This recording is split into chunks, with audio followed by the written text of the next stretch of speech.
Thank God you're here, Kenneth. Some conductor almost made us watch a movie about French, quote-unquote, people. Nasty stuff. Like, fucking nasty.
Not enough red faces in chat.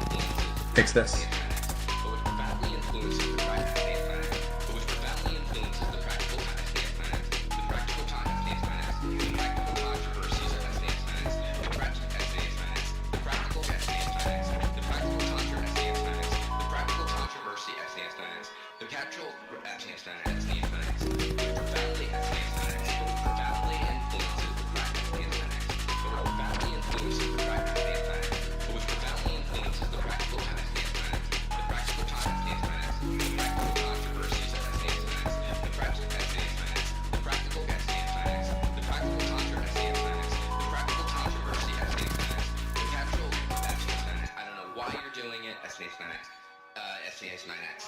It will not make you SNES 9X popular at school. It will not get you SNES 9X girls or anything. It's a waste of time.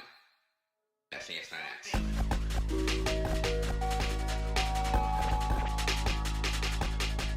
SNES 9X. Here,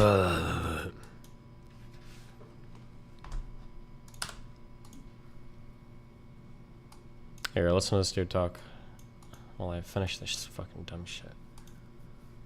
Question. I think I've enjoyed a very broad support around the world. There are certain corners in which we have this animosity that you describe, and it sort of permeates in some of the newspapers and news organs and so on in the United States. But it certainly doesn't reflect the broad support that I have. I just gave an interview on an Iranian channel, 16 million viewers. I gave another one, just did a little video a few years ago, 25 million viewers from Iran. Certainly no hate there, I have to tell you. Not from the regime, okay?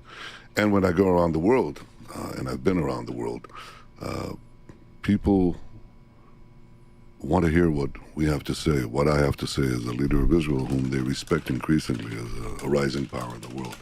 So I disagree with that. And the most important thing that goes against what you said is the respect that we receive from the Arab world, and the fact that we've made 4 historic peace agreements with Arab countries. They made it with me. They didn't make it with anyone else. And I respect them, and they respect me. And probably more to come. So I think the premise is wrong. That's all. Well, there's a lot of love, yes. A lot of leaders are collaborating, are Respect, I said, not love. I said okay, respect. all right. Well, Love it's is a spectrum. But there is people who don't have good things to say about Israel, who do have hate in their heart for Israel. Yeah. And what can you say to those people?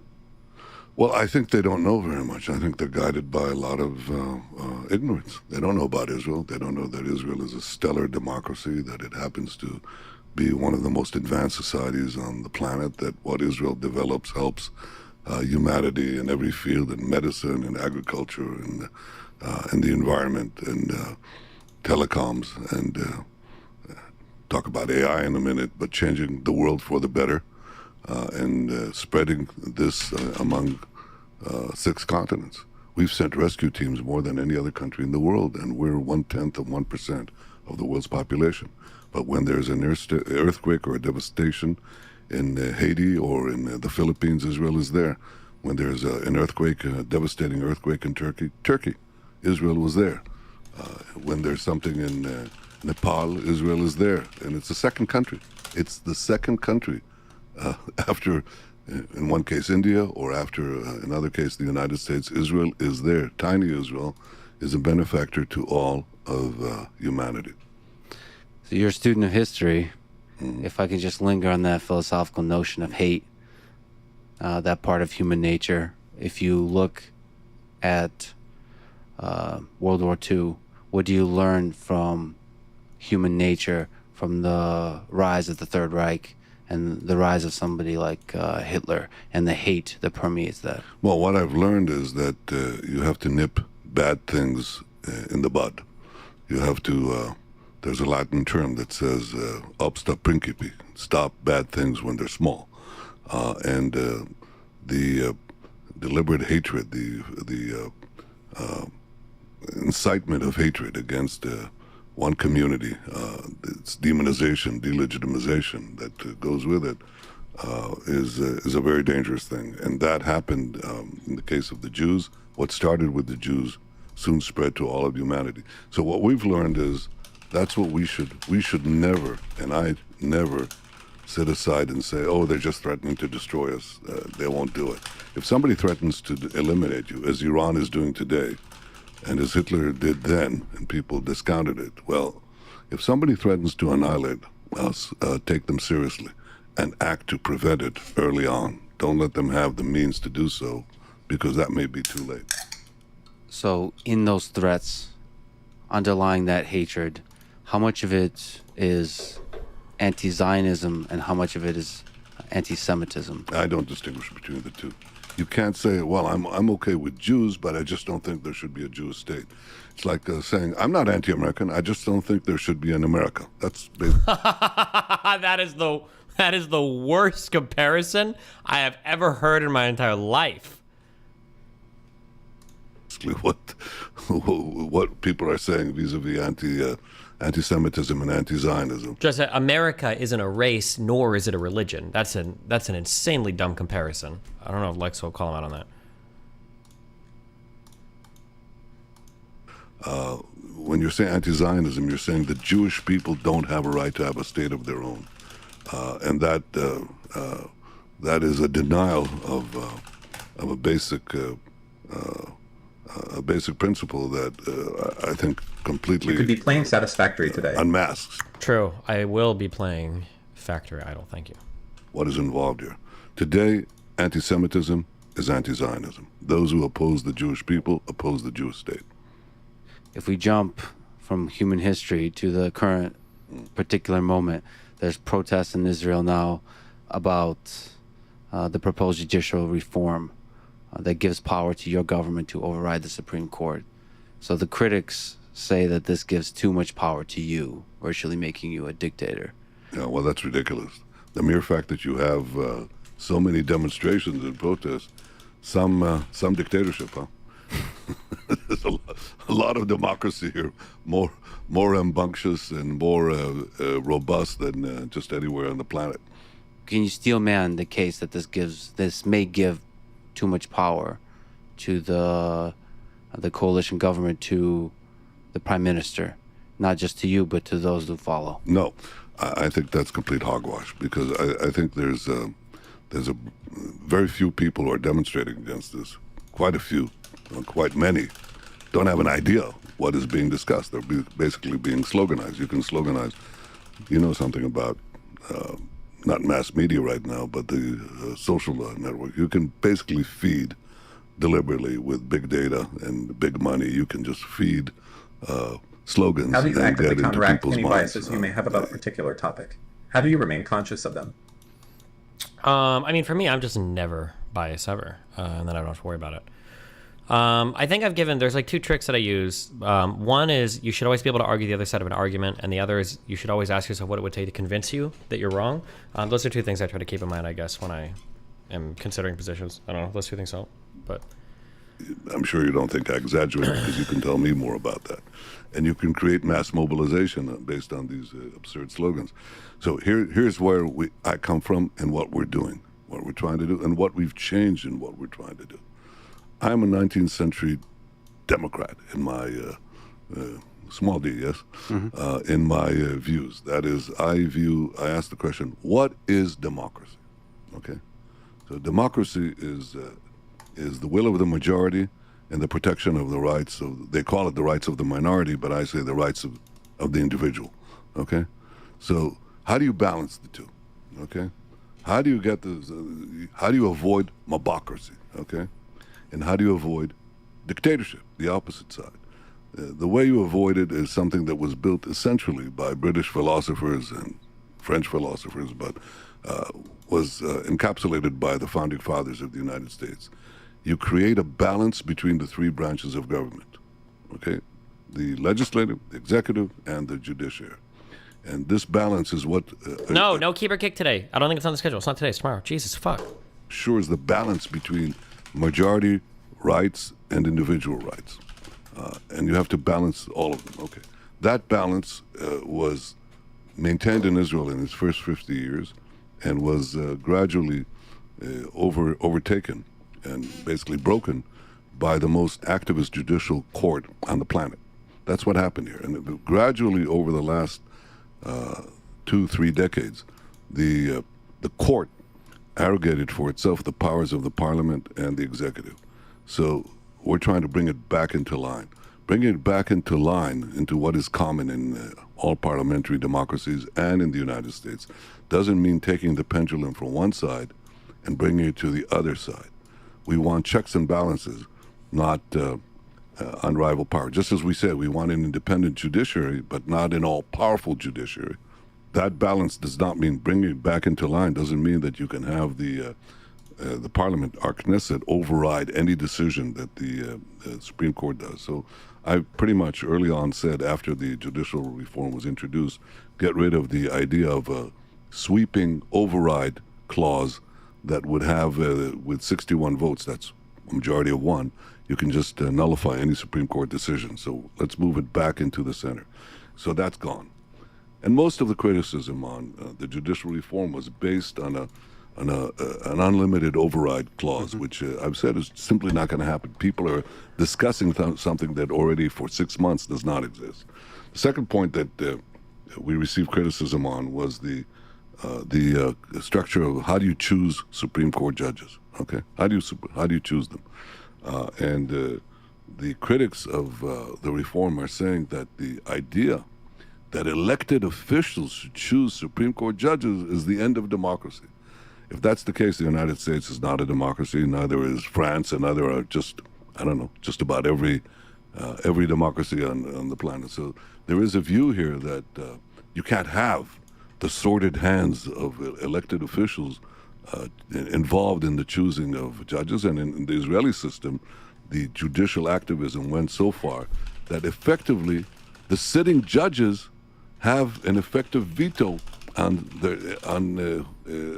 choosing judges, which means that this is a self-selecting court that just perpetrates itself. And we want to correct that. Again, want to correct it in a balanced way. And that's basically what we're trying to do. So I think there's a lot of misinformation about that.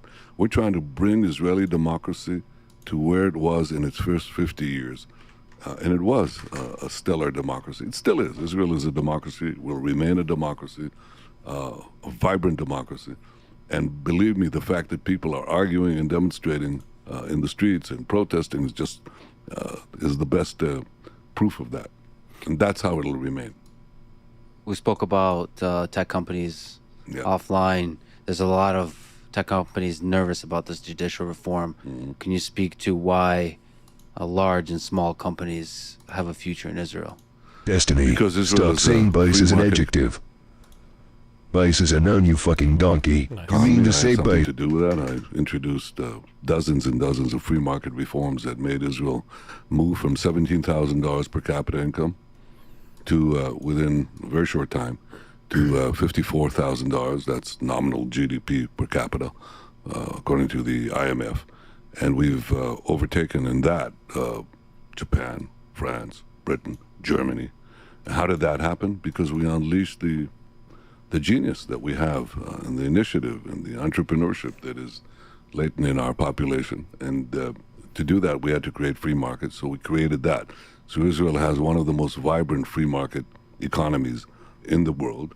And the second thing we have is a permanent investment in conceptual products, because we have a permanent investment in the military, in our security services, creating basically knowledge workers who then become knowledge entrepreneurs. And so we create this structure. And that's not going to go away. There's been a decline in investments in high tech globally. I think that's driven by many factors, but the most important one is the interest rate, which I think it'll fluctuate up and down. But Israel will remain a very attractive country because it produces so many knowledge workers in a knowledge-based economy. And it's changing so rapidly. The world is changing. You're looking for the places that have innovation. The future belongs to those who innovate. Israel is the preeminent innovation nation. It has few competitors. And if we would say, all right, where do you have this close cross-disciplinary fermentation of various skills and areas, I would say it's in Israel. And I'll tell you why. We used to be just telecoms because people went out of the military intelligence, our NSA. But that's been now broad-based. So you find it in medicine, you find it in biology, you find it in agri-tech, you find it everywhere. Everything is becoming technologized. And in Israel, everybody is dealing in everything. And that's a potent reservoir of talent that the world is not going to pass up, and in fact is coming to us. We just had NVIDIA coming here, and they decided to build a supercomputer in Israel. Wonder why. We've had Intel coming here and deciding now to invest $25 billion just now in a new plant in Israel. I wonder why. I don't wonder why. They know why. Because the talent is here and the freedom is here. and it'll remain so. So you had a conversation about AI with Sam Altman of OpenAI and with Elon Musk. Yeah. What was the content of that conversation? What's your vision for sort of this very highest of tech, which is artificial intelligence?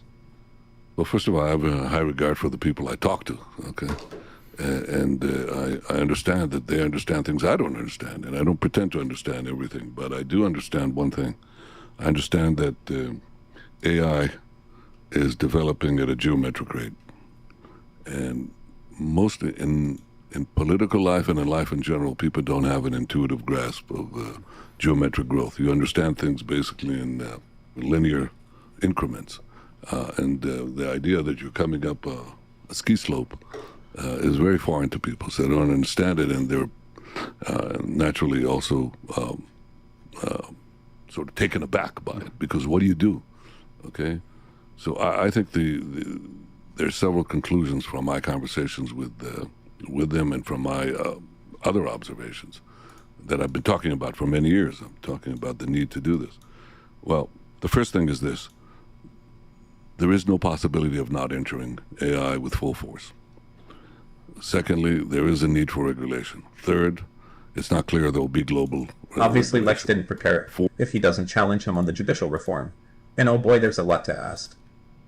Yeah, I'm curious because it's funny because there's things that are just being said, but I'm willing to bet that judicial reform is probably a really contentious issue in Israel. I'm sure there's a lot of fighting on both sides about where should the power be. It almost sounded like, I don't have any background on this, but it almost sounds like Netanyahu is claiming that somehow the legislative part of the Israeli government has gotten too powerful, and he wants to take back some of that control for the executive, which is probably, I imagine, a really controversial issue given Netanyahu's, he's reigned for quite a while in Israel, I believe, and then I can imagine there's probably a lot to talk about there, but I don't know if Lex prepped at all for that or knows anything about that government stuff. But I don't know. I'm just guessing too because I'm just based on what he said.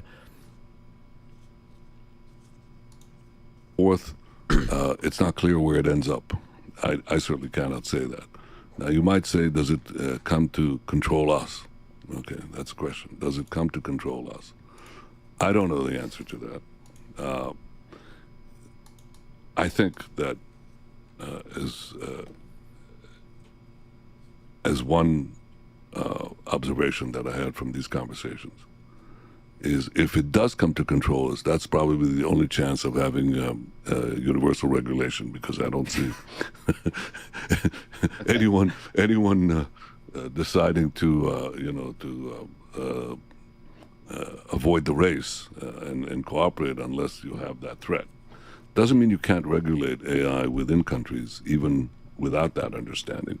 But it does mean that there's a limit to regulation, because every country will want to make sure that it's not doesn't give up competitive advantage if there is no universal regulation. I think that right now, just as 10 years ago, I read a novel. I don't read novels, but I was forced to read one by a scientific advisor. I read history, I read about economics, I read about technology, I just don't read novels, okay? And this I'm follow Churchill, he said, fact is better than fiction. Well, this fiction would become fact. And it was a novel about a Chinese-American future cyber war. Mm-hmm. And I read the book in one sitting, called in a team of experts, and I said, all right, let's turn Israel into one of the world's 5 cyber powers, and let's do it very quickly. And we did, actually. We did exactly that. I think AI is bigger than that and related to that, because it'll cyber affects everything, but AI will affect it even more fundamentally, and the joining of the two could be very powerful. So I think in Israel we have to do it anyway for security reasons, and we're doing it. But I think, what about our databases that are already very robust on the medical records of 98% of our population? Why don't we stick a genetic database on that? Why don't we do other things that could bring are seemingly magical cures and drugs and medical instruments for that? That's one possibility. We have it in, as I said, in every single field. the conclusion is this: we have to move on AI. We are moving on AI just as we moved on cyber, and I think Israel will be one of the leading AI powers in the world. The questions I don't have an answer to is, where does it go? How much does it chew up on jobs? There's an assumption that I'm not sure is true, that the two big previous revolutions in the human condition, namely the agricultural revolution and the industrial revolution, definitely produced more jobs than they consumed. Okay, that is not obvious to me at all. I mean, I could see new jobs creating, and yes, I have that, that comforting statement, but it's not quite true, because I think on balance they'll probably consume more jobs, many more jobs than they'll create. At least in the short term. And we don't know about the long term. No, I don't know about the long term, but I used to have the comfort, being a free market guy. I always said, we're going to produce more jobs than, by, limiting certain government jobs. We're actually putting out in the market will create more jobs, which obviously happened. We had one telecom company, a government company. When I said we're going to create competition, they said you're going to. What is the goal of a conversation like this? Well, the goal for Lex Friedman, I think, is just to get as many different types of people as possible having conversations with each other. Specific goal for this conversation? I don't know. Run us out. We're not going to have more workers. Yeah, they had 13,000 workers. They went down to 7, but we created another 40,000 in the other companies. So that was a comforting thought. I always knew that was true. Okay. Not only that, I also knew that wealth would spread by opening up the markets, completely opposite to the socialist and semi-socialist creed that they had here. They said you're going to make the rich richer and the poor poor. No, and made everyone richer. And actually, the people who entered the job market because of the reforms we did actually became a lot richer on the lower ladders of the socioeconomic measure. But here's the point: I don't know that we will not have what Elon Musk calls the end of scarcity. So you'll have the end of scarcity, you'll have enormous productivity. Very few people are producing enormous added value. You're going to have to tax that to pass it to the others, okay? You're going to have to do that. That's a political question. I'm not sure how we answer that. What if you tax and somebody else doesn't tax? You're going to get everybody to go there. That's an issue, an international issue that we constantly have to deal with. And the second question you have is, suppose you solve that problem and you deliver money, okay, to those who are not involved in the AI economy. What do they do? The first question you ask somebody whom you just met after the polite, the polite exchanges is, what do you do? Mm-hmm. Right? Well, people define themselves by their profession. And it's going to be difficult if you don't have a profession. And, people will spend more time self-searching, more time in the arts, more time in leisure. I understand that. If I have to bet, it will annihilate many more jobs than it will create, and it will force a structural change in our economics. So it's like a conversation more like a press tour talk. Maybe, I don't know. What is this? A lot of black creators and black people in general have had to deal with the environment that me and other creators have made. Because if we had the ability to cancel you, you wouldn't have been successful in the first place. And I totally get Francesca's feelings of you can't undo 5-10 years of harassment that I've received. Not being a racist, not being a bigot is the bare minimum. We're not giving out cookies for that. Ugh. There should be a term for blue pill rage. The red pill rage is when you go full retard on red pill shit. There should be a blue pill rage where you go full retard on blue pill shit or on left pill shit. In our economic models and in our politics. Well, Roman, thanks for Tier 4 subbing. And I'm not sure where it's going to go. And that's something we have to respond to at the nation level and just as a human civilization. Both the threat of AI to just us as a human species, and then the effect on the jobs, and like you said, cybersecurity. And what do you think? You think we're gonna lose control? No, first of all, I do believe, maybe naively, that it will create more jobs than it takes. Write that down and we'll check it. It's on record. And we don't say we'll check it after our lifetime. No, we'll see it in a few years. We'll see it in a few years. I'm really concerned about cybersecurity and the nature of how that changes with the power of AI. And in terms of existential threats, I think there will be so much threats that aren't existential along the way that's the thing I'm mostly concerned about, versus AI taking complete control and becoming sort of superseding the human species. Although that is something you should consider seriously because of the exponential growth of its capabilities. It's exactly the exponential growth which we understand is before us, but we don't really, it's very hard to project forward. To really understand. That's right. Exactly right. So, I deal with what I can and where I can affect something. I tend not to worry about things I don't control.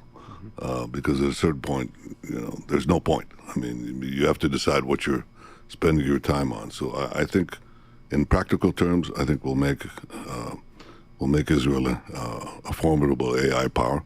We understand the limitation of scale, computing power, and other things. But I think within those limits, I think we can make here this miracle that we did in many other things. We do more with less.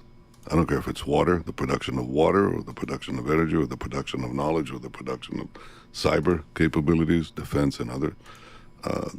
We just do more with less, and I think in AI we're going to do a lot more with a relatively small but highly gifted population, very gifted. So taking a small tangent, as we talked about offline, you have a background in Taekwondo. Oh, yeah. Yeah, we mentioned Elon Musk. I've trained with both. Just as a quick question, who do you have? Who are you betting on in a fight? Well, I refuse to answer that. I will say this. Such a politician you are. Yeah, of course. Here I'm a politician. I'm openly telling you that I'm dodging the question, okay? But I'll say this. I spent 5 years in our special forces in the military, and we barely spent a minute on martial arts. I actually learned Taekwondo later when I came to, it wasn't even at MIT. At MIT, I think I did karate, but when I came to the UN, I had a martial arts expert, and he taught me Taekwondo, which was kind of interesting. Now, the question you really have to ask is, why did we learn martial arts in this special elite unit? Mm-hmm. And the answer is, there's no point. If you saw Indiana Jones, there's no point. You just, pull the trigger. That's simple. Now, I don't expect anyone to pull the trigger on this combat, and I'm sure you'll make sure that doesn't happen. Yeah, I mean, martial arts is it's bigger than just combat. It's this kind of journey of humility, and it has it's an art form. It truly is an art. Mm-hmm. But it's fascinating that these two figures in tech are facing each other, and I won't ask a question of who you would face and how you would do, but well, I'm facing opponents all the time. All the time? Yeah, that's part of life. But not part of life. Part of life is not yet. I'm not sure about that. Are you announcing fights? Okay. No. Part of life is competition. The only time competition ends is when you die. Death. But political life, economic life, cultural life is engaged continuously in creativity and competition. And the problem I have with that, as I mentioned earlier, just before we began the podcast, is that at a certain point, you want to put barriers to monopoly. And if you're a really able competitor, you're going to create a monopoly. That's what Peter Thiel says is a natural course of things. It's what I learned basically in the Boston Consulting Group. If you're a very able competitor, you'll create scale advantages that give you the ability to lock out your competition.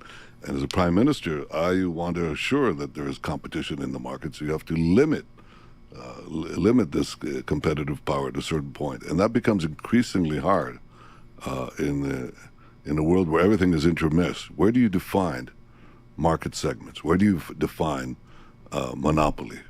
How do you do that? That is that actually conceptually I find very challenging, because of all the dozens of of economic reforms that I've made, the most difficult part is the conceptual part. Once you've ironed it out, you say, here's what I want to do, here's the right thing to do, then you have a practical Conversations are problem. infested by pseuds. It's painful. I am calling for a total and complete shutdown of AI conversation until our DGG experts can figure out what the hell is going on.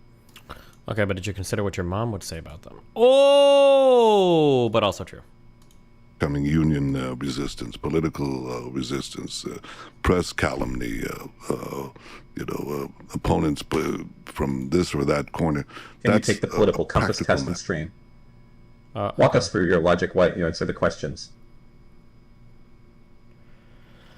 I don't know if you've ever heard BB speak in long form like this, but I hope this demonstrates how he's a smarter version of Trump, incredibly polarizing, but uses his ability to divide Israelis while stoking tensions with Palestinians to maintain a slim majority coalition. I wouldn't consider anybody a smarter version of Trump. Trump is his own egomaniacal like my guess is Netanyahu probably truly cares about building a stronger, I guess, more right-leaning Israel. I don't think Trump cares about building an American anything. Trump cares about his reputation, he cares about his ego, and he cares about his clout. I think those are the only thing Trump cares about. Trump doesn't give a fuck about America or the Republicans or anything like that. But if you have it conceptually defined, you can move ahead to reform economies or reform education or reform transportation. Fine. In the question of the growing power of large companies, big tech companies, to monopolize the markets because they're better at it. They provide a service. They provide it at lower cost, at rapidly declining cost. Where do you stop? Where do you Thanks for giving 5 cents, buddy. Power is a crucial question, because it also becomes now a political question. If you amass enormous amount of economic power, which is information power, that also monopolizes the political process, which creates these are real questions that are not obvious. I don't have an obvious answer, because, as I said, as a 19th century Democrat, these are questions of the 21st century, which people should begin to think. Do you have a solution to that? The solution of monopolies growing arbitrarily, unstoppably in power. In economic power and therefore in political power. I mean, some of that is regulation, some of that is competition. You know where to draw the line? It's not breaking up AT&T. It's not that simple. Well, I believe in the power of competition, that there will always be somebody that challenges the big guys, especially in the space of AI. Is Nick Fuentes and Benjamin the same structure? Is Nick Fuentes and what the same structure? Oh, that was a dumb joke, I think. Good one. The more open source movements are taking hold, the more the little guy can become the big guy. So you're saying basically the regulatory instrument is the market? In large part, in most part. Mm-hmm. That's the hope. Maybe I'm a dreamer. That's been in many ways my policy up to now. Okay? That the best regulator is the market. The best regulator in economic activity is the market. And the best regulator in political matters is the political market. That's called elections. That's what regulates. You have a lousy government, and people make lousy decisions. Well, you don't need the wise men raised above the masses to decide what is good and what is bad. Let the masses decide. Let them vote every 4 years or whatever, and they throw you out. By the way, it happened to me. There's life after political death. There's actually political life. I was reelected 5 or 6 times, and this is my 6th term.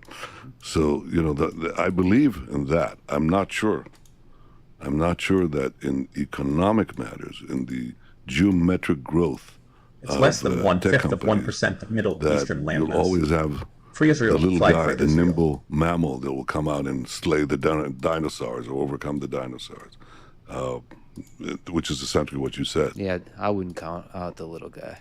You wouldn't count out the little guy. Well, I hope you're right.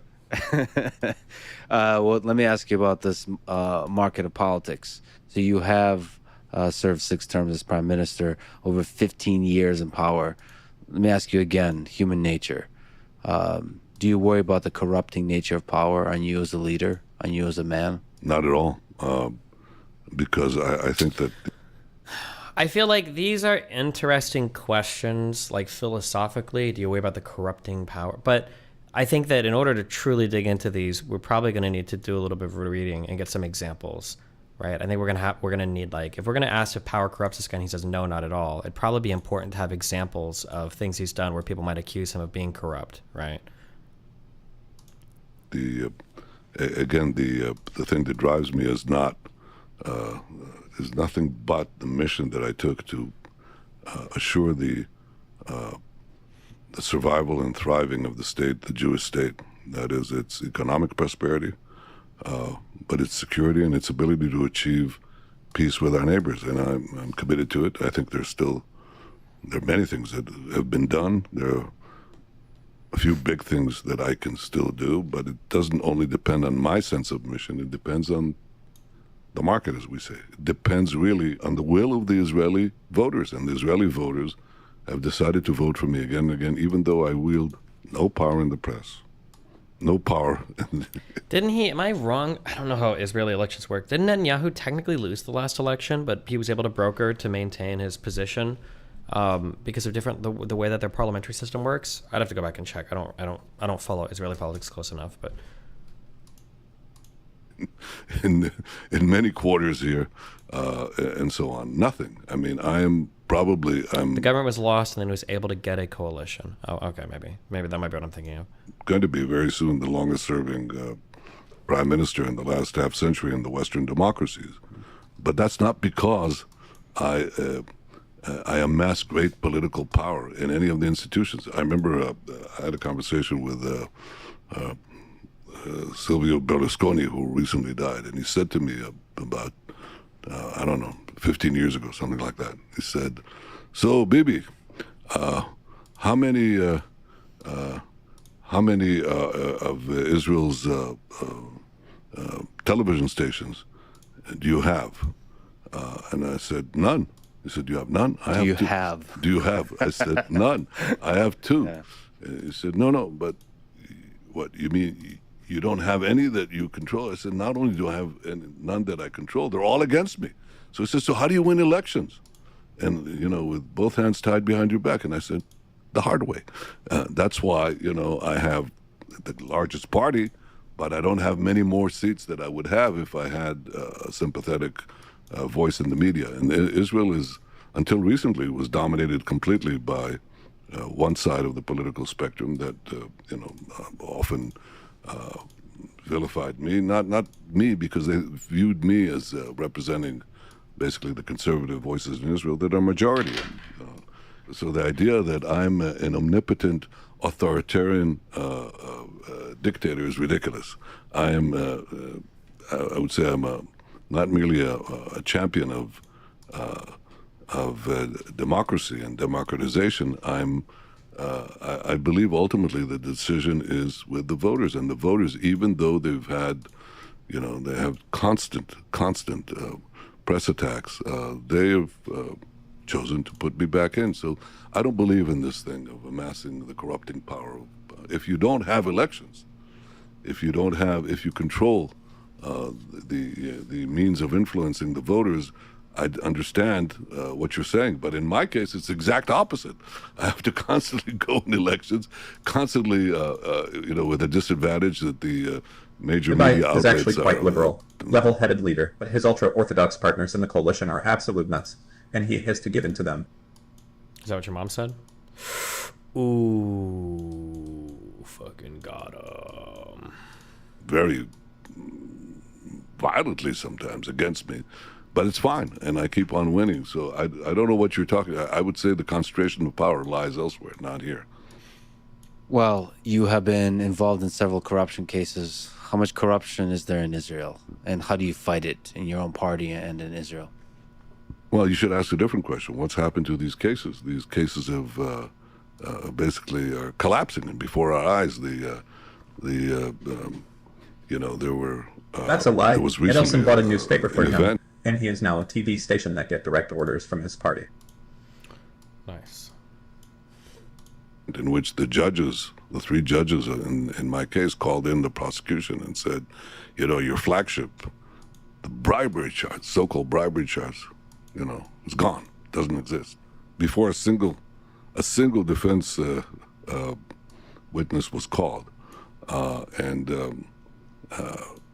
it sort of tells you that this thing is evaporating. It's quite astounding. Even that, I have to say, was covered even by the mainstream press in Israel because it's such an earthquake. So, a lot of these charges are, not a lot, these charges will prove to be nothing. I always said, listen, I stand before the legal process. I don't claim that I'm exempt from it in any way. On the contrary, I think the truth will come out, and it's coming out. We see that not only that, but with other things.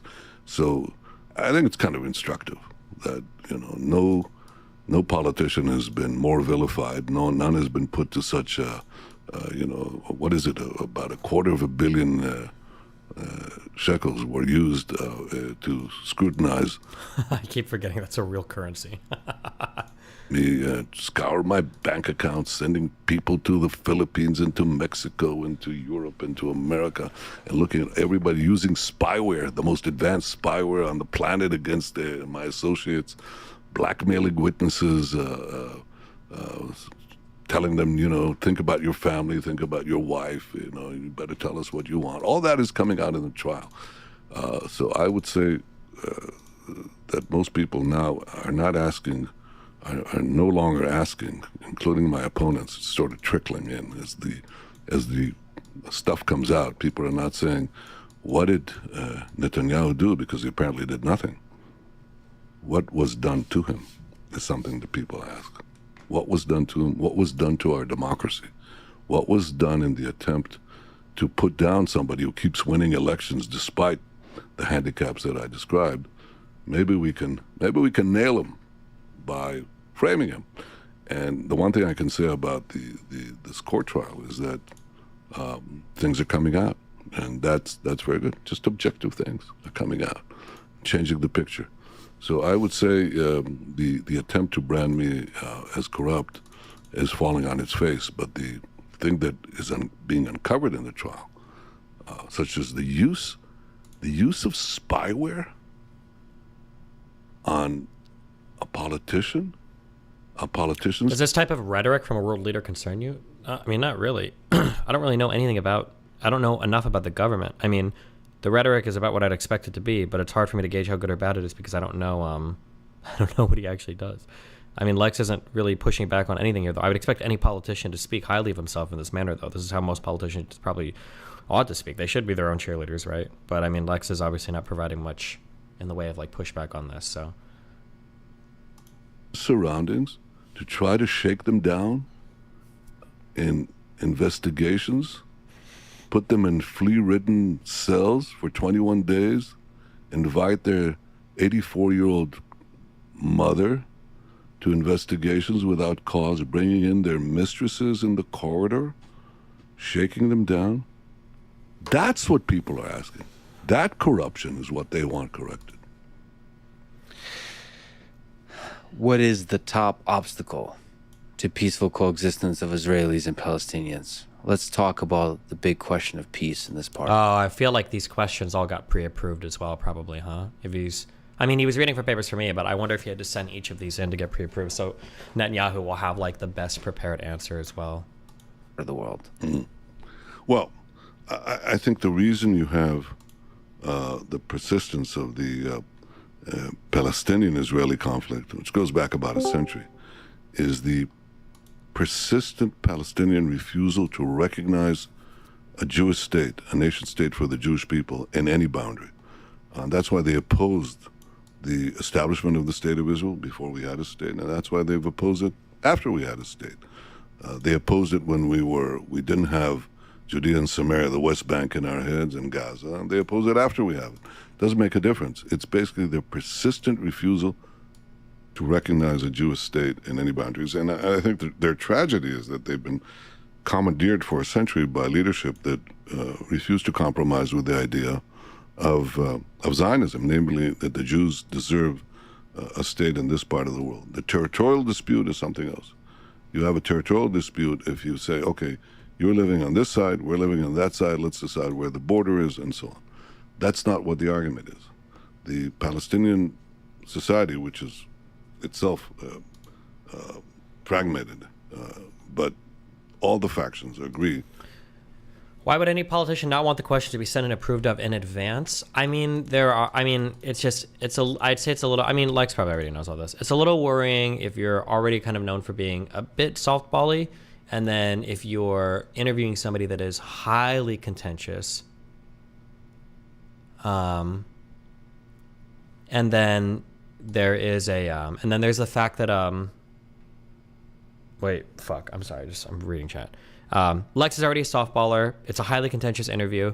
Oh, and there's like a lot of, I guess it goes along with the highly contentious. There's like a lot of like good questions or digging that can be done in that area. That's probably that combination of things make this, like, my guess is, not to make it personal, but like my guess is going to be that like Lex probably spent more time arguing with me about whether or not I should say retard on our interview versus asking Netanyahu any challenging questions at all, right? That's probably not a good combination of priorities there, or not a good shuffling of priorities there, you know?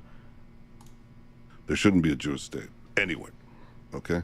They just disagree between Hamas that says, oh, well, you should have it, we should get rid of it with terror, and the others who say, well, no, we should also use political means to dissolve it. So that is the problem. So even as part of a two-state solution, they're still against the idea. Well, they don't want a state next to Israel. They want a state instead of Israel. And they say if we get a state, we'll use it as a springboard to destroy the smaller Israeli state, which is what happened when Israel unilaterally walked out of Gaza and effectively established a Hamas state there. They didn't say, oh, good, now we have our own territory, our own state. Israel is no longer there. Let's build peace. Let's build economic projects. Let's enfranchise our people. No, they turned it basically into a terror bastion from which they fired 10,000 rockets into Israel. When Israel left Lebanon, because we had projects, let's enfranchise our people. No, they turned it basically into a terror bastion from which they fired 10,000 rockets into Israel. When Israel left Lebanon, because we had terrorist attacks from there, then we had Lebanon taken over by Hezbollah, a terrorist organization that seeks to destroy Israel. And therefore, every time we just walked out, what we got was not peace. We didn't give, territory for peace. We got territory for terror. That's what we had. And that's what would happen as long as the reigning ideology says we don't want Israel in any border. So the idea of two states assumes that you'd have on the other side a state that wants to live in peace and not one that will be overtaken by Iran and its proxies in 2 seconds and become a base to destroy Israel. And therefore, I think that most Israelis today, if you ask them, they'd say it's not going to work in that concept. So what do you do? What do you do with the Palestinians? Okay, they're still there, and unlike them, I don't want to throw them out. They're going to be living here, and we're going to be living here in an area which is, by the way, just to understand, the entire area of so-called West Bank and Israel is the width of the Washington Beltway, more or less. Just a little more, not much more.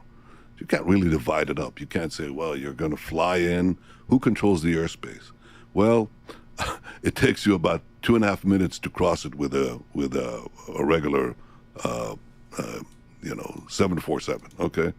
With a fighter plane, it takes you a minute and a half, okay? So you're not, how are you going to divide the airspace? Well, you're not going to divide it. Israel's going to control that airspace and the electromagnetic space and so on. So security has to be in the hands of Israel. My view of how you solve this problem is a simple principle.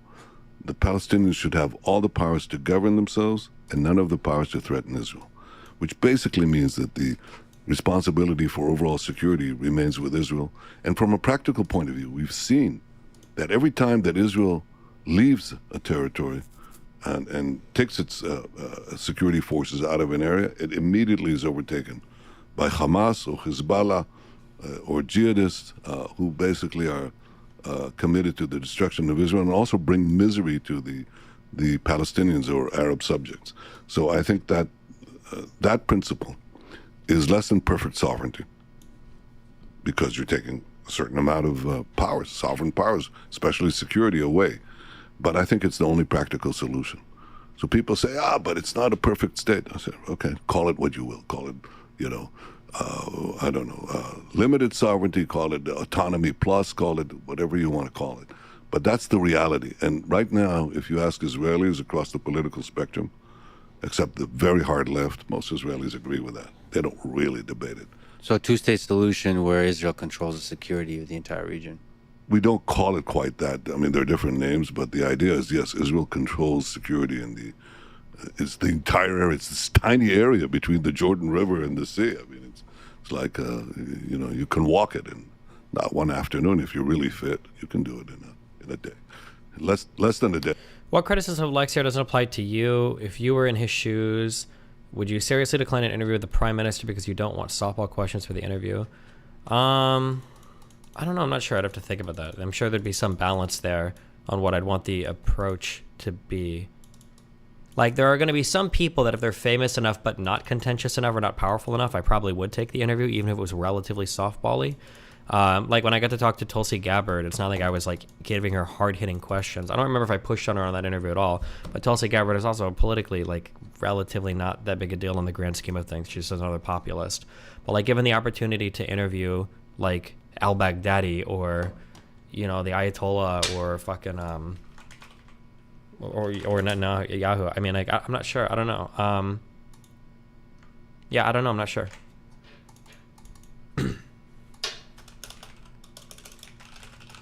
I know that Baghdadi is dead. Thank you. I did. So the expansion of settlements in the West Bank has been a top priority for this new government.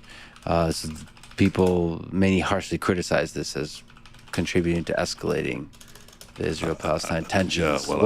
Can you understand that perspective that this expansion of settlements is not good for this two-state solution? Yeah, I can understand what they're saying, and they don't understand why they're wrong. First, most Israelis who live in Judea Samaria live in urban blocks, and that accounts for about 90% of the population. Okay, and everybody recognizes that those urban blocks are going to be part of Israel in any future arrangement. So they're really arguing about something that has already been decided and agreed upon, really, by Americans, even by Arabs, many Arabs. They don't think that Israel is going to dismantle these blocks. You look outside the window here, and within about a kilometer, a mile from here, is you have Jerusalem.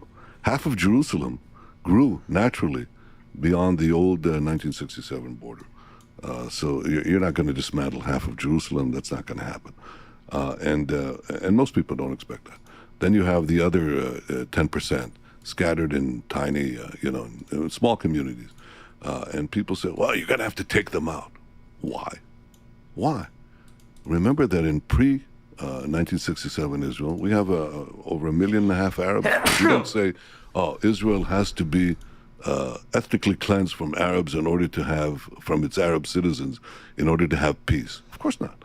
Jews can live among Arabs and Arabs can live among Jews. And what is being advanced by those people who say that we can't live in our ancestral homeland in these disputed areas? Nobody says that this is Palestinian areas, and nobody says that these are Israeli areas. We claim them, they claim them. We've only been attached to this land for 3,500 years. But but it's a dispute. I agree. But I don't agree that we should throw out the Arabs, and I don't think that they should throw out the Jews. And if somebody said to you, the only way we're going to have peace with Israel is to have an ethnically cleansed Palestinian entity, that's outrageous. If you said the only way, you shouldn't have Jews living in, in suburbs of London or New York and so on, I don't think that will play too well. The world is actually advancing a solution that says that that Jews cannot live among Arabs and Arabs cannot live among Jews. I don't think that's the right way to do it. And I think there's a solution out there, but I don't think we're going to get to it, which is less than perfect sovereignty, which involves Israeli security maintained for the entire territory by Israel, which involves not rooting out anybody, not kicking out, uprooting Arabs or Palestinians. They're going to live in enclaves in sovereign Israel, and we're going to live probably in enclaves there, probably through transportational continuity as opposed to territorial continuity.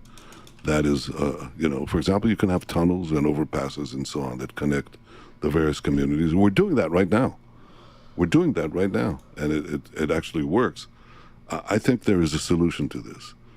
It's not the perfect world that people think of, because that model, I think, doesn't apply here. If it applies elsewhere, it's a question. I don't think so. But I think there's one other thing, and that's the main thing that I've been involved in. People said, if you don't solve the Palestinian problem, you're not going to get to the Arab world. You're not going to have peace with the Arab world. Remember, the Palestinians are about 2% of the Arab world. And the other 98%, you're not going to make peace with them, and that's our goal. And for a long time, people accepted that. After the initial peace treaties with Egypt, with Prime Minister Begin of the Likud and President... Am I misunderstanding something, or is it just insane that he simultaneously believes in the two-state solution, but then also talks about them having a right to settle in the West Bank?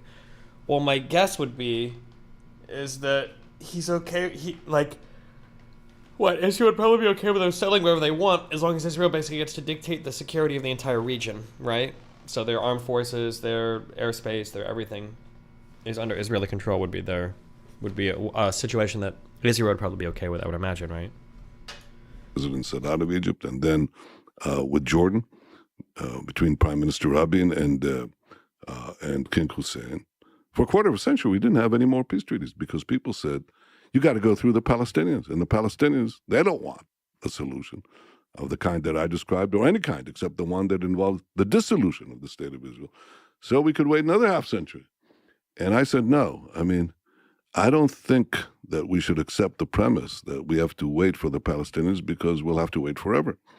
So I decided to do it differently. I decided to go directly to the Arab capitals and to make the historic Abraham Accords, and essentially reversing the equation, not a peace process that goes inside out, but outside in.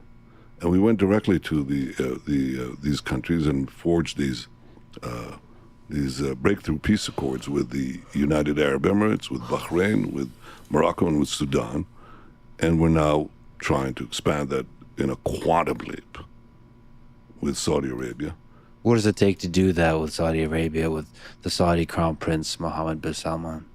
I'm a student of history, and I read a lot of history, and I read that, in the Versailles discussions after World War I, President Woodrow Wilson said, I believe in open covenants openly arrived at. I have my correction. I believed in open covenants secretly arrived at. So we're not going to advance a Saudi-Israeli peace by having it publicly discussed. And in any case, it's a decision of the Saudis if they want to do it.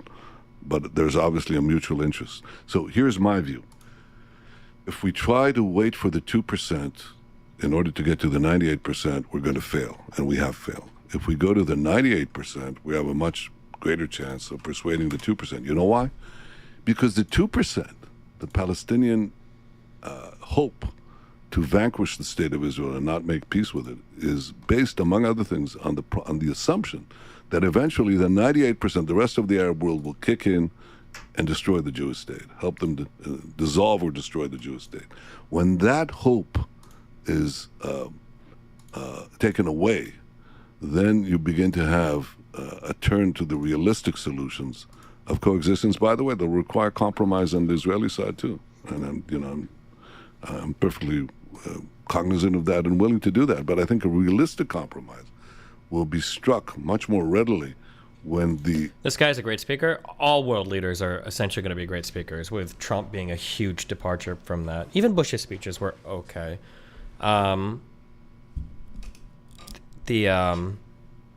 And Biden is definitely older now. Although Biden in his younger days was a lot sharper, but Putin sucks. Maybe I'm like, it's because I'm doing the subs versus dubs things, but especially around the Syrian refugee crisis time, when I listen to Putin talk world politics, Putin comes off as very intelligent too. Conflict between Israel and the Arab states, the Arab world, is effectively solved. And I think we're on that path. It was a conceptual change, just like, I've been involved in a few. I told you, the conceptual battle is always the most difficult one. And, I had to fight this battle to convert a semi-socialist state into a free market capitalist state. And I have to say that most people today recognize the power of competition and the benefits of free markets. So we also had to fight this battle that said you have to go through the Palestinian Strait, S-T-R-A-I-T, to get to the other places. There's no way to avoid this. You have to go through this impassable pass. And I think that now people are recognizing that we'll go around it. This interview is softball to the point of being worthless. What new insight into this person was gained? None. Just growth and networking for Lex. Feels a little PR-y, yeah.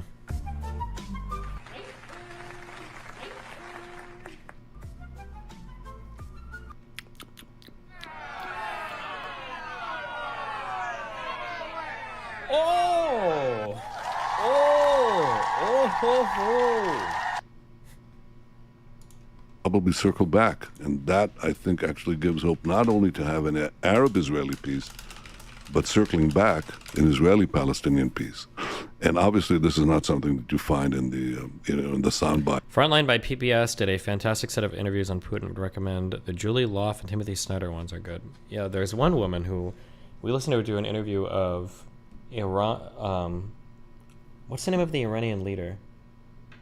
I don't remember his name. I don't know if it was this guy or not. I think it was. I think it was either PBS or a lady from NPR. Oof, that was a... I don't remember. It's been too long. I don't know why I brought it up. I don't remember now. Still more for Amps Talk.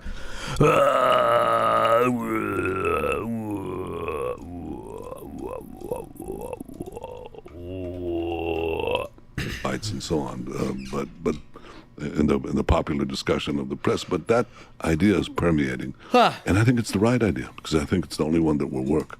So expanding the circle piece, just to linger on that, requires what? Secretly talking, man to man, human to human. Okay, I'm good. Talking about Adam, and he offers me, I'll give you $1 million to come on Plug Talk and experience your first threesome. You have got to live a little, Pearl. And this is what the left does. They try to bring us into their degeneracy. They try to bring us into this nonsense, this craziness. I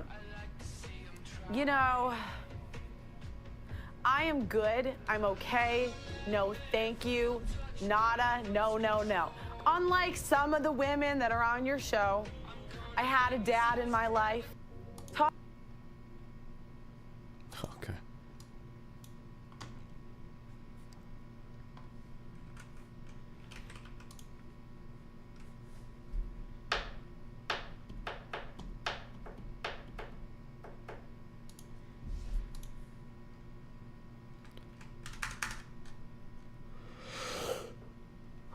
Any comment on the Lena breastfeeding fiasco? I feel like it was kind of weird. I didn't understand the point of that.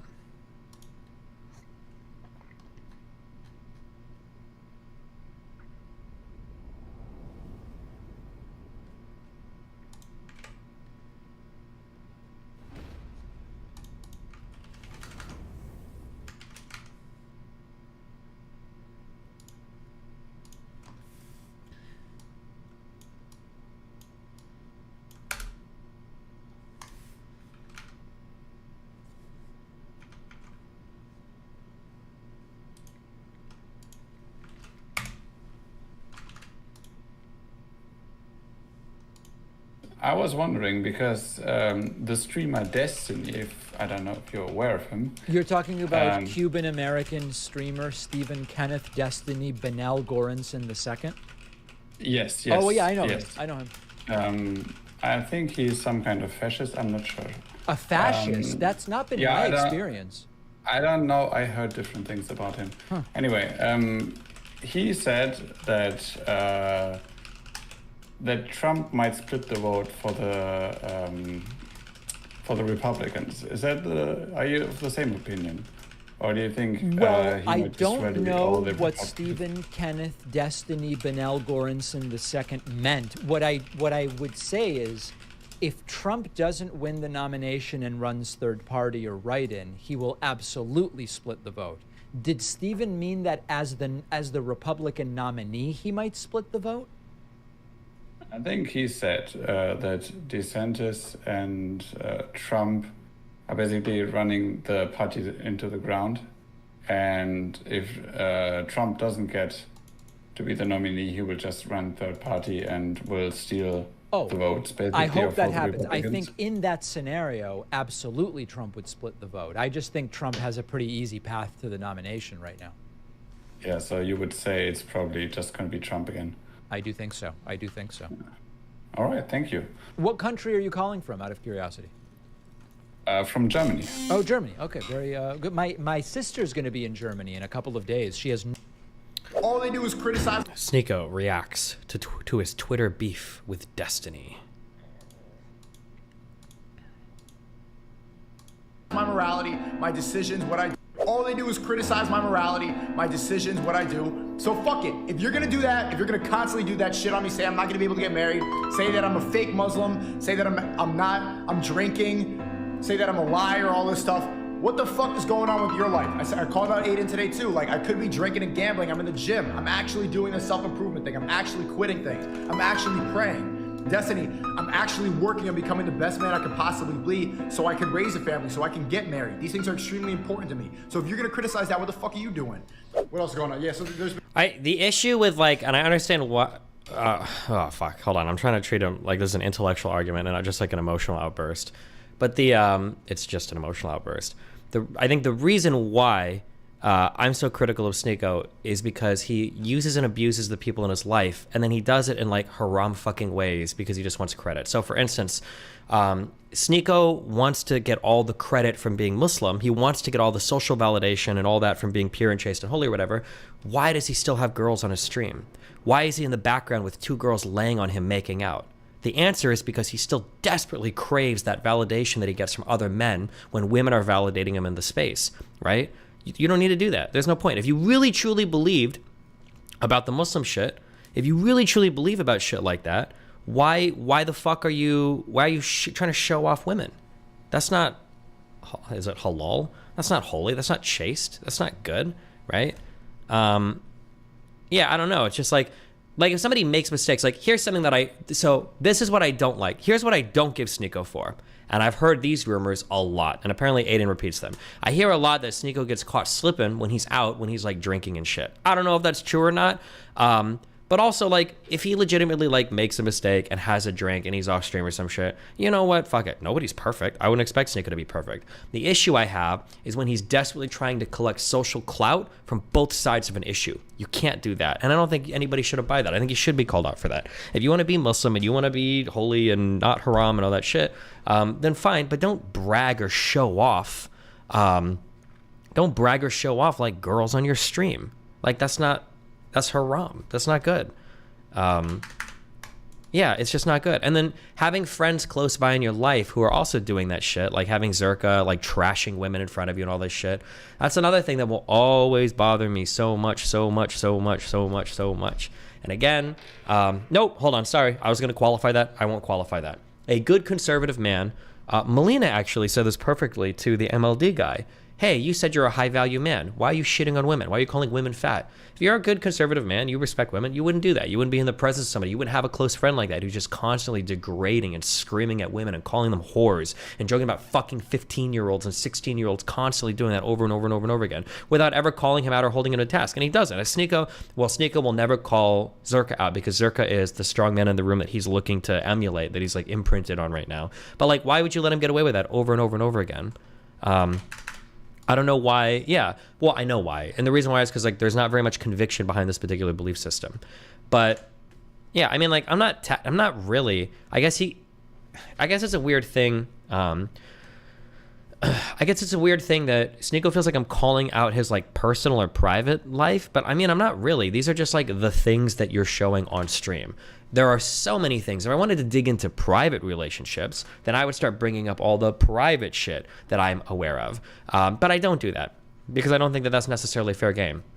But like one thing, for instance, like I guess I'll do this, like for the Lauren shit, the frustrating thing about Lauren coming out at Xena and then leaking that story that Xena said was fake about like Lauren hearing Xena crying and blah, blah, blah. I know for a fact that story was not fake because I know that Xena's done that at least 3 other times. And I know at least 2 other people who have witnessed it. So I know for a fact that story was real. Now I didn't say anything at the time because it's not my place to get involved in like that personal shit because I'm not like in the business of like shit slinging your personal life.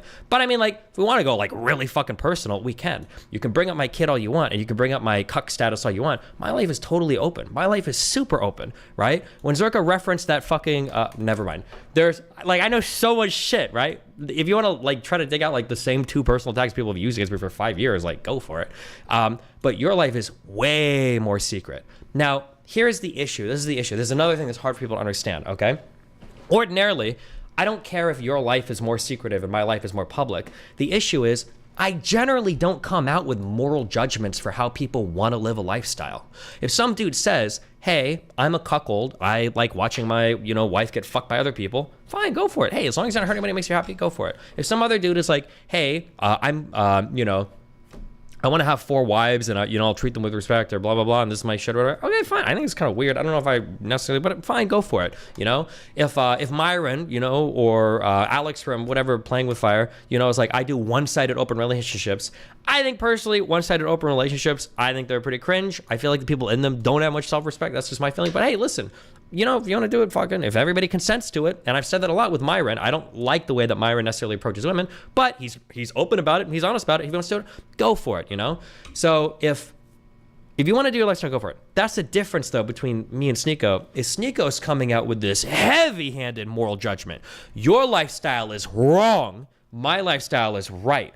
So it's funny because Sneako keeps attacking me, saying that I'm trying to morally grandstand when I'm not. I'm usually looking for very basic things like, is somebody being harmed here? And if there's no harm, I'm generally like pretty like, yeah, live and let live. Sneako's the one that's coming out here saying like, oh, you're not allowed to do that, or this is unethical, or you're destroying the world, or blah, blah, blah. So yeah. So if that's the case, if that's the case that I'm the one who's pretty chill and you're the one with the moral judgments, if anything, you should have more of an open life than I should. Because I'm willing to respect people's privacies and let people live the lives they live. If you're the one who wants to make the moral judgments, we should be talking about your personal life. How do you treat your girlfriends? How do you treat your personal relationships? Because I happen to know personally that they're a fucking disaster. All of them are. And everybody behind the scenes knows that. Everybody that goes to the after show dinners knows that. Everybody that's like been friends with him or people in his life knows that. It's like an open secret. Everybody knows that. But it's very annoying to have Sneako come out and like fight at me like, didn't you abandon your son? Doesn't your wife get fucked? Like, yeah, I mean, like, you can say the same 2 things over and over again, but you're the one that's morally grandstanding. And like, if we were to start digging out your shit, like, bro, it would be over. It would be game over. Like, people already have like minorly dug it out. So yeah, I don't know. That's like the irritating thing for me. And then he's acting like, oh, Destiny's morally grandstanding. I'm not morally grandstanding. I just think like some of the things you do are a little shitty, but like, I'm not even like necessarily opposed to your lifestyle. Again, if Muslims want to have 4 wives, personally, I think it's kind of weird, but I mean, it can be done. And as long as everybody consents to it, fine, fuck it, It's been like back and forth with drama with Destiny on Twitter, and it's been okay. I want to pull it up and show you guys what's going on, because I want to know if you guys think I made it too personal, but I will explain to you the justification why. Also, he's getting mad and he wants to get personal over this tweet. Does this tweet count as personal? Like, I'm attacking his ideology the entire time. It's not like I'm bringing up like personal this is a good comic. It's not like I'm bringing up like personal relationships, right? It's just him, like, he copies the Fresh and Fit ideology, he copies the Andrew Tate ideology, he's copied Ryan Dawson and Sneako's ideology. Before this, he copied Patrice O'Neal's ideology. Now he's copying like Zerka in the room. This Jesse Lee Peterson is at the end is a meme, obviously. But maybe it's like personal and that like it makes him feel bad. But like none of this is like bringing up like super personal shit. Like these are all like the public positions, public statements, public. Yeah, I don't know. No, I do know. These aren't like personal attacks.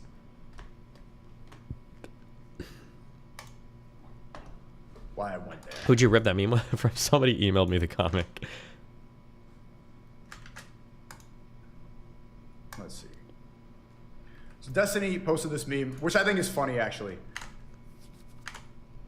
Stop leeching off Aiden. Okay, fine. If you don't want, I'm not gonna leech off Aiden, bro. He was the one talking about me in full set and lying about me.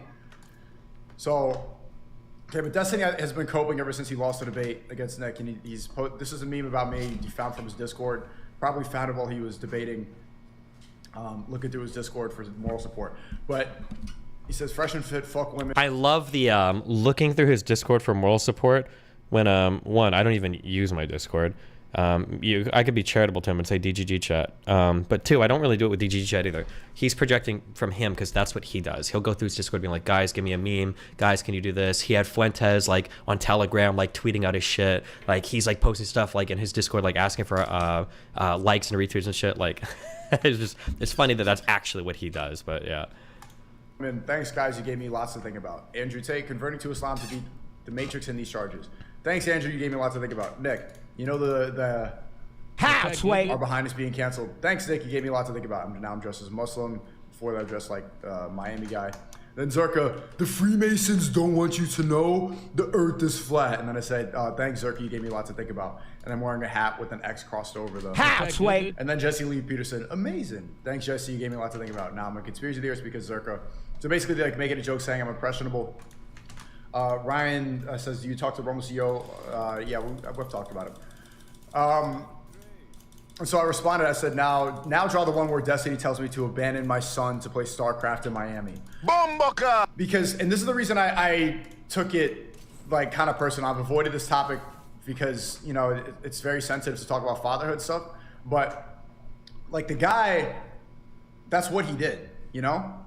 That's what he did.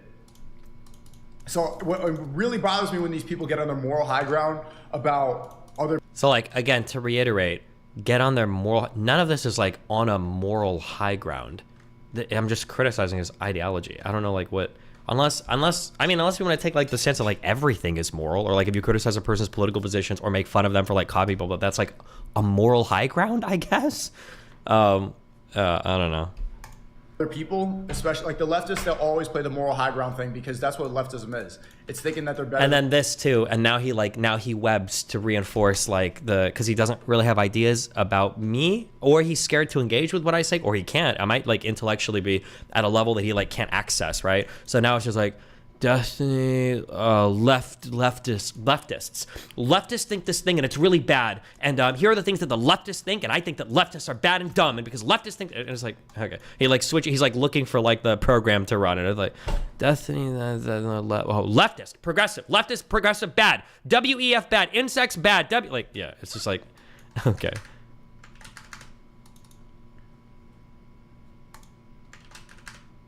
Than other people because they're more empathetic, they're more moral. You guys know what I'm talking about? Have you noticed that with the climate change people who glue? Like, when do I ever argue that I'm more moral? Like, I don't know. Again, I guess like if you want to get reductionist and say that, like all things are morality. I mean, I guess we could, if you want to go really hard, we could say that, but dumb. He says moral high ground because your criticism is a moral position aren't sincere, right? Yeah, no, I'm not gonna grant that. If you want to say that, that's retarded. If you think that, you're retarded. But I know you're like have a conservative brain, so maybe. But when somebody says moral high ground or moral grandstanding, generally what they're saying is that your behavior is reprehensible and they're more moral in that regard than you. Why is it so hard to focus my camera? So like an example of like moral grandstanding might be like I pay my employees way more than you do, right? That may be an example of like moral grandstanding, but I don't think like criticizing somebody's ideology.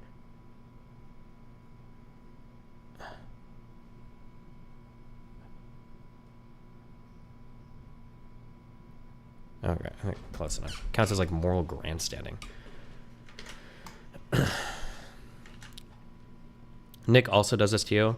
Well, yeah, sure. I'm sure that it's probably. I think Nick and Zerka are probably like whispering a lot of things in Sneako's ear. So right now, what I'm hearing is, right now, what I'm getting a lot of is it's probably a lot of things that that Nick Fuentes and Zerka have whispered to him, and now he's kind of like repeating them because now he's, you know, their hands to the street, and then you have the police come and have to peel it off.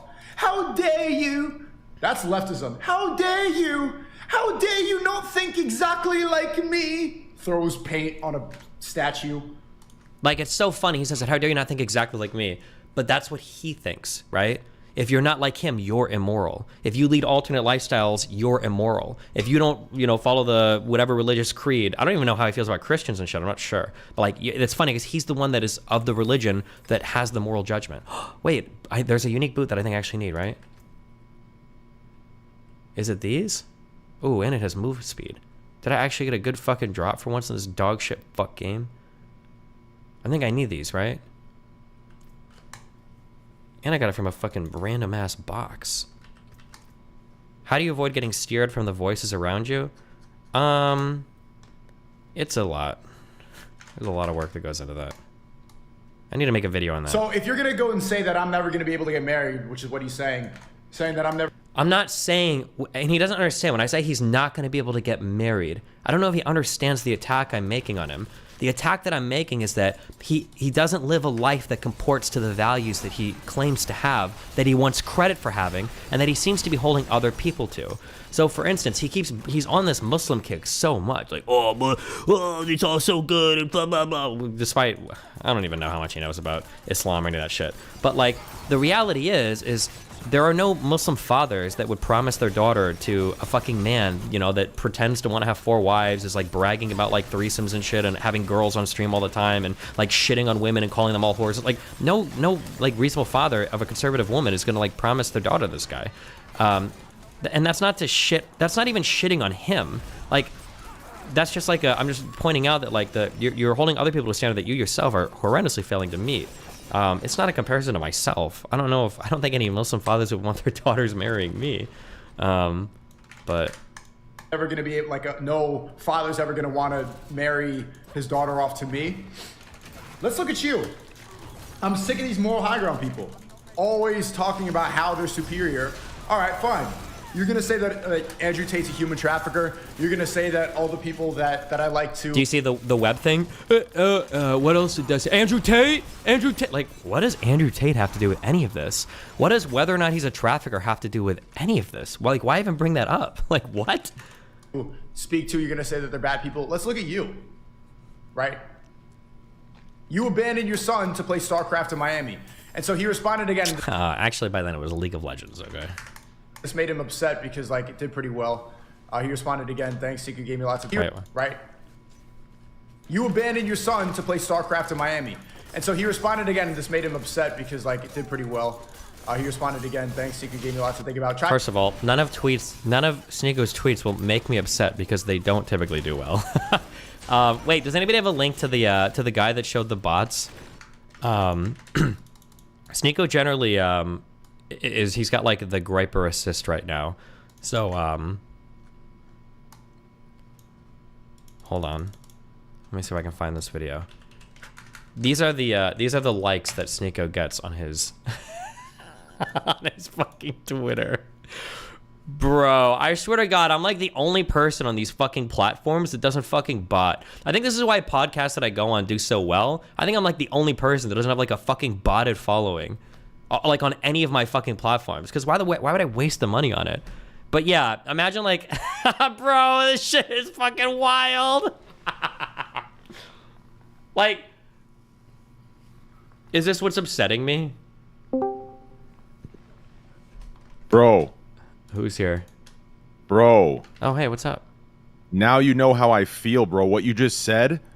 Bro, listen, I don't want to be schizo and shit, man, but I'm telling you, everyone is botting. They are, dude.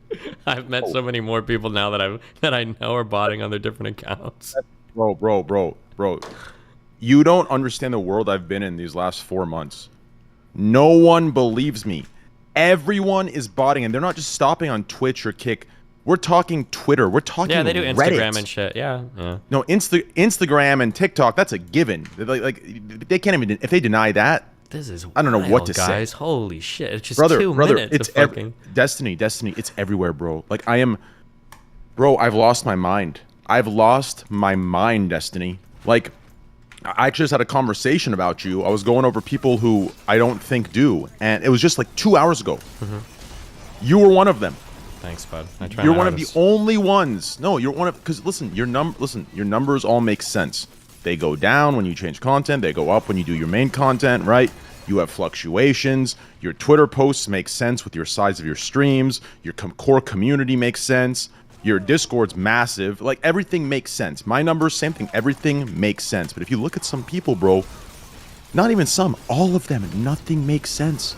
Nothing makes sense. There's no nothing is proportionate. It's oh my god, bro. I've lost my mind. There are like people that I would see who tweet like pretty frequently who have YouTube channels with like over 500,000 views, and their Twitter will be like 3,000 followers with like 500,000 subs. The No Bullshit guys, if you remember him, he was one of those people.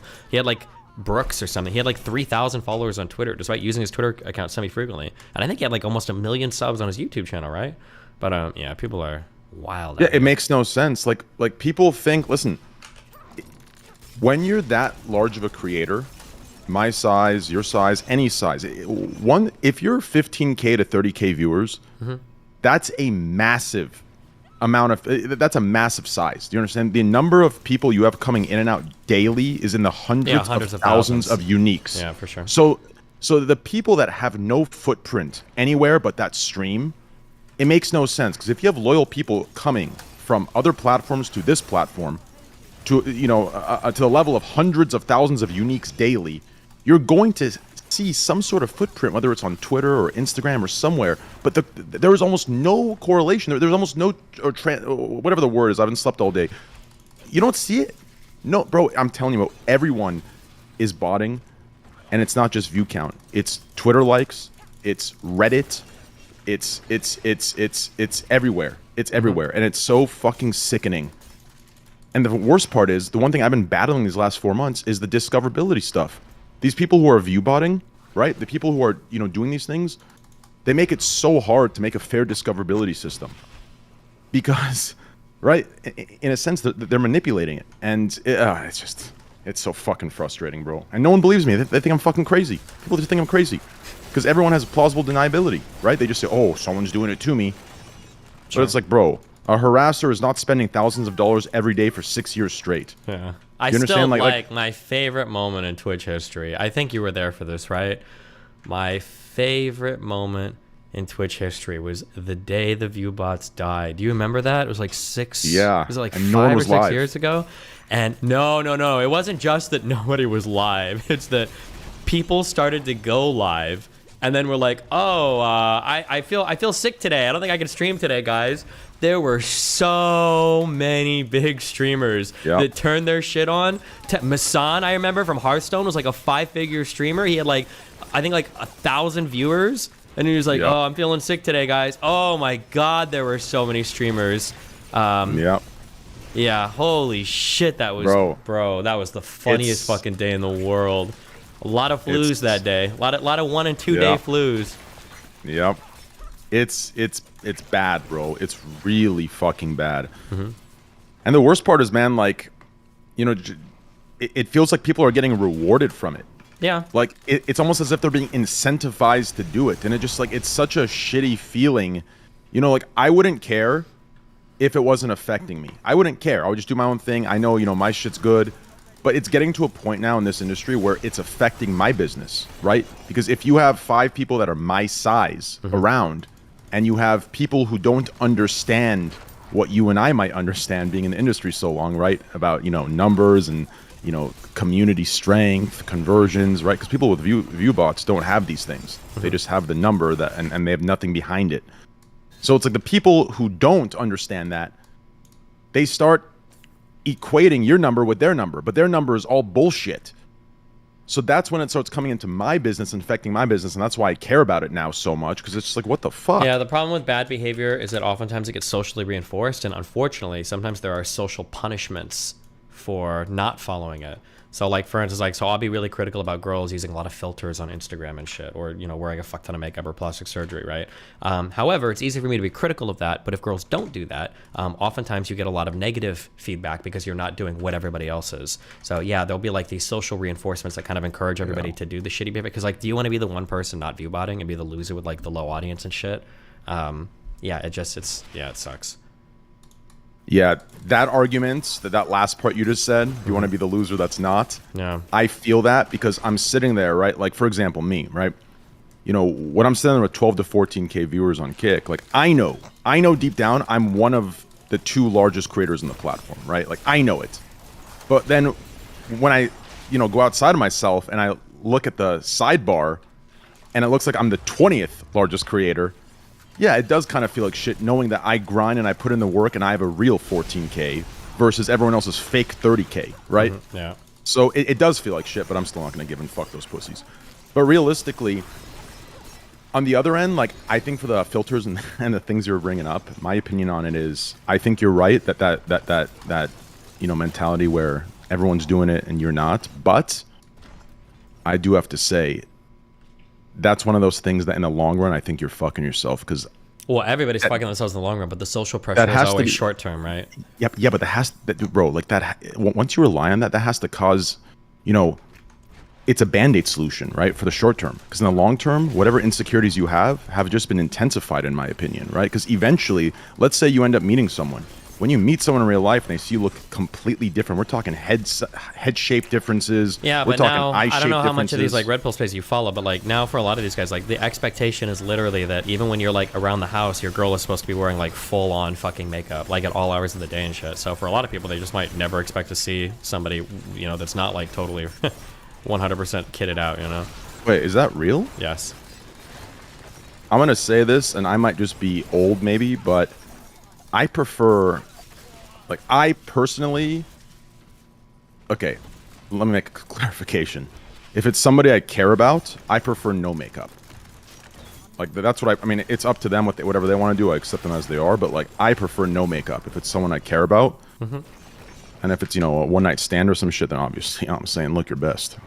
You know what I'm saying? But, like, as far as it goes for, you know, someone I care about, I think no makeup is the way to go. Okay. How about you? What do you prefer? Or you don't really care? Indifferent? No, I mean, like, I'm generally the same. But I've also, like, I've lived with, like, women my whole life, so I know what to expect, yeah. But... Yeah. Makeup's just... I mean, to be fair, I don't think makeup's an issue. Like, makeup's fine.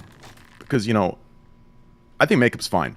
I think the filters have gone fucking out of hand. Filters and the surgery are, like, the two insane things today. Yeah. Bro, the filters are wild. Like, listen, we're talking... Listen, when I say head shape difference... Or head, like, brother, we're talking like completely different head shapes for pictures versus in real life. We're talking it's a completely different human. Mm-hmm. Like those shows, Catfish from back in the day, where you know it was a picture of a random person and the person was completely different. I'd say it's the equivalent these days of the same person with a filter showing up without the filter, right? So before it was a different person using someone else's picture. And I'd say today's equivalent is the same person using a filter. You understand? Versus not having one in real life. Like, that's how dramatic the filters are. Does that make sense? Wait, hold on. Phone call. Hello?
Okay, sorry. Wait, who joined and left? Hello? Some guy named Abba. Oh, that guy. Fuck. Yeah, crazy, bro. What? This lady on the phone just misspoke. I usually every now and then I'll get like all my STD testing done, and she starts off and she's like, "Hey, just want to call, let you know we have your results back for the HIV. It was positive. Oh, I mean negative. Jesus Christ! What the fuck? She fucked with me. No, but okay, boring. So what's up? Oh yeah, okay. Anything else? Or I'm watching my Sneeko video, burning some bridges right now. So did Abba want to come back and chat for a second about something? Abba. Is it Abba or Aba? Oh, we call him Abba. Is that his name or probably not in real short life, for something? But I actually don't know. Interesting. Is this the new season? No, new season drops what? 23rd? 20. Do you know what season or when season 1 drops of Diablo? I thought it was 20th. But I could be wrong. I don't know. No, I think you're right. 20th sounds right. You gonna play? Maybe, we'll see. I feel like this game past level 60 is actually really boring, but we'll see. You mean past level? Oh, okay. Wait, what did I say? Level 60. Oh, yeah, past level 60, yeah. I felt that way, and then I've started to look stuff up, and apparently, like, there's just, like, the loot drops are just, like, not that much fun, I think, but... Well, there's no in-game economy. That's a really big mistake. I don't know if you played Diablo 2 or Diablo 2 Lord of Destruction, but this game only exists today because of the popularity of that game, and that game only remained popular because it could feed off of itself. It was a self-sustaining game with in-game economy, right? You could like that game and CS:GO are one of the only games in the history of all gaming with, well, I guess, and RuneScape, right?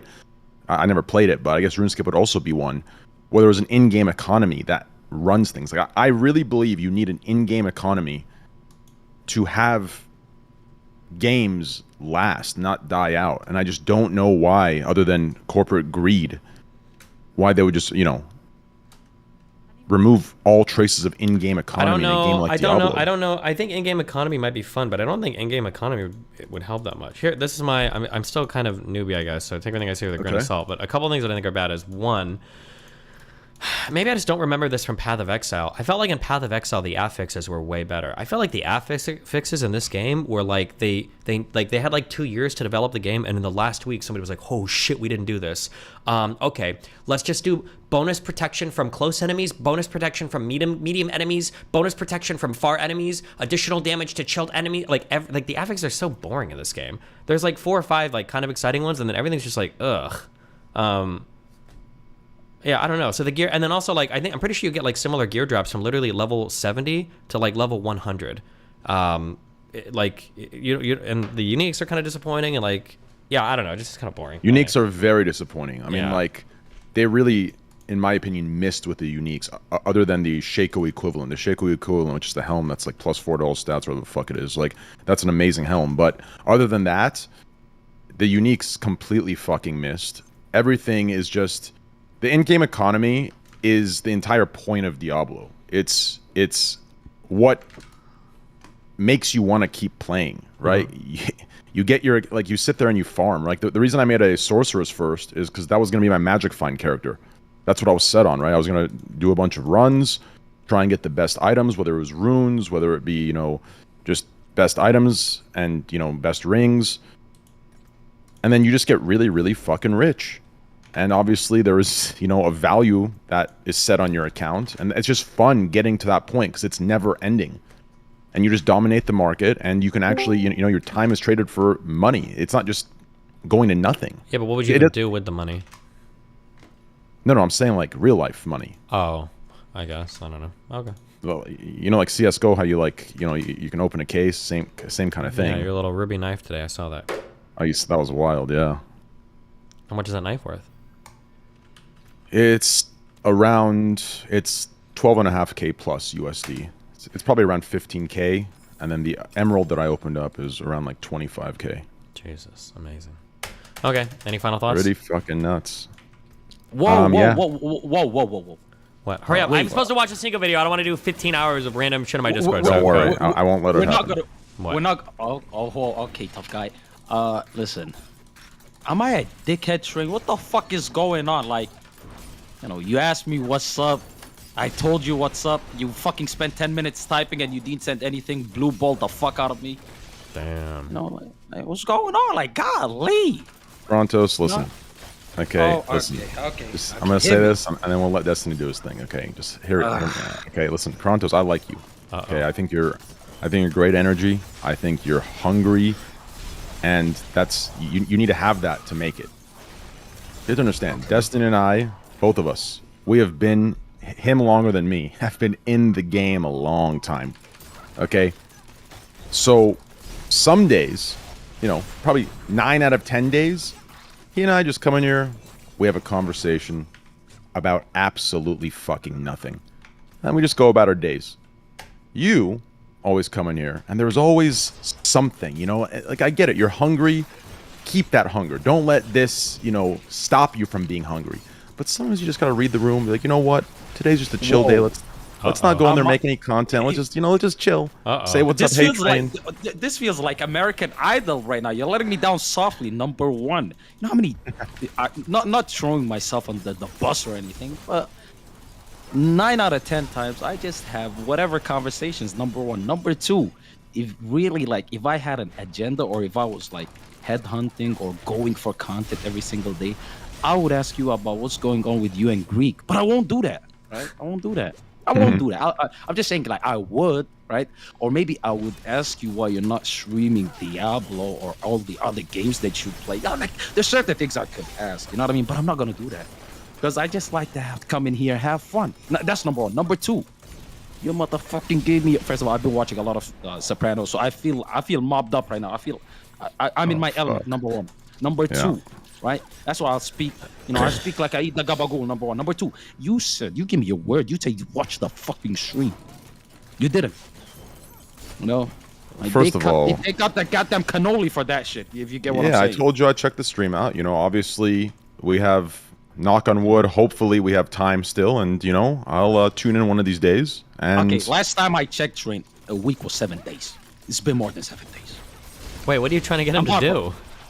Watch the. No, he said, I don't know what type of guy you are. Remember when I was like, I want to be on Scuffed, and then you tried to little bro me, Lil Steve, and you said, no, he only has big guys on, and he had to stop you because he's like, whoa, I've had you on before when you were averaging 1,000 playing League of Legends. Like, I never said that. I said I have a lot of small guys on. Destiny's always been a big we're guy. Paraphrasing. We're paraphrasing, right? We're paraphrasing. Anyways, he said, listen, I like the chill vibe.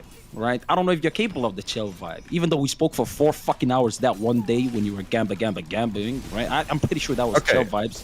I'll break it down for you. I'll just give it to you. I'll give it to you I'll straight. squeeze your fucking nipple so hard right now. Okay, Yeah. go ahead. Listen, I'll let you. Okay, I'll let you. Okay, hear me out. Here is all I worry about. Okay, and this isn't a. From my experience, this is going to make me sound like pretentious a little bit, but from my experience, this isn't something new creators go through. Only new creators go through. Only, you know, up and coming creators go through. This is something even large creators still go through to this day. Here's my biggest pet peeve. Okay, do you know, Destiny? I'll ask it. You know, you can answer this as well. Have you ever been in a call where someone really wants to keep up the content? They're really going for the validation and approval of the chat. They want to be hyped the content. Just wait. And they get to a point where they're beginning to feel insecure, like they're not doing enough.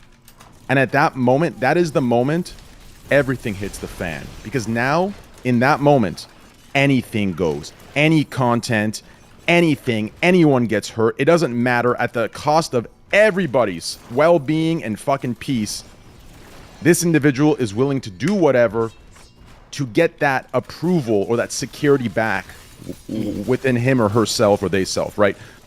That's what I try to avoid when it comes to the podcast. So that's what I need to see. I need to see you in a moment where you feel like you're not doing anything. If you'll just sit there and like, yo, guys, slow day, you know, sorry, we're just going to chill. Or are you going to start doing wild shit to try and get the hype? Like, that's what I try to gauge for the podcast. Because if someone comes on and they feel like they're being boring, so then they just ruin the fucking vibes and do some stupid shit. Like, I have friends that do that. You know, I hate that. So even my friends that do that, I don't bring them on.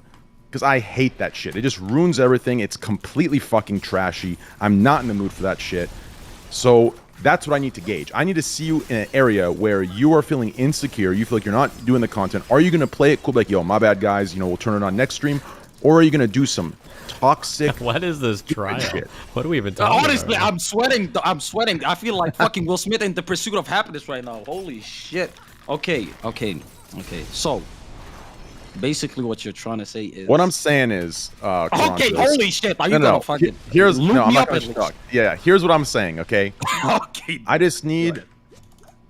There's something called Destiny's a great example of this. It's confidence. Yeah. It's confidence in the content creation world. You can see Destiny, right? Whether Destiny's at 1,200 viewers, 2,600 viewers, 40,000 viewers. Sure, when he's at 40K, he might get a little excited and, you know, do a little extra. But generally, he's in the same mood, same thing. He's not going to stream 8 hours extra if he's here or there. He's not going to cut the stream 2 hours shorter if he's at 1,400. He's doing his hours. He's playing his games. He's going to finish when he's done with what he's doing. That's confidence. And that's something that veterans, most veterans have kind of, that's the peak of streaming. That's when you've hit it. That's when you've made it. And that's what I look for. People, and this can be achieved at any viewer count. You understand? That's what I'm looking for. People who are confident in themselves and they don't feel like they need to seek chat's validation or approval. Is that a better word? Train. Are you trying to gauge it, or do you already see me as doing all the negatives? No, that I'm you're trying to saying gauge about? it. I'm trying to gauge it because I think, Destiny hangs out with you, so I think that's already. Okay, that's a very no. Destiny. That's a good hangs thing out for you. with Destiny hangs out. He hangs out with a lot of shady characters, me included, of course. Yeah, but he's doing like, a show. He's doing a show with you, so that's a good thing. Oh yeah, speak it up. Let's not even speak of it, but you know what I mean. Listen, ladies and gentlemen, check out my latest tweet, twitter.com/Kratos. Train, you don't, because it might be pushing a certain. Train, I'm just curious. might How would you calculate how you'd pay somebody for a show you're doing? I'm just curious. Oh, how much do you give Devin? Actually, don't answer that. You might not give it. You might not give Devin Nash shit. I don't know. Don't answer that. But let's say theoretically, you were to give Devin Nash like some money for Scuffed. How much would you give him? Oh, thanks, Lawson Harrison, for the donation, buddy. I No, appreciate it. that's very different between you and Destiny. Me and Devin have Oh, come on, man. Just fucking engage with what I said. Holy shit. No, because it's like if you don't understand context and you just like No, you're irritating apply me it right now. in You're a doing black the and white train shit. world, then No, it's a you're black gonna and make- white. Yeah. Nah. Just fucking just do it. How much would you give him right now? Just spit out a number. Go. Well, don't you stream it on your channel as well? Oh fuck me, dude. I like Train. You're busting my balls right now. Just Yeah, no. fucking Well, say it. listen. If you He's not really telling want, you, dude. There's no it- shot. well, no, because if you wanted to get paid by Steven or have a rev share for that stream or the sponsors of that stream, then I think the way you'd want to go is not stream on your channel, fully engage on his channel, help him grow the show. By default, right? The trade-off is Destiny has a massive platform. You have a show with them that's locked in. That's going to give you passive growth. And even on bad days where the community doesn't like you in the chat, it doesn't matter. You're going to gain traction. You're going to gain followers and people who love you and your personality through that. So if you're looking for a rev share type thing, I would not stream it yourself and just stream with Destiny, put full effort into him and his stream. And you guys can talk about maybe, some sort of share on sponsors that you get and whatever the case after that. If you choose to stream it, if you choose to stream it, make me feel like a queen, haha. if you choose to stream it yourself, then I think I think that you got to do what you got to do for your stream. You got to do what you got to do. I don't think there's a split there because you're both streaming it exclusively in your streams, and right? Okay. Train. So what you basically said is paying by exposure is real. No, that's not paying by exposure. I mean, think about it. You said don't stream on your shit so you could fully focus on his shit and building his shit up, and through that, that's when you you're get gaining- paid. You're No, gaining that's passive no. growth. No. I said if you don't stream, then you can split sponsors and he can pay you. But when But you're what streaming, if the guy you're working with doesn't want to seek sponsors and he's like, I don't even know how to use Gmail? What if they say that hypothetically? You know. then you have to be like, yo, Destiny, you don't want to do it. I get it. That's fine. If I go find us a nice sponsor that you approve of, are you down to go 50-50 on this? Right? And it's that simple. Holy fucking shit, Hasanabi, I'm on your side from now on. Number one, if you're fucking getting the fucking contestants and you're coming up with this show and you're hosting, holy fucking shit. Krontos. If you're on his side, you're not getting a fucking dime. So believe. You know what I'm saying? Yeah, that's what That's you not the basically side you want to be on. Okay. Listen, okay, true, but at this point, you basically said what he said, right? You're like, listen, like the exposure thing, you're growing passively if you're fucking on his. I'm about to leak what I pay you. You are not getting fucking paid passively, okay? I think if most people found out what I pay you. Don't do that. First of all, Train, stop. Let me clear something up. Wait. Train. I'm gonna type you a figure, okay? This is what we settled on. Tell me what you think about this, okay? And also, Krontos, stop. Don't fuck me over, please. Don't do it. I said please. Don't fuck me over. Stop saying that I said you get paid in exposure. That's not what I said. Okay, so clear it up for me. When you said that if you're focusing on his shit and growing his shit, you're also growing passively by having the audience fuck with you. Yeah, listen. Oh yeah, wait, I sent you a message, Train. Tell me what you think. Okay. I'm just curious. Oh, that's massive. Yeah, that's good. That's what Listen, I'm good at you. By the way, Train. Train. Let me just say this. It was less than half of that before I negotiated. So God bless my fucking negotiation ability. Number one. Number two. It's a great amount, and I'm appreciative, little Steve, okay? Mucho arigato, number one. Number two, I fucking bust my balls for that show, okay? I actually do. It's not fucking easy, especially when you're doing 12 hours a week, okay? Oh my God. 12 hours a week. My mental health, like Train over here, okay, could attest to, has no price. Isn't that correct? You should try. Listen, if you want to learn mental health, go work at Somalian McDonald's, okay, and then come back. Listen, I've seen their suffering, and you know what? I am one of those people. Like I'm an empath, so I share with their suffering. You know what I mean? That's why I get paid on their behalf as well. I'll donate that money, boys. $100, I think. That's what I'll donate. But Train, go ahead. Anyways, what I was saying was, so Devin doesn't stream it. He focuses. He comes to the show and he does his part, right? And that's what he does. So in that situation, you know, I take care of him, right? But if he were to stream it on his own, you take care of him more than Lil Steve took care of me. You're still in the beginning of the show. How about you guys get to the 2-3 year mark, and then we'll talk about what's fair. 2-3 years. First of all, let me just say this: out of everybody that Lil Steve over here planned a show with, this is the longest lasting one, and the one that actually got off the ground. Okay, and he's the common denominator in all of them. And hey, you know what I mean? Let me just say, my tenacity, my dedication. Wait, hold on, this isn't even true. First of all, I did a D&D campaign for like almost 3 fucking years. I did a podcast with Triax that I think lasted for almost a year. How long did the D&D podcast last? We did that show, the Startups podcast with Dan for, I think it was about half a year. I think the episodes weren't too frequent, but no, I've done a few long-term shows before. But we did Unfiltered with Chanman. That was a long time ago. I did the late game with Lycan, but yeah, okay. You're talking about stuff that happened years ago. So again, you're just helping my point right now. I'm not gonna lie. D&D When's the last was show you did in the past 2 years? Well, didn't we finish D&D? We finished like a 2.5 year D&D campaign, I think. Okay, first of all, every time you say D&D, all I hear is, well, actually, we finished that is not a fucking show. That's like fucking you graduated with a degree in computer programming bullshit, okay? How the fuck are you gonna snort literally anything, okay? Did you okay. You are virgin in mind and body, okay? Stop. Yes, because I'm a man of God. Yeah, please, diss me for being a virgin willingly, by the way. Listen, 6'1", tall, dark, handsome man in Southeast Asia. You know how many BBC fanatics are around me? You know what I mean? Ask Train. I was about to make a joke, but I'm afraid Train is going to be like, well, okay, wrap it up. I got shit to watch. Wrap it up. I'm not doing this for 12 hours. Go ahead. Okay, could you at least send me the Cash App dude's email? I'm trying to reach out to them for a sponsorship opportunity. Holy fuck, could you have at least answered that one? You know how much of a dickhead I felt like when you typed for 10 minutes and then first of all, I was like, oh, I never sent that? Oh my God. It's still there. No, it's still there. Oh, okay, go. Oh, yeah. I gotta find your DM. I'm being nice. I'm being nice right now. You see this? Who am I this nice to? Anyways, though, let me ask you this question. Let's say tomorrow you blow up into, let's say tomorrow Destiny does a show, he gets 12K viewers, and you get 12K viewers, okay? And you start making bank off the show. Are you gonna pay Destiny? Oh shit, that's true actually. What if he Wait, increased wait. his concurrent viewership like 1,000 CCV, and then all of a sudden he's Okay. like getting donos and shit? He's probably not paying me that, huh? No, he's not gonna Okay. pay you a dime. He's That's gonna say, true. "Yo, thank you, bro. This is Whoa, I appreciate it." wait. Like That's what true. I he's didn't even gonna say. consider that. Okay, No, no. first of all, don't hum retardation right now. What the fuck are you humming? Number one. He's being Number two. Yeah, I hope he's being sarcastic. Okay, that's number one. Number two, I knew he was being sarcastic. Why are you telling me he's being sarcastic? Why are you treating? Okay, now I'm confused. Okay, Train. I'd say, I don't know. I've been listen, slept on thank you. fried.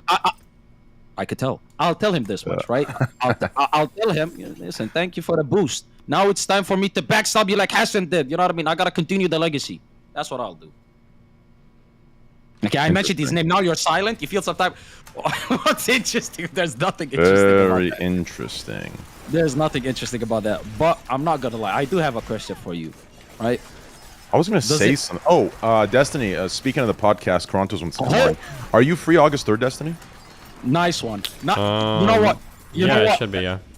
Okay. Where's just- Where's MoTV to suck your dick And- to make you feel better right and now? I- Where I you think- piece of fucking shit? Wait, Train. I got a question I'm for talking you. to. Before you Hold go on, on. give me a sec. No, I'm talking to Devin about it, Destiny, and we're thinking of. So we might leave it on Thursdays, okay?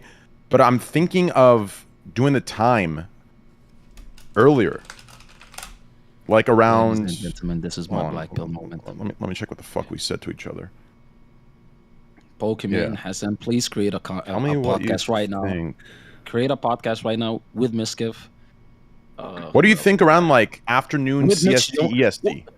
Wait, do you pay Mitch Jones, Train? I'm curious. Do you pay him a monthly since you wanted me to pay a Destiny if he blew me up? I'm just curious. You know, just say yes or no.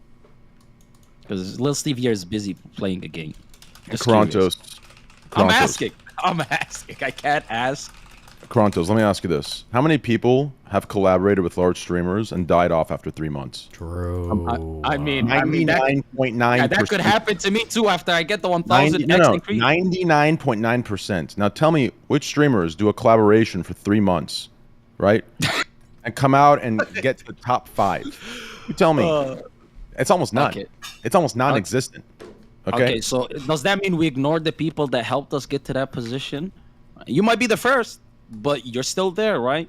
Brother, believe me, if you knew what I don't talk about, if you knew what I kept private, I know what you're used to. You're used to all the guys that post all their good deeds that they do privately for clout and likes. But if you knew, believe me, I have taken care of all. Train, Just I believe like me. all of your tweets that you say you give 10,000 to somebody who likes it. Your good deeds are all out in open. You know what I mean? I like No, those. believe me, they're not. I like those too. You know what I mean? Listen. Here's the thing, Train. Believe me, they're not. Those are Twitter giveaways that I do rarely. I've done them recently because I don't really touch Twitter that much for the giveaways, so I did a couple recently, but those are nothing compared to what you don't know about. No, And I don't assume you. I assume you do good behind closed doors, right? As all of us should. Number one. Number two. Generally, why don't you stream your Diablo gameplay? All of these things that you do, because you haven't streamed in 2 months. It's been a while. Wait, Train hasn't streamed in 2 months? I have not, yeah. Are you going through What's some going shit? on? What's going on? I'm buddy? coming back August 1st. Coming back from what? Depression? Yes. No, I've been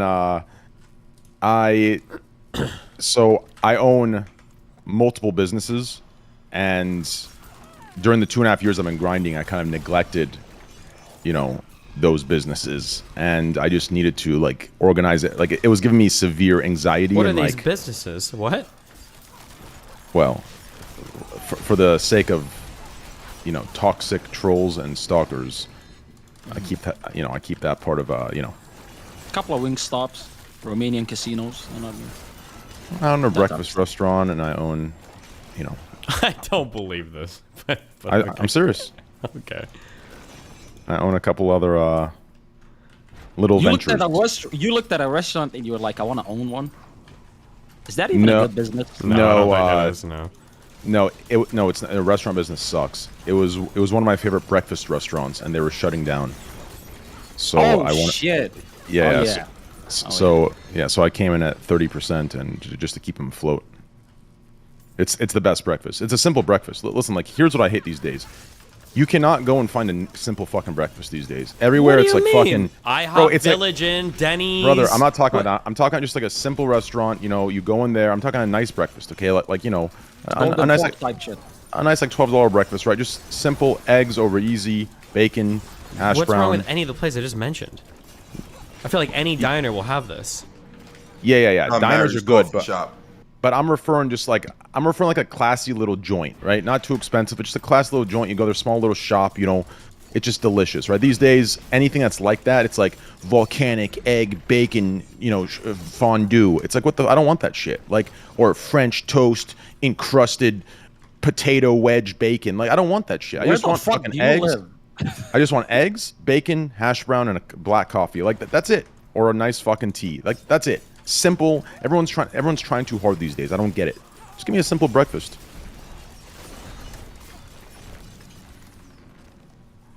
Okay. I'm getting the scuffed experience right now. I'm not gonna lie. You know what I mean? It was good. These silences. All that's left is honestly dick talk, which you don't do enough of. I don't know. Like, I think you've become too woke these days, but it's okay. You own multiple businesses. You know what I mean? Train. It's understandable. You know. Well, to be fair, what I want to know is before we get out of this call, so we can finish this video. I want to know, Destiny. Give me this one question, and I'm out of here. Okay. Mm-hmm. What's your favorite position to fuck? It's prone, obviously, always. What's prone? Like you're just straight on top, or like? Like the girl, it's like doggy, but the girl lays down. Oh, and you're on her back. Mm-hmm. Oh, I like that. I like that. Good. That's nice. Are we talking her head's to the side, you're making out while you're doing it? Are we talking about, you know, arm around the neck, you know, head back, making out? Yeah, I mean, you can basically do anything. You can do stuff around the neck, you can give him kisses, whatever the fuck whatever your heart desires in that position. You can do whatever you want, you know? Oh my Keep god. going, guys. I'm about to bust. No, that's listen. In that position, that like the reaction of the chick is like that's gonna be like a Steven. That's the reaction you're getting when you're hitting it from the back. Oh my God. No, that's it. That's literally what that's. Steven? Stop. That's what you're like, getting. No. okay. If you're doing that position, that's the exact thing you're getting from her. I promise you. Yeah, Am I wrong? Lil Steve, please record these one of these days and send it to Train on his like Yeah, I can 36th tell he birthday. really wants it, yeah. Listen. All right, guys. Well, August Send 3rd, the Destiny DM. podcast Send the- return. send- Oh send fuck! the I gotta DM. see if I'm doing it on Twitch or Kick though. We'll figure that out. Oh my God! You know, Lil Steve, if he does it on, you know, let's not get into that. But you know, please send. Nah, if Destiny's locked in, I'll do it on Kick for sure. If Destiny's locked in on the 3rd, I'll do the first one on Kick for sure. Wait, why the fuck would you even consider Twitch? You know what? Don't answer that. You know, because you know you're the co-owner of a competing platform that's big enough to actually compete now. You know what I mean? Why would Yes. you give them your best show? Why would you give them your best show? Well, I don't want to say anything out loud, but pretty much. Whisper it to me. Imagine. Let's see. What's a good example here? Since I'm very tired. Imagine. I have access. Never mind. I think you can. You know. You think I could? What? Listen, No, I'm imagine. good, but I'm not Okay, that good. I'll just say this. Imagine a bridge. Thanks, damn Gina, for the 5 subs. Imagine a bridge. Imagine a bridge. That's all you have to imagine. Just imagine a bridge, and that's it. So what you're That's saying why. is you're trying to funnel the people from Twitch to Kick. Interesting. So it's not like a bridge; it's like a tunnel. And it's not, and it's like a tunnel, but like it's not like a subway tunnel. It's like one of those Tesla tunnels, like 25 million, but only one car could go through at a time. It's one of those tunnels. Am I correct? Or No. am I wrong?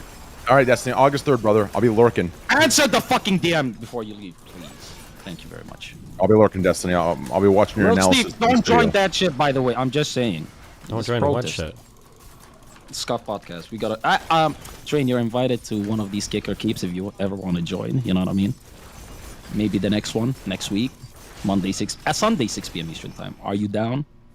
I'll tell you what. If I can arrange something with Destiny's Discord, where they kick me on the very, very first round, but you don't know about it, Krontos, I'm down. Wait, why does it matter if I know? You're trying to bust my balls right now. How tall are you? Like 6 foot? Your legs are tiny as hell. You know, You're giving me fighting words right now.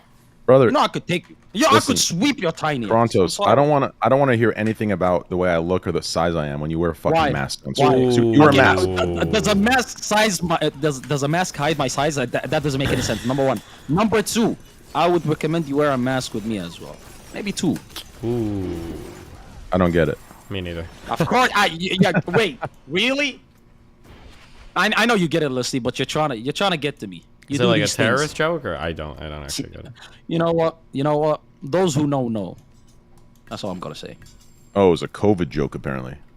It wasn't a What? COVID joke. You said it as Jesus. though somebody could read my mind and just told you. They're like, oh, apparently.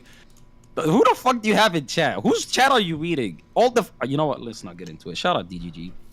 Ladies and gentlemen, how does it feel that, your fucking boss is paying me to fucking be hated by you guys? Like, you guys love my fucking voice. I read it in the subreddit every single day.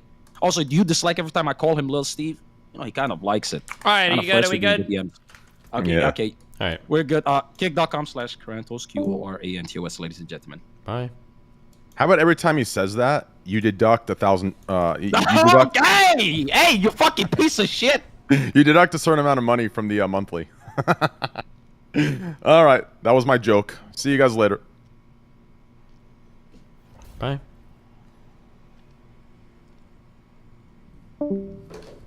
Okay. Assert dominance. There we go. Christ. Okay, where were we? Fuck, I don't even remember where we were. Again, this made him upset because like it Talking did pretty about. well. He responded again, thanks, Seeker gave me lots to think about. Tried to get the ratio, could not get the counter ratio.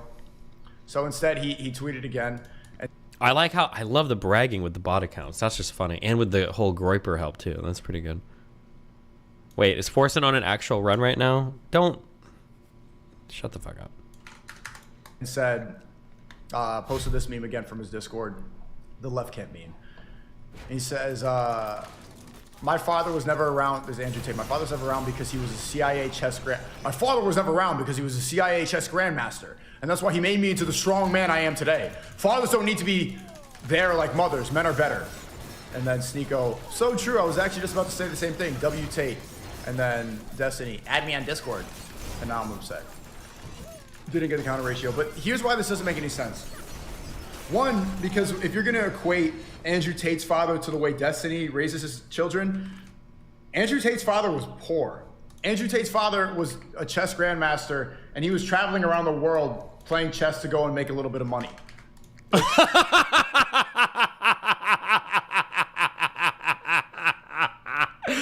No shot. Lil bro can't really. He must. There's got to be like, he's got to be laughing inside where he's like, ah, fuck. He's like, this, okay, never mind. I'm rebuilding the bridge with Sneeko. I'm rebuilding it. I understand Sneeko now. Sneeko is on a massive psyop to prove how mind-numbingly fucking retarded all of his followers are. It must be. There is, I don't believe any world can exist where he can make a statement that fucking retarded with that little self-awareness. There is no shot. That has to be a fucking, that has to be a troll statement. Like, his dad was broke because he had to fly around the world playing chess?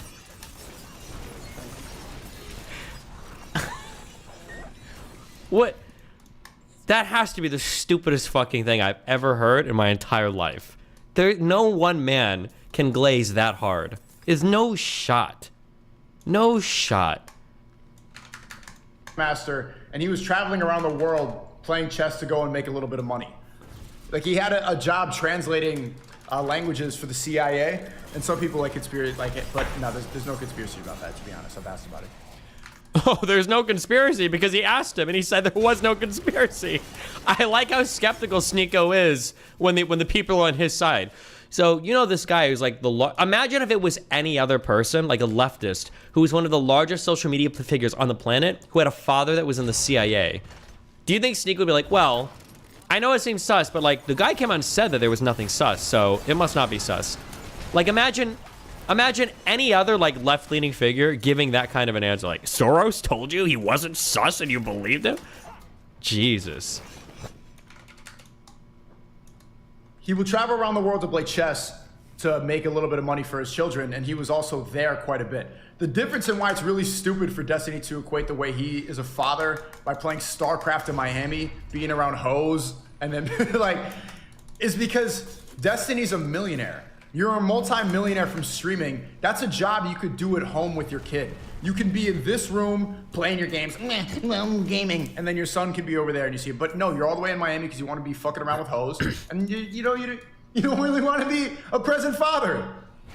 Pretty sure I mean, I could fly hoes out to Nebraska if I really wanted to. I think there were a few girls who came to visit me in Nebraska before. I mean, like, if you want to say that I abandoned my son, I guess it's fine. Go for it. Like, but I mean, like, to claim that, like, you have the same amount of career opportunities available to you in Nebraska as you do in other places is obviously not true.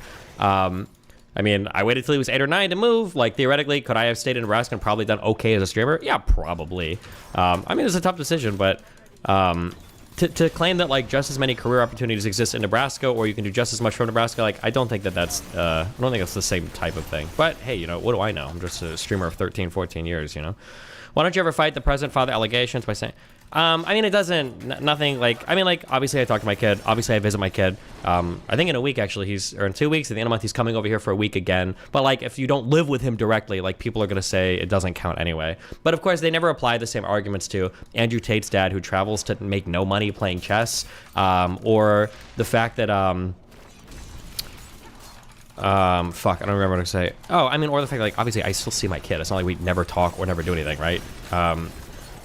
Or the fact that, like, you know, is a military father like an absent father or a deadbeat dad or whatever. Or the fact that, like, technically deadbeat implies I'm not paying anything. Ignoring the fact that I bought his mom a house and a car and I still pay child support. But I mean, like, it's whatever. Like, obviously they don't care. It's not like anybody's give a fuck about, like, the health of my kid or anything. It's just, like, random, whatever they can do to attack my personal life, which is, you know, fine, knock yourself out. But... Right. And I had conversations, people saying, oh, you're making an ad hom attack, you're making an ad hom. All they do is make ad homs on me. That's all they do. All they do is criticize my morality, my decisions, what I do. It is, I do understand Snakeo's point, but it goes into one of my frustrating things. When Snako says all people do is ad hom me, in a way that's true, but that's because Sneako's, like, his ideology encompasses, like, every single fucking part of his life. Like, he can't be a man that just talks or does one thing. It has to be everything. So everything ends up feeling like a personal attack, you know? Like, if you shit on my League of Legends... No, that's a bad example. That would be an ad hom. If you shit on, like, how good I am at Diablo, that's not, like, an ad hom for me because it's just playing Diablo. Like, the thing that I care about the most tends to revolve around, like, my politics and philosophy. Although even that, attacking that wouldn't be an ad hom.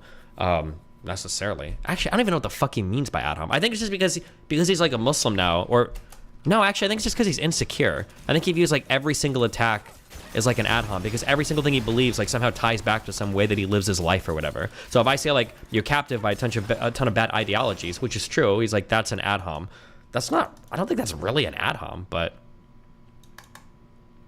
Destiny, he makes it sound like you could still live with Rachel and Nathan in the same house if you... Well, yeah, I mean, obviously that's not true. Even when I lived in Nebraska, until I think it was 8, we could never live in the same house. Me and Rachel will kill each other if we live together, obviously. What do you think? Oh, do you think the implication is that I just like ditched the mom and like peaced out when she was like begging me to stay? Do you think that's what he's implying? I don't know. Like I said, like these guys don't even like know anything about like relationships or families. Like whether it's, I'm not like, I don't really usually seriously contemplate his critiques on my lifestyle.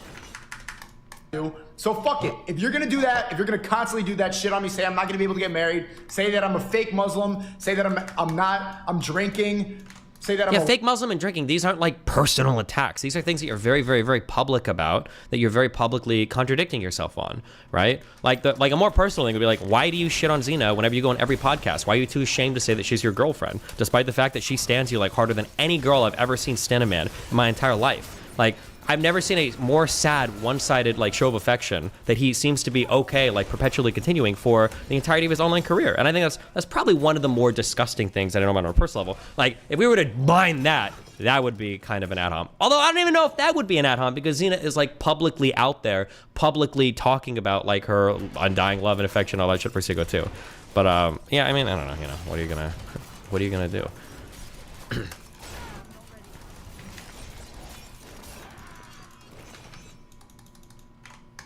lie or all this stuff. What the fuck is going on with your life? I called out Aiden today too. Like, I could be drinking and gambling. I'm in the gym. I'm actually doing a self-improvement thing. I'm actually quitting things. I'm actually praying.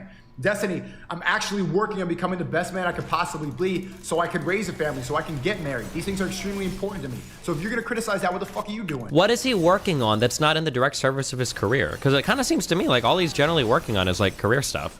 Like, he says he's training. He's still really small. This guy is one of the leanest people I've ever seen in my life. He weighs less than I do. But he kind of trains. But like what, for Instagram pictures? I mean, like that's what it seems like. So he trains a little bit, but he does it like in different countries and different gyms so they can like make content for his Instagram. What is he working on like personally? That is like actually like a sacrifice. It's not like in the service of just growing his career, you know? Yeah, I don't know. Sneako's jacked. Sneako is absolutely not jacked. Sneako is incredibly lean. I think Sneako is about 155 pounds at like 6'2". What do you mean? But yeah, no, but I mean like, and again, like self-improvement, all of that is fine. Like that's okay. But yeah, I don't know. It just seems like everything he does is like in the service of like furthering his career shit. Like even the Muslim shit, which is one of the reasons why I'm so critical of it. Like if he would start talking about the Quran more or talking about like actual Muslim values, not just the ones that happen to be benefiting him during a particular online debate, I might, yeah, I might be more warm to the idea that he's like pursuing a good lifestyle, you know? You are not the same as Andrew Tate's father. You are a multi-millionaire who just plays video games. Get a room in a crib, set up your little factorial bullshit, do your debates and you know, fuck your dudes on Grindr in the car, and then have your son there. If you're gonna play, I'm not gonna say what you should do as a father, but if you're gonna criticize me, let's look at you. That's fair. Like, meanwhile, Sneako is busy, like, trying to cry to everybody about how chaste he is, about how holy he is, about how well, like, and then meanwhile, he's, like, fucking having threesomes with fresh and fit girls. like in the background, and then, like, bragging to people about it. Like, bro, come on, really? Like, again, my life is totally open. If you want to judge me, I guess go for it. You do it anyway. But, like, I'm open about all my shit. I don't hide, like, 90% of my personal life like these guys do. Like, the worst parts of my life are accessible for every single person to have their opinion on, which is a little annoying, but at the end of the day, fuck it. Like, for the most part, I think I do okay. Yes or no? Yes or no?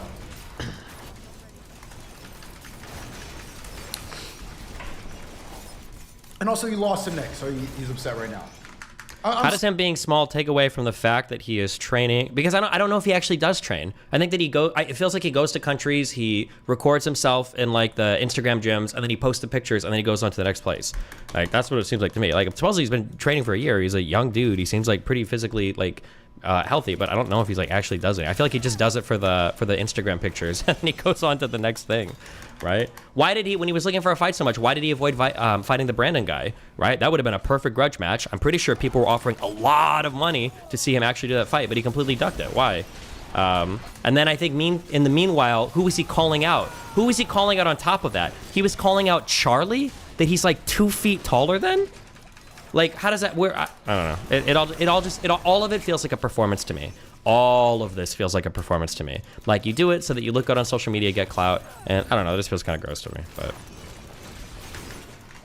sick of this. I don't know if is that too far, yes or no? I said yes, and now people are gonna be able to say no, so it's going back and forth. And then I think I got did I get the counter ratio? Did I get the chat? We did I like get the the sweet Nick? I like how we horseshoed back to the lefties now. Did I get the counter ratio? Did I get the ratio when Fuentes put my thing on Telegram and all the bots showed up? Did I get the counter ratio? It's close. Light this up.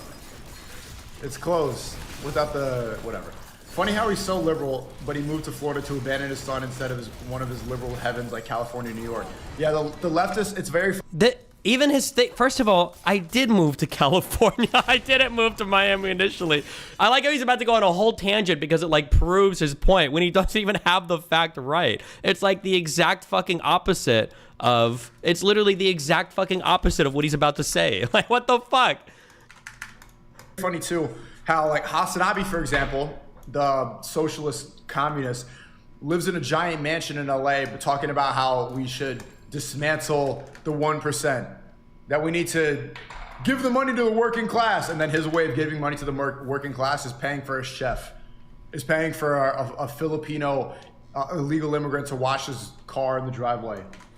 Isn't he doing the exact same thing? He's moral grandstanding. Like, yeah, and again, like, the moral grandstanding doesn't make sense. I don't typically judge people on their personal lives. The thing, like, if you want to attack me on, like, grandstanding, you'd have to find, like, epistemic flaws or hypocrisies, because that's probably where, so, like, for instance, Destiny, you tell people to do good research, but, like, you're very biased, or, like, you're in an echo chamber, blah, blah. Like, that would probably be the stuff that's, like, more relevant than saying, like, you know, like, here's your family life or whatever, because, again, I just don't typically mind people's like personal lives for hypocrisy. I mean, like, obviously I'll point out like hypocrisies in your moral systems and stuff, but he views that as like a personal attack.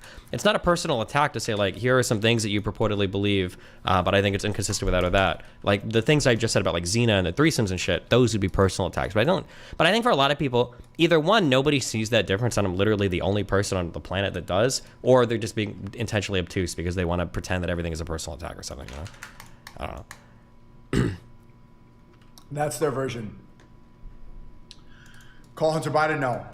Boxing is haram? Okay, well, I mean, so is music, but just, is boxing really haram? Was Khabib, is it, so Khabib can do takedowns, but he can't box, and it's haram?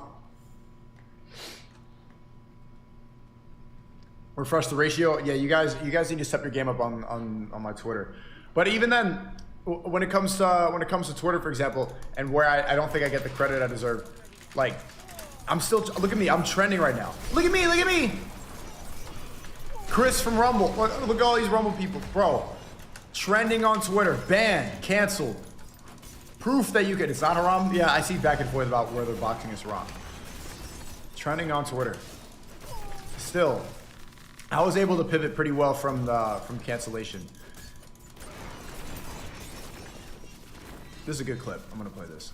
So far, our ambition. Look at the most successful humans of all time. They were all ambitious and visionary. Most teenagers are like this. We have our entire futures ahead of us. And at this moment in our lives, our adult life is approaching. So far, our entire lives have been devoted to learning what it takes to become a successful adult. And as a teenager, this is finally right around the corner. We don't have anything holding us back. Kids, rent, taxes, any actual responsibilities. If we put our mind to it, we can become whatever we want in 5 years. But like I said, 80% of us won't. That's how life works. People throw the term selling out a lot. And I believe that if you accept a dead-end fucking job to pay your bills, you're selling out. It's not like you can accomplish your dreams later on in life. This is something you can't procrastinate. You actually have to do it. Those conversations you have when you're 40 about what could have been, should have been. You only live once, and no matter what rap lyrics will tell you, that doesn't mean getting hammered out of your mind every Friday.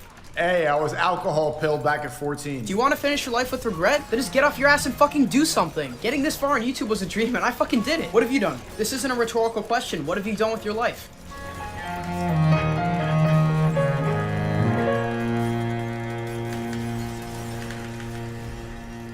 Yeah, good at it. Shout out to Sakeb. Trending on Twitter, so Seiko updates have been doing really well, but yeah, I really like that video. I want to do more of those inspirational videos. I have more trips coming up. Chat, where do you think around the world that you think I should travel to? Because we're young and we need more life experience. The one thing that bothers me about getting money young and especially talking to like people that are older than me, like Zerka and Myron, Sartorial, Tate, is they'll think that people like me, and I actually think a lot of it is Aiden, for example, like people like him make it seem like you don't put in any work in order to get to the point you are. You're just a young millionaire and you become a dipshit. Go to Afghanistan, Antarctica. I'm not going to. Antarctica, I would go. Antarctica, I want to go to I have a trip to Colombia planned, actually. India, Palestine. I want to go to all these places. They'll try to undermine the work you do because you you're young and rich, and so everything is handed to you.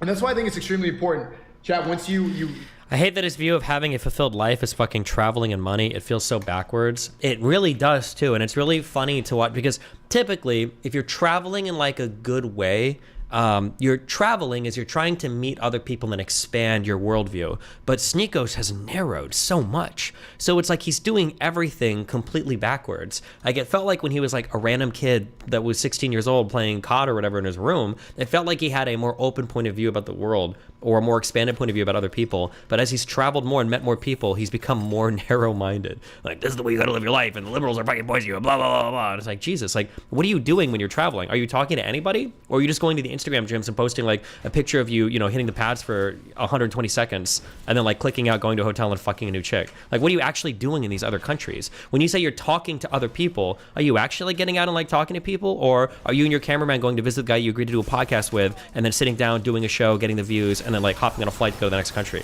Like, it's hard. I mean, I would hope I'm sure he's talking to some people. I mean, there must be some kind of, like, cultural interflow that happens into your brain, like, even if you don't want it to. But, like, it's so bizarre to me that his point of view about the world has become so much more narrow and closed off as he's traveled to more different places. Yeah, but I don't know. Based on, like, some of the videos he's posted so far, it seems like he's just meeting people in other countries that already agrees with him. So he has, like, the illusion of, like, being traveled. But in reality, like, I can message my fans all over the world, go visit 50 different countries, and not hear a single different point of view, you know, depending on how you do it. But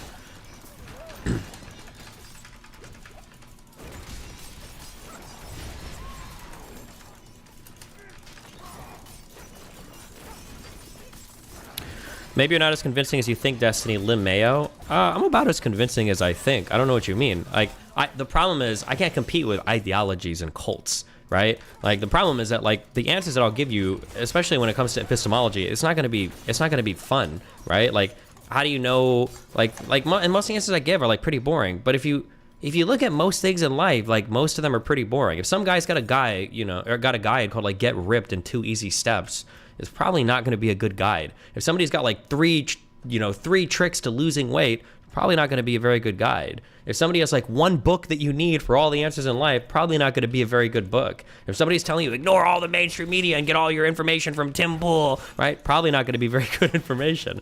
Like, the reality is, like, if you want to be, like, epistemically grounded, and if you want to be, like, I don't know, like, even ethically, morally grounded, probably take some decent level of, like, exploration, some decent level of introspection, a lot of trial and error, a lot of different cognitive tools that we use to be inquisitive about our own minds. But none of it is going to be, like, as attractive or sexy as talking about the Matrix. That's just a really hard echo chamber to break somebody out of. Because the Andrew Tate lifestyle and all these guys, you know, like the Jewish question, all that shit, like, it feels cool to think that life is a Marvel movie, that there is a big bad guy at the end of the tunnel, and he's the one who's, you know, all of society's ills can be blamed on. Because that's a very satisfying answer. I don't know if my style of questioning or whatever could ever compete with that, but I don't know if I would try to compete with that. I typically don't. This is why I usually tell people, like, I'm not here to, I'm very rarely am I ever here to, like, coach somebody through life. If somebody wants a lot of help in life, I'll give it to them. If somebody's truly like, yeah, Destiny, like, can you help me? Blah, blah, blah, like, I'll do it. But for the most part, I don't, because most people don't want that. Most people feel like they have all their shit figured out and they don't want to hear other shit that I have to say, which is fine. I'm okay with it. You know, people are free to explore and do what they want. Like, there's shit that I'm still figuring out, so I don't know all the answers. Except for how to fuck your mom in every single style possible. I know all those answers.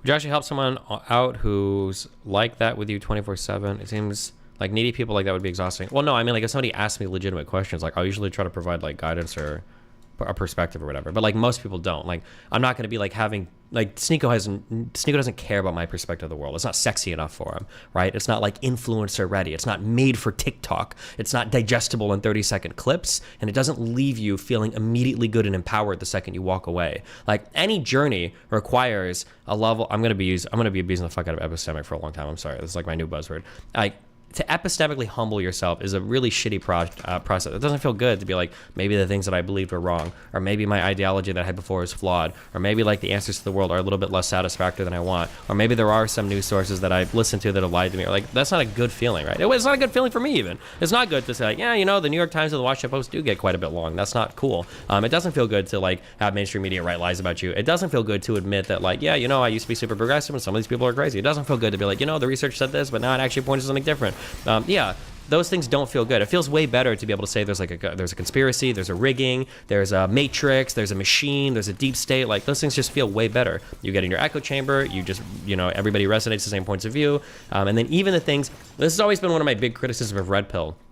Even when they give you harsh truths, they're not actually harsh truths at all. Usually it's like empowerment that's just disguised in a kind of a mean message. Like a Red Pill message or any harsh truth is never actually like, oh, this is like a really rough way of the world. Usually it's like disguised to be empowering as well. Like, oh, like, you know, you're not shit unless you do something for yourself, or like, you're not gonna be able to make it unless you take control of your life, and like, you know, nobody's gonna help you unless you do the blah, blah. Like it sounds like a harsh truth, but most of the messages are empowering and actually feel like really good.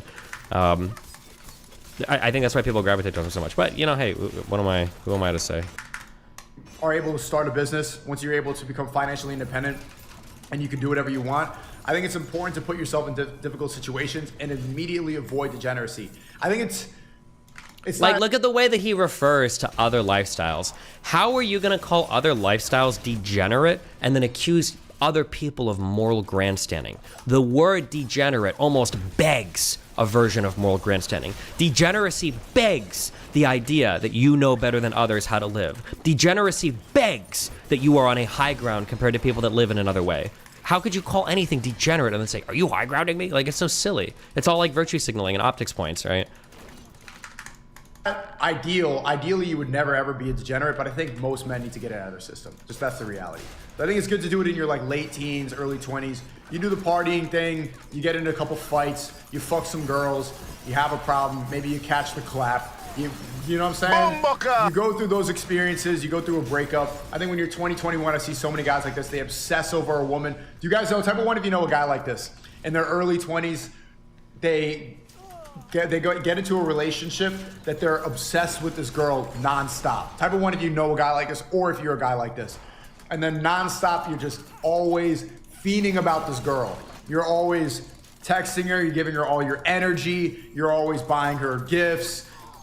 That girl ends up consuming your life because you want to make her happy.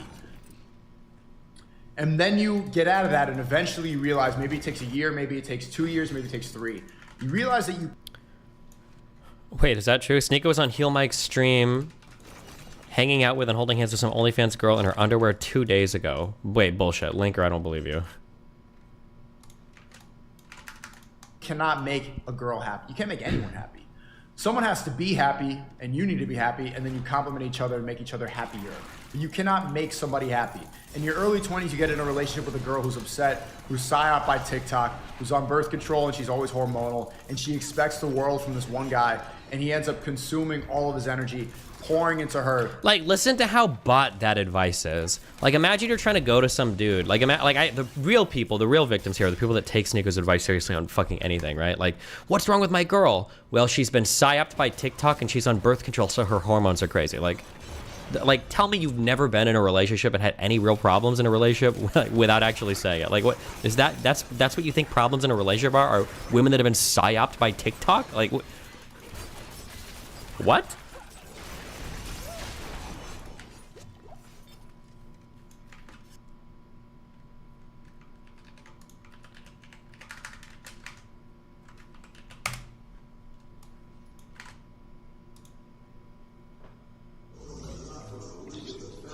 Also crystal clear, so.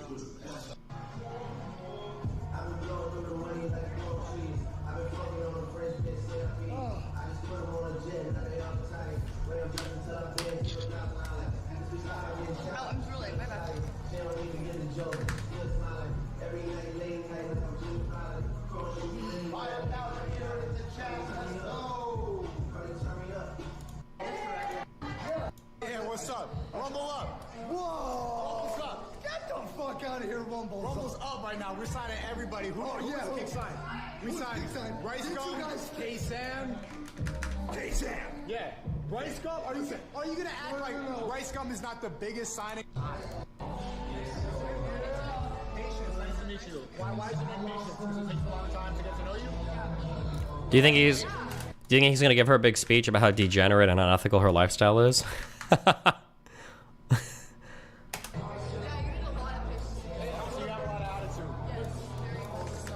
Why you seem proud of that? What? I'm not. I'm gonna bring the queen here. Who's the queen? The queen, 1 million. What's that? He's pretty autistic. He might. Oh, McQueen. So patience. It's okay. Refuse to shake their hands. Wait, didn't he? It's okay, but what do you have an attitude about? I don't have an attitude. Like, and it's so, it's cringy because I can see it. It's cringy because I can see it. Like, it's just like, this is like every young man's dream is validation from women. The most important thing to an insecure man is the approval of any woman in the room, right? So that's why anytime these guys, it's always got to be like, please, like, come near me, like, promise you, like, trust me. More than a Bugatti, more than $1 million, what insecure men desire more than anything else in the universe is the approval of any woman ever. You said that I need a lot of patience to talk to you. Yeah, I'm just trying to get to know, you know? Okay. What's difficult to get to know about you? Give me the fucking keys. Why? I don't know. What's your roadblocks? Let's break them down. Cinco, you just visit. Everyone's watching. I was a kid, man. It was like, you guys are checking. You know, suck my dick right Why am I going to 412? How do I avoid that feeling? Start fucking your mom, and then you don't need any other women. Haha, woo yeah. And then when our channels were dying, because Oh, she's great. Oh, great. it's my sister. Sister is only girl plays with nuts. Well, we were so wrong about those girls. They're the nicest human beings ever. Yeah. Well, I don't know what I'm supposed to be looking at. 414. You guys just type random fucking timestamps in chat. These ones are pretty friendly. Are these the same ones? Dude, the worst part is he said that shit like this. Yeah. That's the sneakers.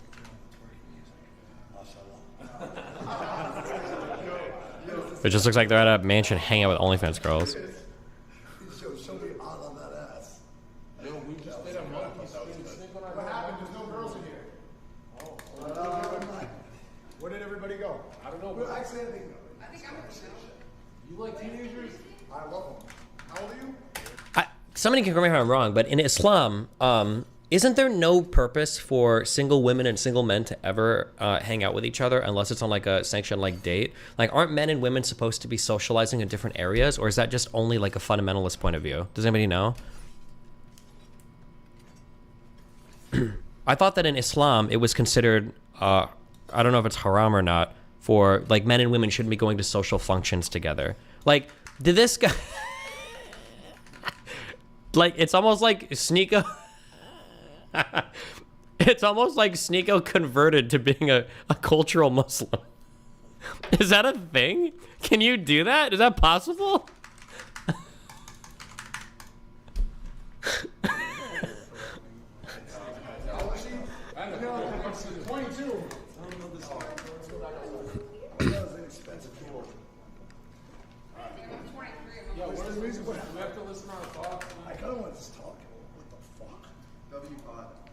Like, it's so cringe, but I don't know. Sorry. Please tell me more about our degenerate lifestyles, my friend.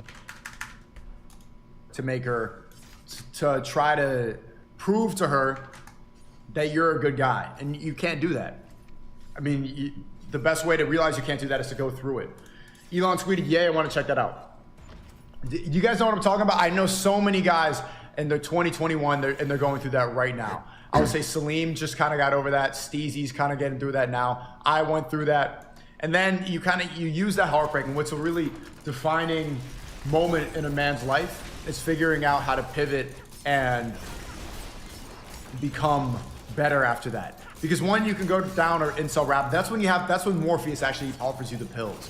You can take the black hip pill, be doomed forever. Red pill, become filled with rage and then eventually accept God. Blue pill, you can dye your hair blue and then just become an absolute degenerate and start opening up Grindr. But that's a really defining moment. and it takes a while to get over. So I think you should get that over in your early 20s, late teens. But then once you get over that, really focus on what you're supposed to do. So once you get over that, and I really want this for everybody in the chat watching. I don't just want this to be a stream where we're doing bullshit. Once you're able to start your own business, you have employees, everything is running for yourself. You're actively making income. You're always working. Like, this is like the most like I feel like I'm listening to ChatGPT advice right now, right? Like, okay, if you have a girl and you're obsessed with her, you're gonna take some time and get over it, and then eventually you'll have a business with some employees and find God and don't be an incel and like what is the advice here? You need to put yourself in situations where you can experience life more and you continue to grow even though you're rich. Because a lot of the process now the advice men for rich people to get better is going through hardships and going through struggle. And if you become rich early, if you become a millionaire in your 20s, it's going to be difficult because of the temptations everywhere. Now you're rich, girls want you. You can easily not work. Thank God for that huge swath of Sneako's audience that is rich. Please tell me. Okay, once I'm rich, how do I avoid becoming a bad person? Please tell me. And you could become a degenerate. You don't need to focus on the traditional ways that men go through the rite of passage of becoming made men. And so I'm at this. Like, I make money. And so what do I do in order to continue to mature and become better every day? So by the time I'm 30, by the time I get married and want to have kids, that I'm a competent man who hasn't been taken advantage of my whole life. Because you know all these NFT guys, Tate talks about those all the time, the DNGs, the dorks. I've met a lot of these people, like these NFT crypto guys who make millions and millions and millions and millions of dollars, and they have no idea how the world works, and their reward systems are so messed up because everybody wants to be around them, not because of anything that they offer, but because of the money that they have. And so you want to be able to avoid that problem and not get taken advantage of. Raw Fridge, thank you for the 10. Big respects, Nico, 27 years old, living in northern Jordan with 2 wives and 6 kids. That's what that's what I'm talking about. W Raw Fridge, 27 years old, living in northern Jordan with 2 wives and 6 kids. 7th on the way. Come visit, we'll show you around, brother. Mashallah, I want to come. I want to come to Jordan. How the fuck do you manage that? 2 wives and 6 kids. That's pretty ideal. 4 seems like a lot of work. 2 or 3. Bro, you don't even manage one correctly. What the fuck? Experience and it would make you closer to Allah. Why don't you start with one and work from there? So yeah, I want to continue traveling, seeing the world, and doing all the things that. And that's why I think it's important to do things like fighting and training and putting yourself in difficult situations. Am I looping? I'm looping, chat. Okay. Okay. Thank you for that. Amazing.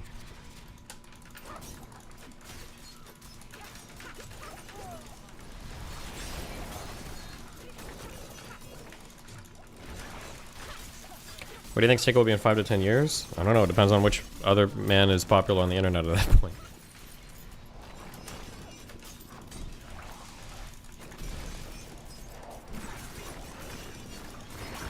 Wait, hold on.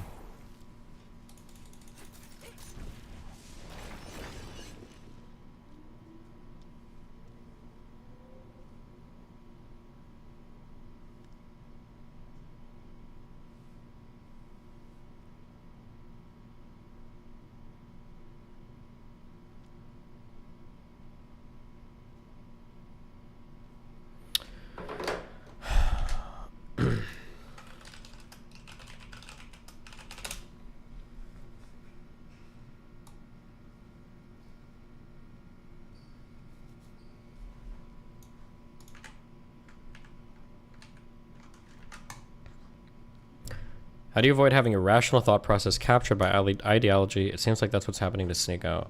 I don't know. We should like make a video on that at some point. Oh, I posted something in my chat asking how people got out of their echo chambers. But when I was reading through the responses, it seemed like I don't know how many people were like actually legitimately stuck in echo chambers versus were just like kind of in just like didn't have access to much information.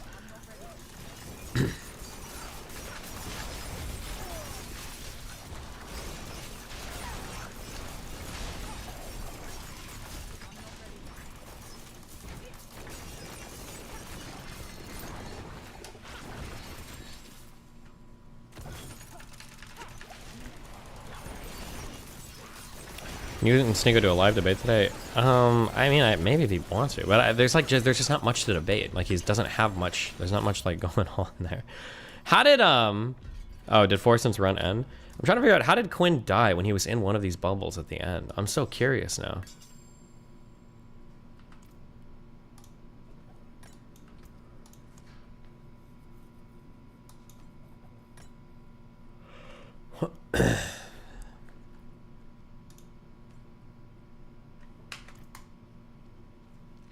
Bug? Did he literally just bug out and die?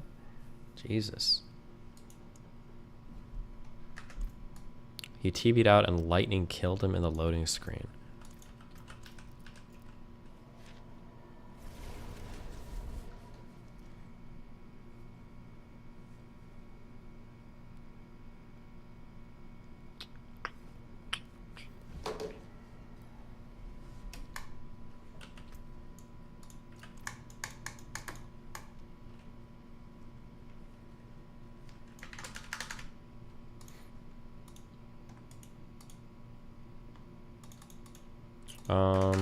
Fuck, I'm kind of hungry. Let me see what I have to munch on here. Hold on. For me, it was hitting rock bottom emotionally. It forced me to in a position to reconsider what I believed and why it wasn't working. Yeah, I think in the paper I read, they talk about something called like a total social, I think it was a total social epistemic reboot, where somehow what a person has to do is they have to say, okay, I'm gonna start from a position of resetting everybody to neutral, but trying to figure out, like, from here, like, let me read a bunch of things and see who I trust and like move in that direction. But the problem is that, like, especially when you're in an echo chamber, you have a lot of assumptions that are built on a lot of assumptions that are built on a lot of assumptions. So even if you think you're resetting everything, like somebody like, okay, fine, fuck it, I'm gonna read Fox News and I'm gonna read CNN and I'm gonna see what's up. Like, there might still be a lot of things working underneath the hood that are still kind of like poisoning your thought process, right? I think the guy in that paper talks about Descartes' Meditations. Was that the book where he did the, like, I think therefore I am, like trying to peel back like all of these like fundamental assumptions that have kind of like poisoned all of his other thoughts or whatever. This sounds like something only 0.1% of humans ever get to like. Yeah, it's really, really, really hard. I imagine it's very, very, very, very, very difficult. Difficult to almost impossible. Is Amy the next bridge burning? Amy? Yeah. What are the odds that he has actually done the crimes? I think close to 0%. I believe that he is innocent. I think when people cannot control you, they will try to control the perception of you. And that has been evident many, many times throughout media. We really don't need to look for too many other examples to see that this has happened. I do agree with what you said. For sure, maybe there are some questionable things with the webcam business, but conflating that with real human trafficking is spitting on the faces of the people who actually suffered at the hand of that terrible affliction. You cannot conflate the two. Well said. Well said. Very well said. Yeah. For a lot of these things, it's literally just, and I do this every time when I have a conversation with people, and I think almost all of them have crumbled. It doesn't matter what you think trafficking is or what you think trafficking, like, we just need to look up, here's the definition of human trafficking. Does it count as human trafficking? And then you're done. Boom, boom, boom. A lot of people have like personal feelings about what they think should or shouldn't be human trafficking, but I mean, it doesn't matter what you think it should or shouldn't be.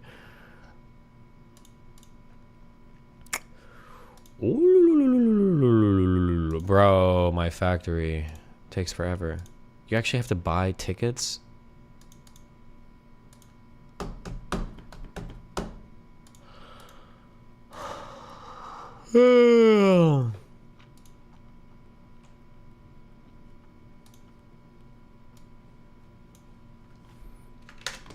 Like, a lot of people think it's only human trafficking if a lot of people think it's only human trafficking if you're like capturing somebody with a fucking gun or some shit, or like beating the shit out of somebody. Yeah.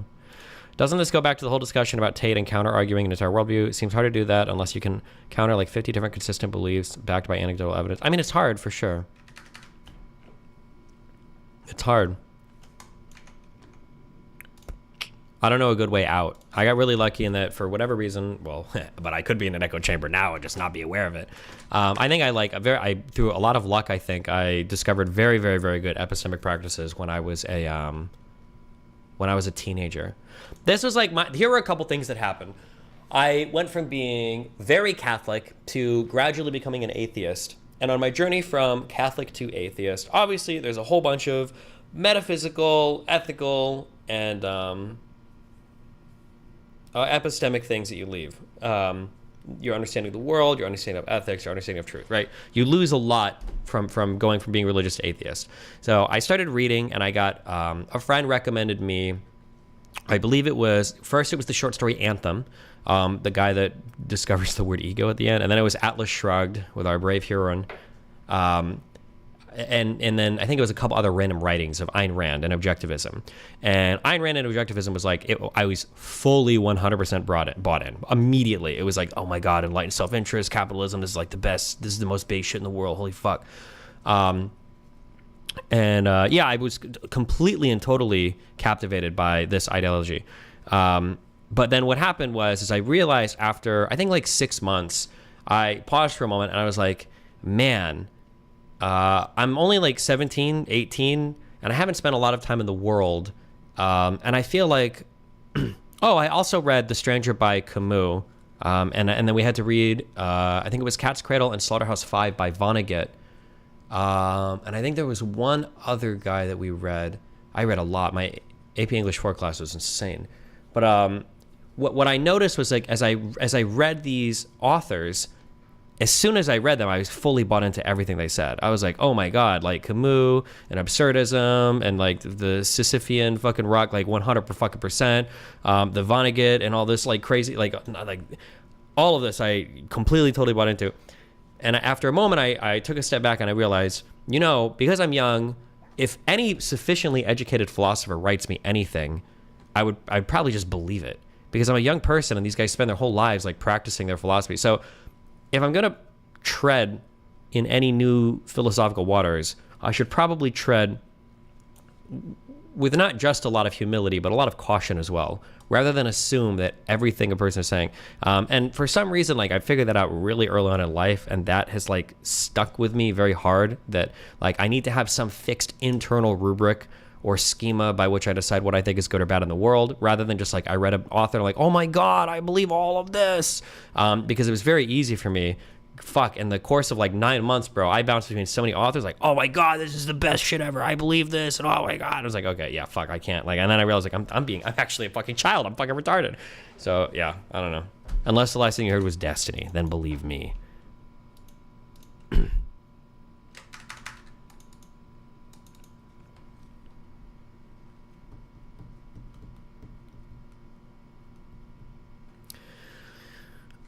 Hold on, give me 1 second.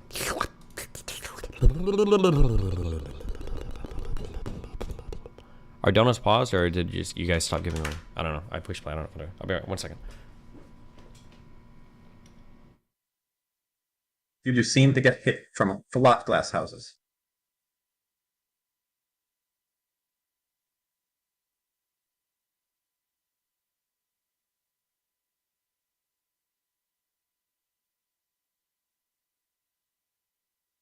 Cook my chicken right, Maria.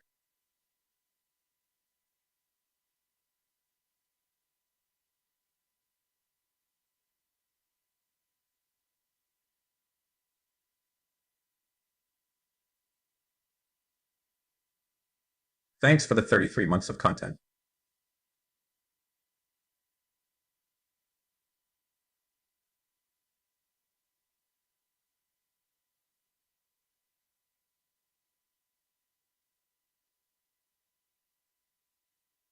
I will blow my brains out if this lasts more than 10 minutes. Get these bargain bin orbiters out of this call right now. We had a good short train call, and now it's all gone, no tears.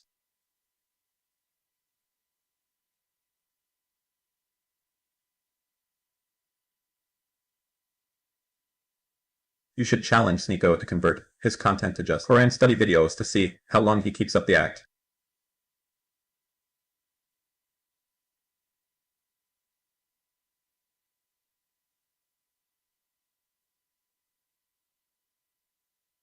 Destiny, he's actually ripped. I'll take. It depends on what kind of training he does, what his goals are, etc. And he could be a hard gainer.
Gang, gang, gang, gang. Go to the Gang, ant. gang.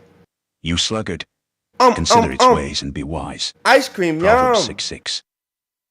Get Destiny to 4K likes and I'll go away. I promise. Grab, grab, grab, grab.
Oh. Obama. Destiny doing the woo yeah thing earlier is legit pushing the same buttons as the gang gang. Ice cream.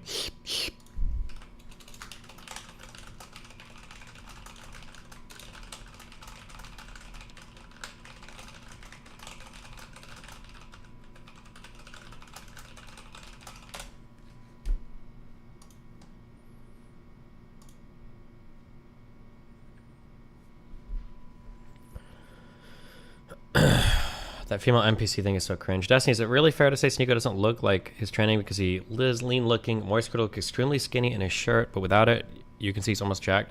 I don't know what jacked means to you guys. Jacked to me means big.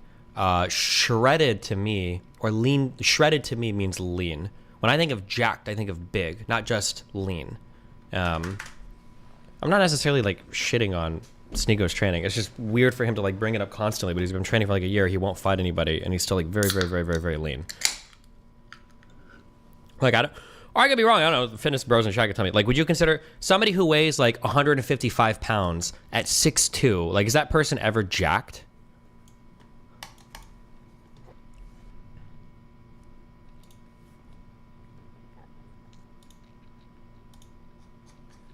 Unless you're very low body fat. Maybe. If you're like, maybe.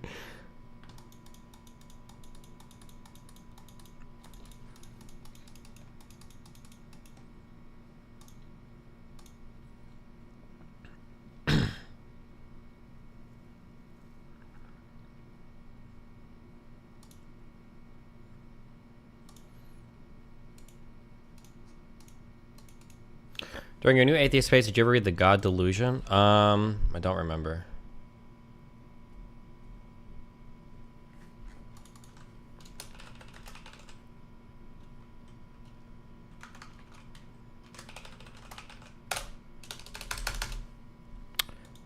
Thoughts on this? Keeper kick tomorrow? I think so, yeah.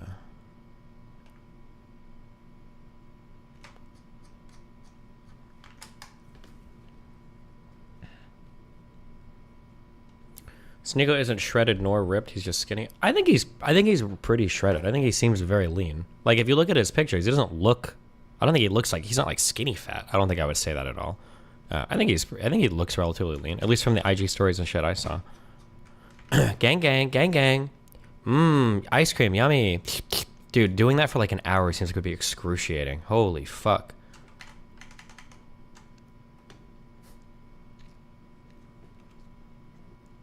Do you care about physique? Me personally? Not for like other people? Not that much. I think there are like different ways. Bro, is this Photoshop? I can never tell. I think that's just a normal face, right? They don't Photoshop it.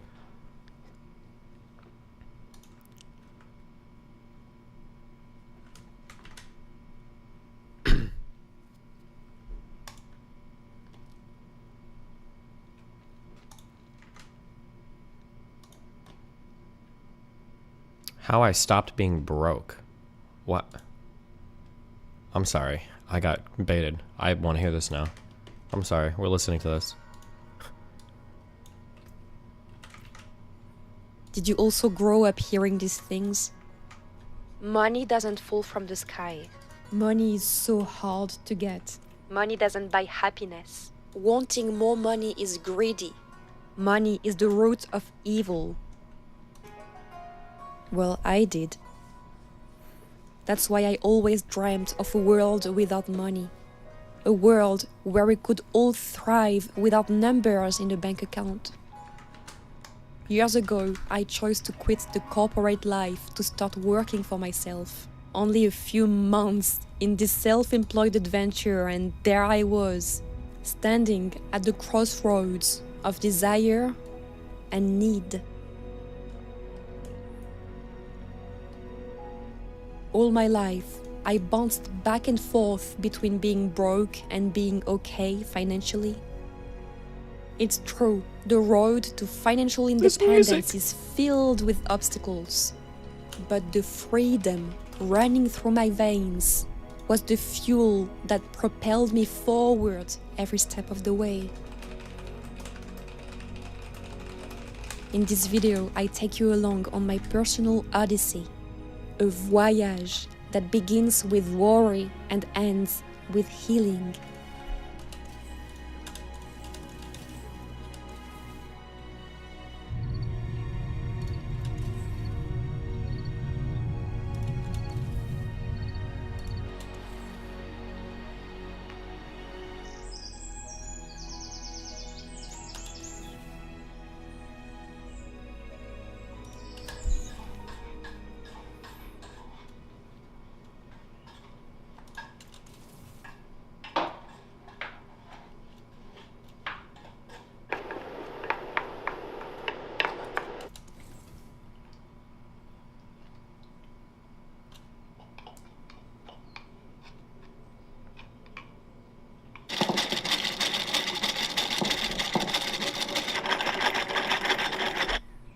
I guess we are all the same when buying something. We check price tags and search for the best deal. I used to stay hours at the stores, staring at my shopping bag and asking myself, do I really need that?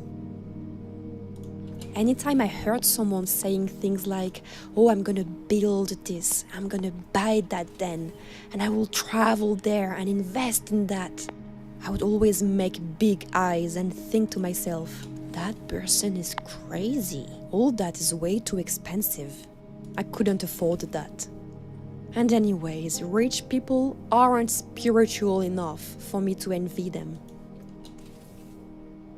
When in truth, deep in my bones, I too wanted to have this freedom rich people had.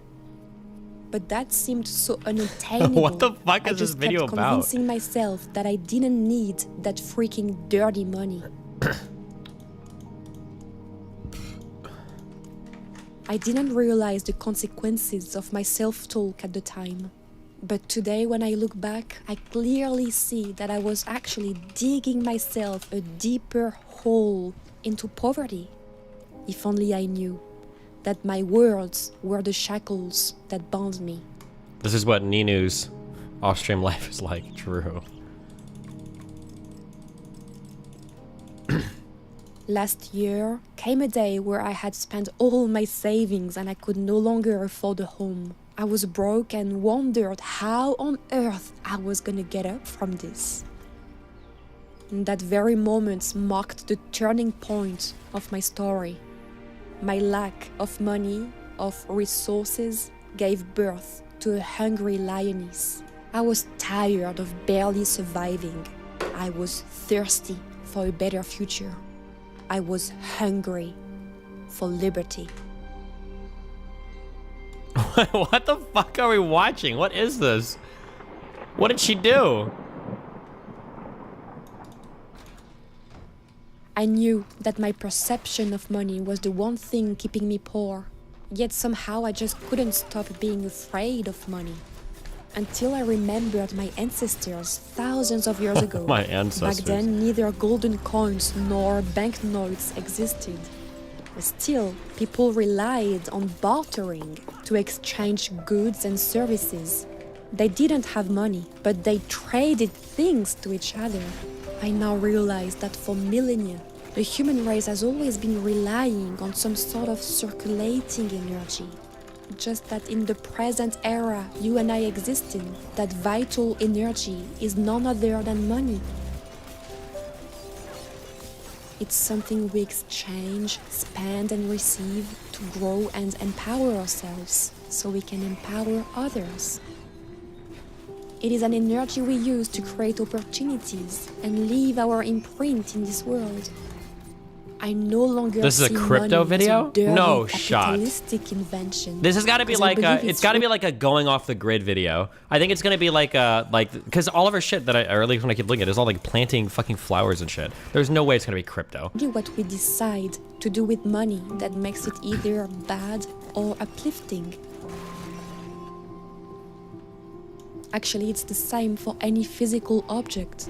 Some of us will use a knife to cut bread, while someone else may use it as a weapon.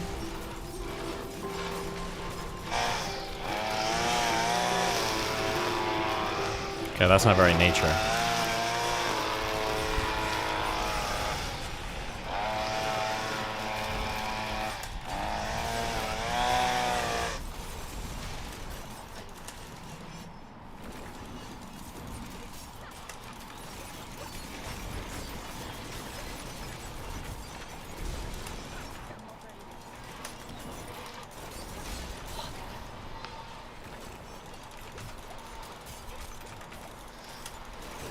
Destiny, when you go to research foreign policy, you should watch Aristocracy's video on Israel. I like She does to a pretty compare good job money about with talking a about the compass. underlying history. I'm probably gonna tool watch her mom's guiding video on sucking individuals dick. towards their desired destinations. If you would want to be a monk and reach full enlightenment, then money might not matter much to you in this lifetime. But if you're like me and you want to experience the beauty of being alive and make this world a better place at the same time, then you might want to learn how to utilize this tool. And I'm not saying that you should work more or find a better job. Not at all. So that was me actually just a few months ago. I learned that focusing on scarcity, lack, need, and watching every cent in my bank account was only perpetuating my lack of money. I was determined to shift my limited mindset to, okay, money is energy. So how can I generate more of this energy? All that without completely wearing myself out in the process, of course.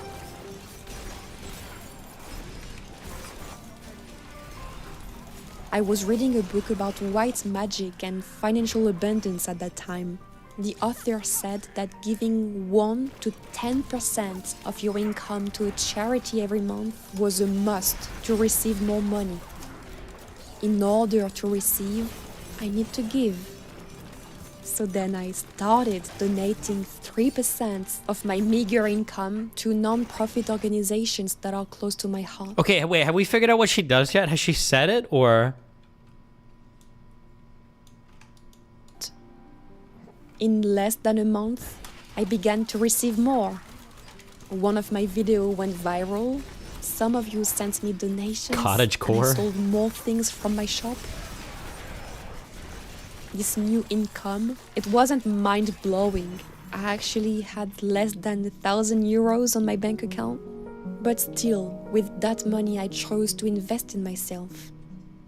I traded my previous camera for a new, better performing one.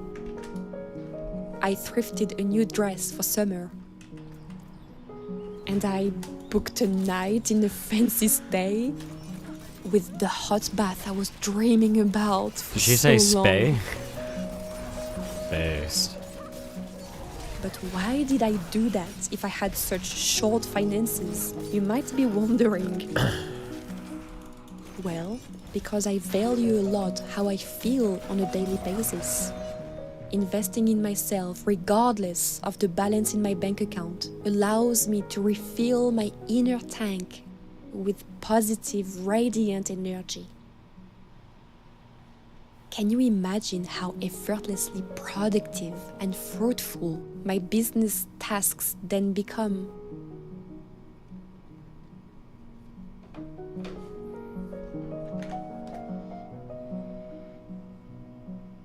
I know how money works now. I must Wait, I'm sorry. I haven't been paying attention well. Wait, how does money work now? I feel like I missed the big lesson. Wait, what? Did I miss something or? Never fear it. I must flow and dance with money. No matter the current, I am trusting my efforts will pay out.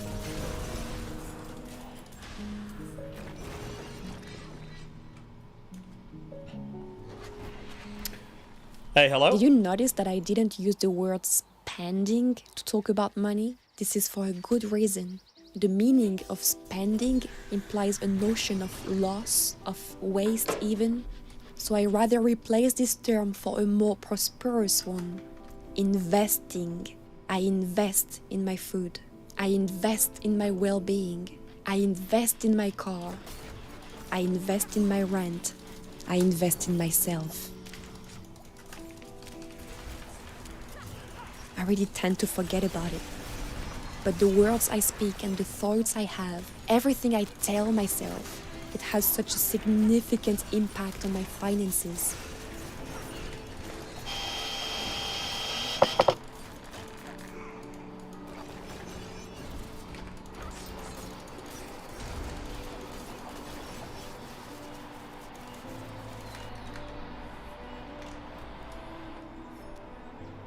I'm sure you've heard about the law of attraction before. A quantic principle suggesting that you attract into your life whatever you believe. You attract to you whatever you think, whatever you feel. It's like you're an antenna and the universe is constantly receiving the signal you emit, including your words. And then the universe sends all that back to you in the form of physical experiences. So if you think and tell yourself that you don't have enough money, if you're scared to look at your bank account, the universe will tune that and it will just send you more lack, more fear, more misery, because that's what you asked in a way. When it comes to our financial life, the I beliefs just we have about was on the final mob of this shit-ass fucking dungeon that just got totally reset because the game was fucking lagging. Diablo 4, why? 285 lag? Bro. Sorry. about money, the words we speak, they can either... Hold on, I'm level 67. Do you think I can just fucking do the... I'm just gonna try the capstone. If I die, I don't care. Fuck it. This is my capstone dungeon. Okay, fuck it. I don't give a fuck. Fuck this shit. How cringe. Or create abundance or perpetuate scarcity.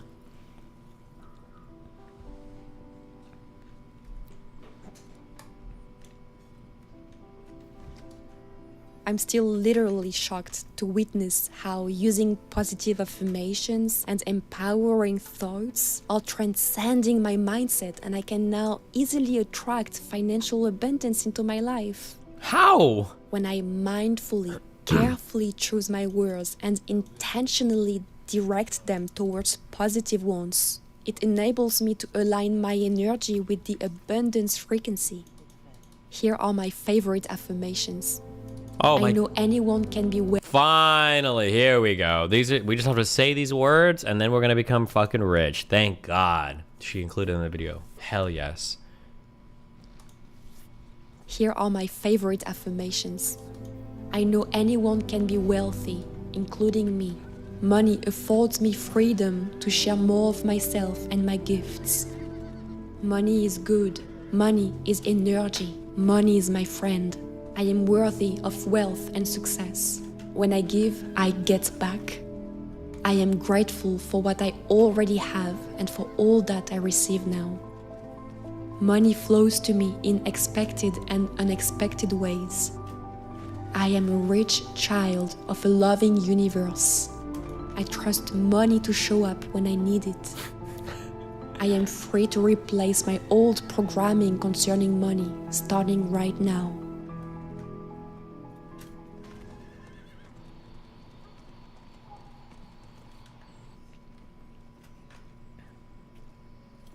Of course, positive affirmations alone are not a magic recipe, just as you need more than a cup of flour to make a tasty, rewarding cake.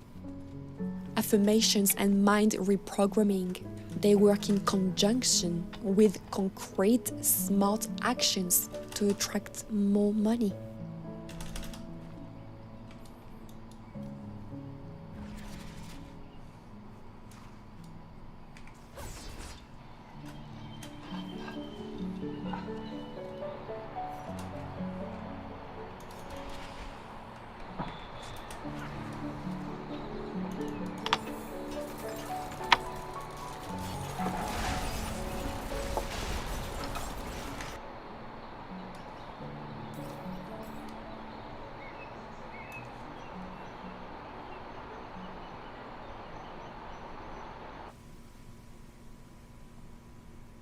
This new relationship I have with money doesn't make me more of a rich, egotistic woman. It just slowly allows me How to the live a fuck is life poverty closer to even my real? heart. And it's Ninja, not just because close your tomorrow I eyes. have more Money will that come I to will you. stop living a simple life, because that. Hold on 1 second. There's 1 minute left, okay? Don't go anywhere. You don't want to miss this.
Okay, here we go.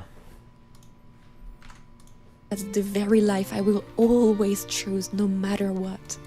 Living in sync with nature and create magic with my hands is what makes me happy. Oh God, But I I'm gonna also come! want to be Hold me, Steven! I'm coming!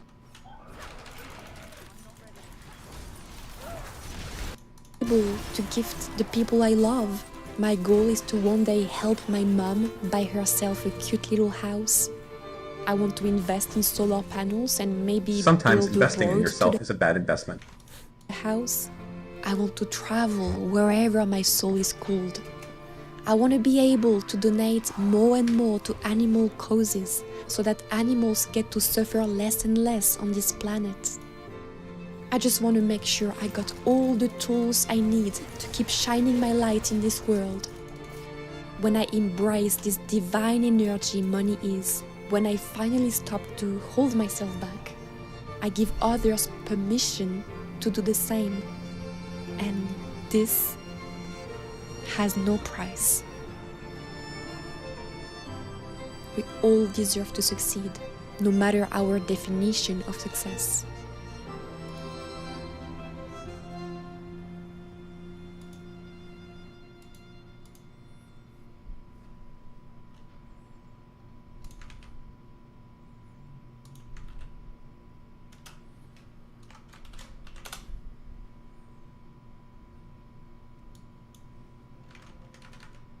What?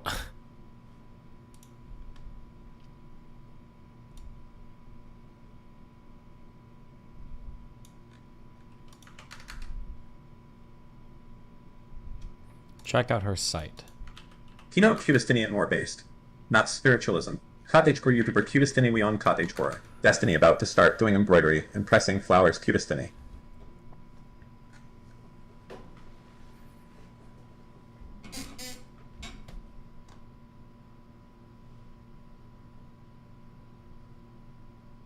If you were serious earlier about wanting to talk to some cultist scappies, I have some pretty relevant experiences. I can shoot an email or whatever with some details if interested. Either way, take care and thanks for all the content over the years. Unlock your blockages in 3 days. You'll receive 3 emails to clear your energy blocks.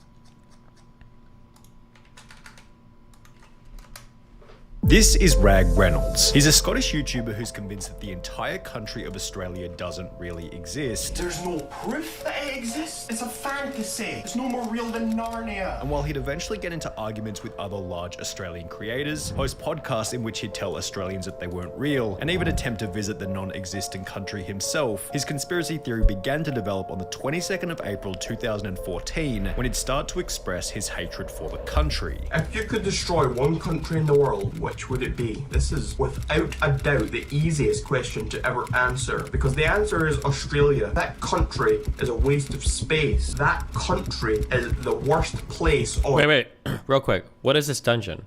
Sigil of the Indolent or Sigil of the Weak? Does it matter which path I take? Or is it just whatever?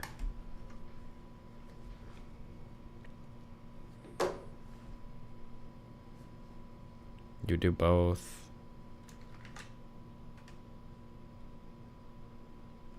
I don't care. Shrugs to knee both.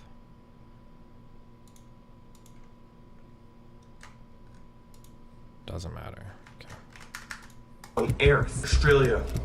Bad. That clip comes from one of the earliest videos posted to Rag Reynolds' channel, and it highlights it in the beginning. Although he clearly hated Australia, he still considered it a real place, yet this hatred wasn't only confined to his YouTube channel. He'd post tweets such as a public service, I will personally burn Australia to the ground, let's send Australia to space, as well as one final banger reading, if Australia wins Eurovision, I will drown one puppy and burn one baby for every point they win by. Jesus. Rag Reynolds didn't specify exactly where this hatred had come from, although as time progressed, his dislike for the country only continued to grow. Just over 2 years after initially stating that he'd like to burn Australia to the ground, he'd upload a new video simply titled Down with Australia, in which he began to outline why he hated the country so much, with his first point being that we simply have an annoying accent. Australians have the second most irritating accents on Earth, beaten only by South Africans. Every time I hear a pathetic Australian say, "my," I just want to punch them in their good-for-nothing liver. Since it's common knowledge that all Australians are alcoholics,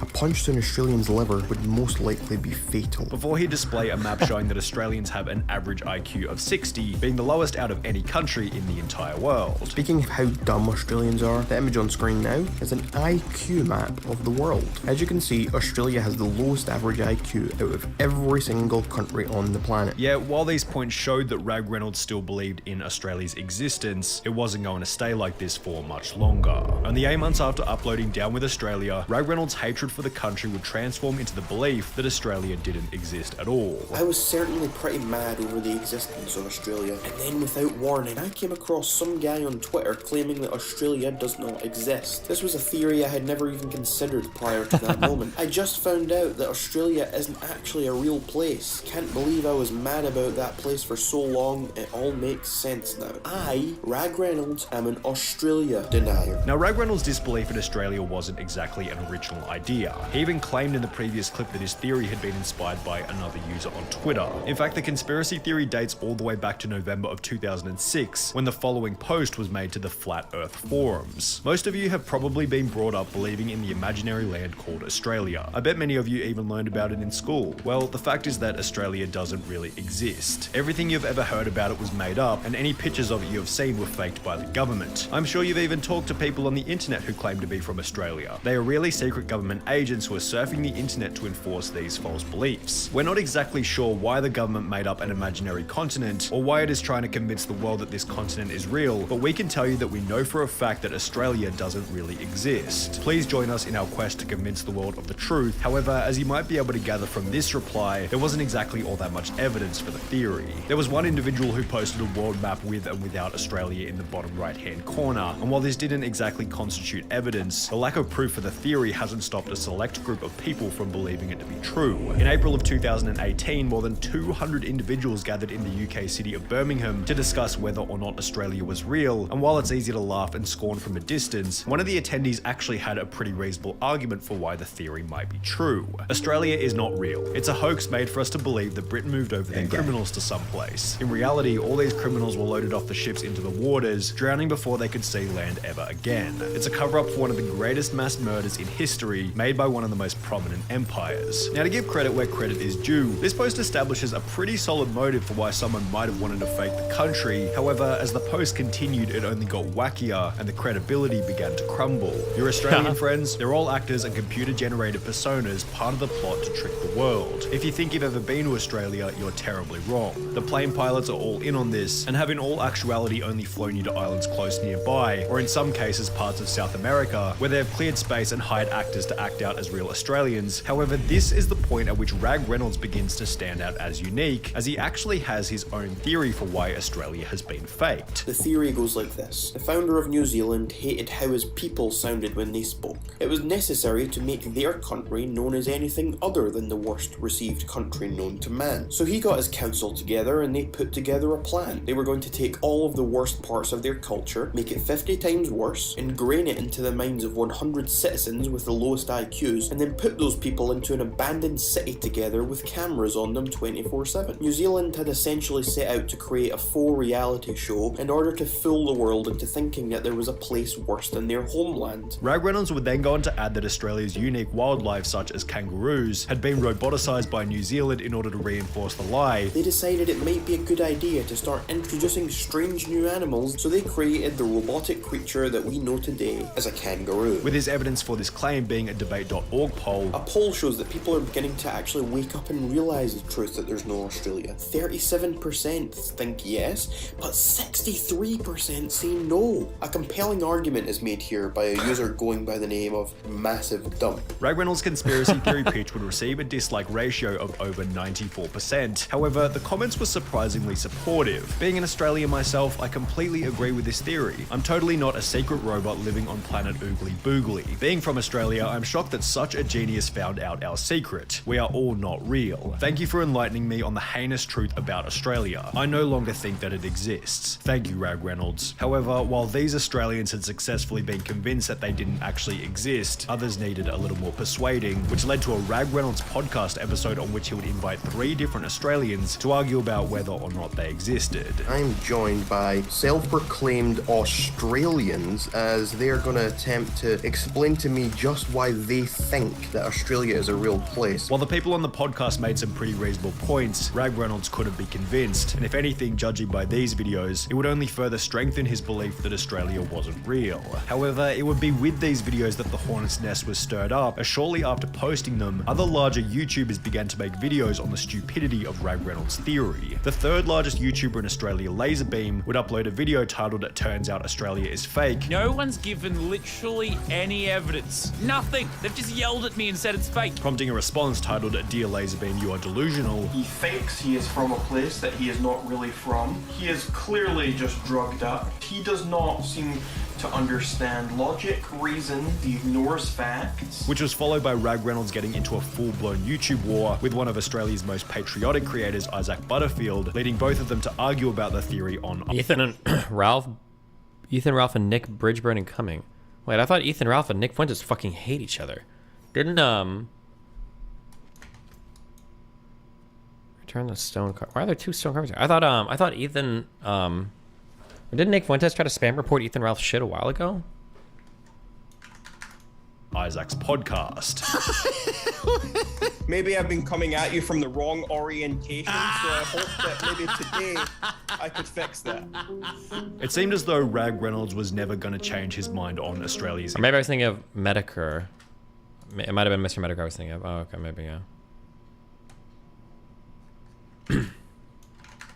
existence. However, shortly after beefing with these larger creators, the first sign of him coming back to reality appeared, specifically when he'd upload a video simply titled "I Was Wrong." And now it's all starting to make a bit more sense. And now I don't know what to think. My main piece of evidence, my own experience, is not actual evidence. It's not what I thought it was. All I have left is speculation and theories. And when looking at the comments on the video, one highlighted the most effective way for Rag Reynolds to confirm whether or not his suspicions were true. Why not book a ticket to Australia to see it for real? And this is exactly what he would do, although apparently this would only reinforce to Rag Reynolds that the country was in fact fake. He'd explain all of this in a video titled "I Went to Australia, It Isn't Real," in which he'd explained that during his trip, he had seen some things leading him to believe that it was a real place, although ultimately he believed that he had been drugged by the New Zealand government and the whole thing was simply a hallucination. When people go to Australia, they're actually landing in New Zealand. They are drugged. They imagine all of the experiences there. Naturally, his audience began to call him out by stating that he never even went there in the first place, resulting in Rag Reynolds taking a polygraph test to confirm that he had in fact been to Australia. I am a truth talker.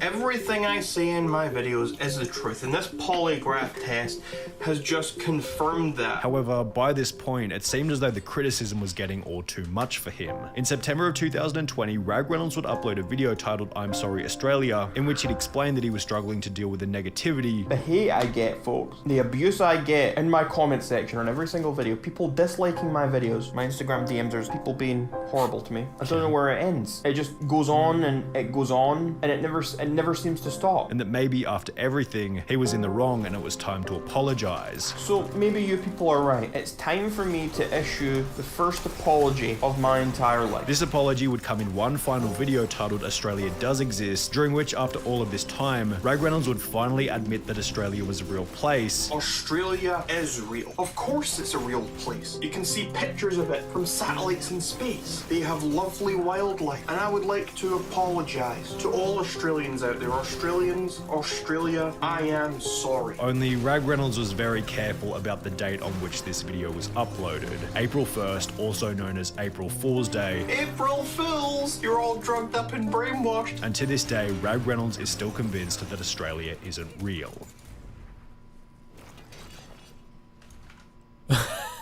What the fuck?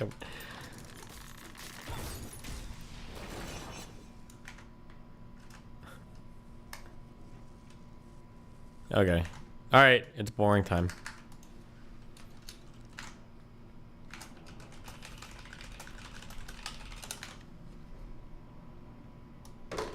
Good luck. How Israel stole Palestine. Oof, Fox. Ooh, Al Jazeera. One of the biggest myths about the Israel-Palestine conflict is that it's been going on for centuries, all about ancient religious hatreds. In fact, while religion is involved, conflict's mostly about two groups of people who claim the same land, and it really only goes back about a century, the early 1900s. Around then, the region along the eastern Mediterranean we now call Israel-Palestine had been under Ottoman rule for centuries. It was religiously diverse, including mostly Muslims and Christians, also a small number of Jews who lived generally in peace. It was changing in two important ways. First, more people in the region were developing a sense of being not just ethnic Arabs, but Palestinians, a distinct national identity. At the same time, not so far away in Europe, more Jews were joining a movement called Zionism, which said that Judaism was not just a religion, but a nationality, one that deserved a nation of its own. And after centuries of persecution, many believed a Jewish state was their only way of safety and saw their historic homeland in the Middle East as their best hope for establishing it. In the first decades of the 20th century, tens of thousands of European Jews moved there.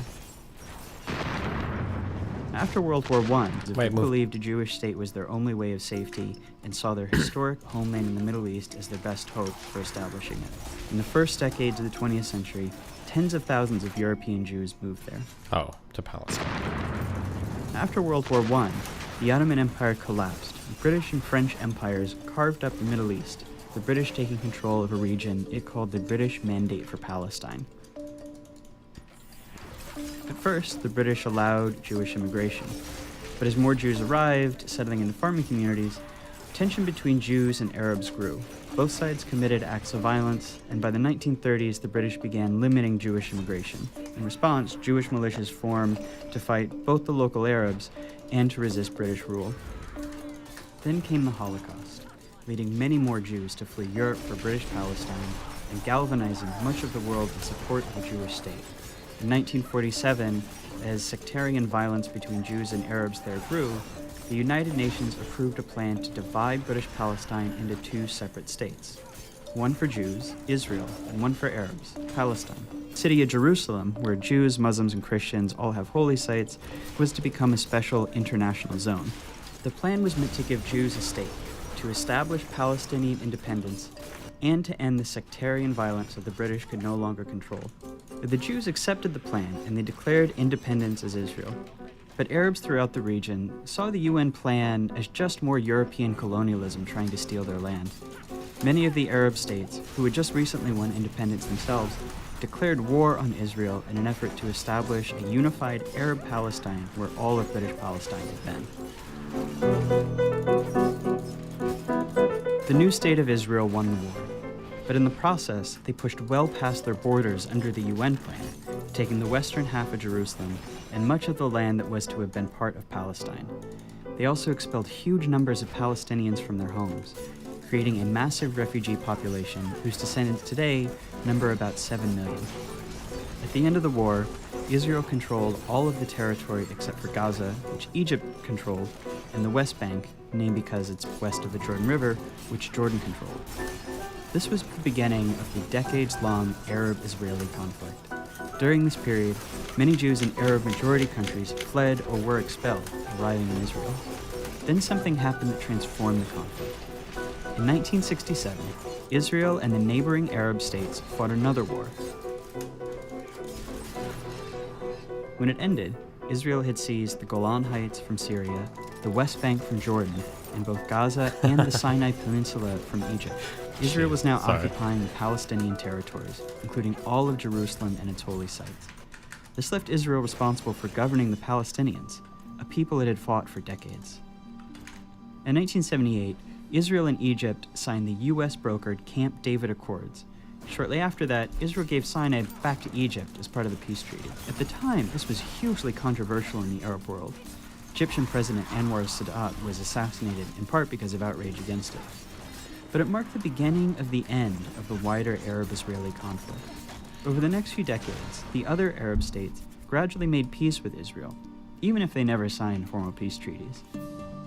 But Israel's military was still occupying the Palestinian territories of the West Bank and Gaza, and this is when the conflict became an Israeli-Palestinian struggle. The Palestinian Liberation Organization, which had formed in the 1960s to seek a Palestinian state, fought against Israel, including through acts of terrorism. Initially, the PLO claimed all of what had been British Palestine, meaning it wanted to end the state of Israel entirely. Fighting between Israel and the PLO went on for years, even including a 1982 Israeli invasion of Lebanon to kick the group out of Beirut. The stillness of the ceasefire in southern Lebanon was shattered today by the sound of guns, bombs, and planes. The PLO later said it would accept dividing land between Israel and Palestine, but the conflict continued. As all of this was happening, something dramatic was changing in the Israel-occupied Palestinian territories. Israelis were moving in. These people are called settlers, and they made their homes in the West Bank and Gaza, where the Palestinians wanted them or not. Some moved for religious reasons, some because they want to claim the land for Israel, some just because housing is cheap, often subsidized by the Israeli government. Some settlements are cities with thousands of people, others are small communities deep into the West Bank. If you've always felt a deep yearning for Jerusalem, now is a once-in-a-lifetime opportunity not only to stand within its gates, but also to build the home of your dreams there. Settlers are followed by soldiers to guard them, and the growing settlements force Palestinians off of their land and divide communities. Short term, they make the occupation much more painful for Palestinians. Long term, by dividing up Palestinian land, they make it much more difficult for the Palestinians to ever have an independent state. Today, there are several 100,000 settlers in occupied territory, even though the international community considers them illegal. By the late 1980s, Palestinian frustration exploded into the Intifada, which is the Arab... I'm new to your channel and really like your content and political opinions, it began with especially on trans issues. I'm so tired of both sides. Thank you. Cool, thanks, buddy. Mostly protests and boycotts, but soon became violent. Israel responded with heavy force. A couple hundred Israelis, over 1,000 Palestinians died in the First Intifada. Around the same time, a group of Palestinians in Gaza, considered the PLO too secular, too compromise-minded, created Hamas, a violent extremist group dedicated to Israel's destruction. By the early 1990s, it's clear that Israelis and Palestinians have to make peace. The leaders from both sides signed the Oslo Accords. This is meant to be the big first step toward Israel maybe someday withdrawing from the Palestinian territories and allowing an independent Palestine. The Oslo Accords established the Palestinian Authority, allowing Palestinians a little bit of freedom to govern themselves in certain areas. Hardliners on both sides opposed the Oslo Accords. Members of Hamas launched suicide bombings to try to sabotage the process. The Israeli right protests peace talks with ralliers calling Prime Minister Yitzhak Rabin a traitor and a Nazi. Not long after Rabin signs the second round of Oslo Accords, a far-right Israeli shoots him to death in Tel Aviv. Yep. This violence showed how extremists on both sides can use violence to derail peace, keep a permanent conflict going as they seek the other side's total destruction. That's a dynamic that's been around ever since. Negotiations meant to hammer out the final details on peace drag on for years, and a big Camp David summit in 2000 comes up empty.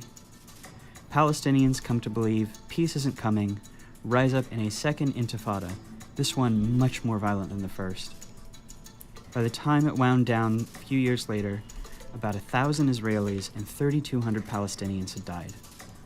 The second intifada really changes the conflict. Israelis become much more skeptical that Palestinians will ever accept peace or that it's even worth trying. That Destiny-certified based Israeli BGG Palestinian atheist here, I'm from politics Ramallah, my grandpa was in the PLO. I'm going to become president and nuke all Israelis from existence. Thanks. Right. The country builds walls and checkpoints to control Palestinians' movements. They're not really trying to solve the conflict anymore, just manage it. The Palestinians are left feeling like negotiating didn't work and violence didn't work, and that they're stuck under an ever-growing occupation with no future as a people. That year, Israel withdraws from Gaza. Hamas gains power, but splits from the Palestinian Authority in a short civil war, dividing Gaza from the West Bank. Israel puts Gaza under a suffocating blockade, and unemployment rises to 40%. This is the state of the conflict as we know it today. It's relatively new, and it's unbearable for Palestinians. In the West Bank, more and more settlements are smothering Palestinians, often respond with protests and sometimes with violence, though most just want normal lives. In Gaza, Hamas and other violent groups have periodic wars with Israel. The fighting overwhelmingly kills Palestinians, including lots of civilians. In Israel itself, most people have become apathetic. For the most part, the occupation keeps the conflict relatively removed from their daily lives, with moments of brief but horrible violence. There's little political will for peace. No one really knows where the conflict goes from here. Maybe a third intifada, maybe the Palestinian Authority collapses. But everyone agrees that things as they are now can't last much longer. Israel's occupation of the Palestinians is too unstable to last, and that unless something dramatic changes, whatever comes next will be much worse.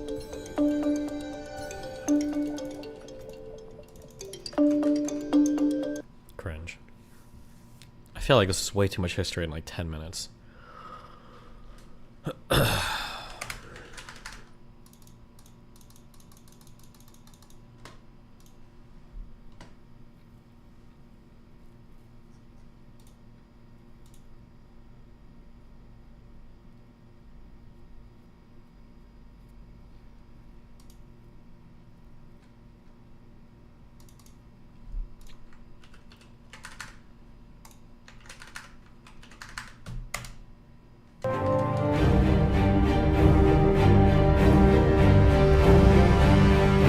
Wait, real quick. What is the safe level for me to run Nightmare Dungeons in Tier 4 world?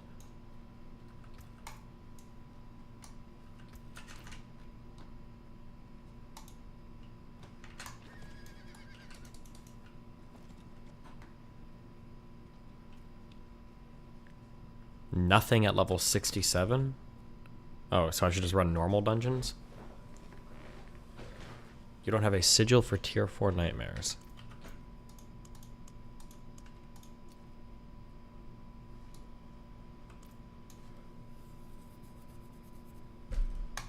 Okay, so I should just do normal dungeons until I'm level 70? Okay.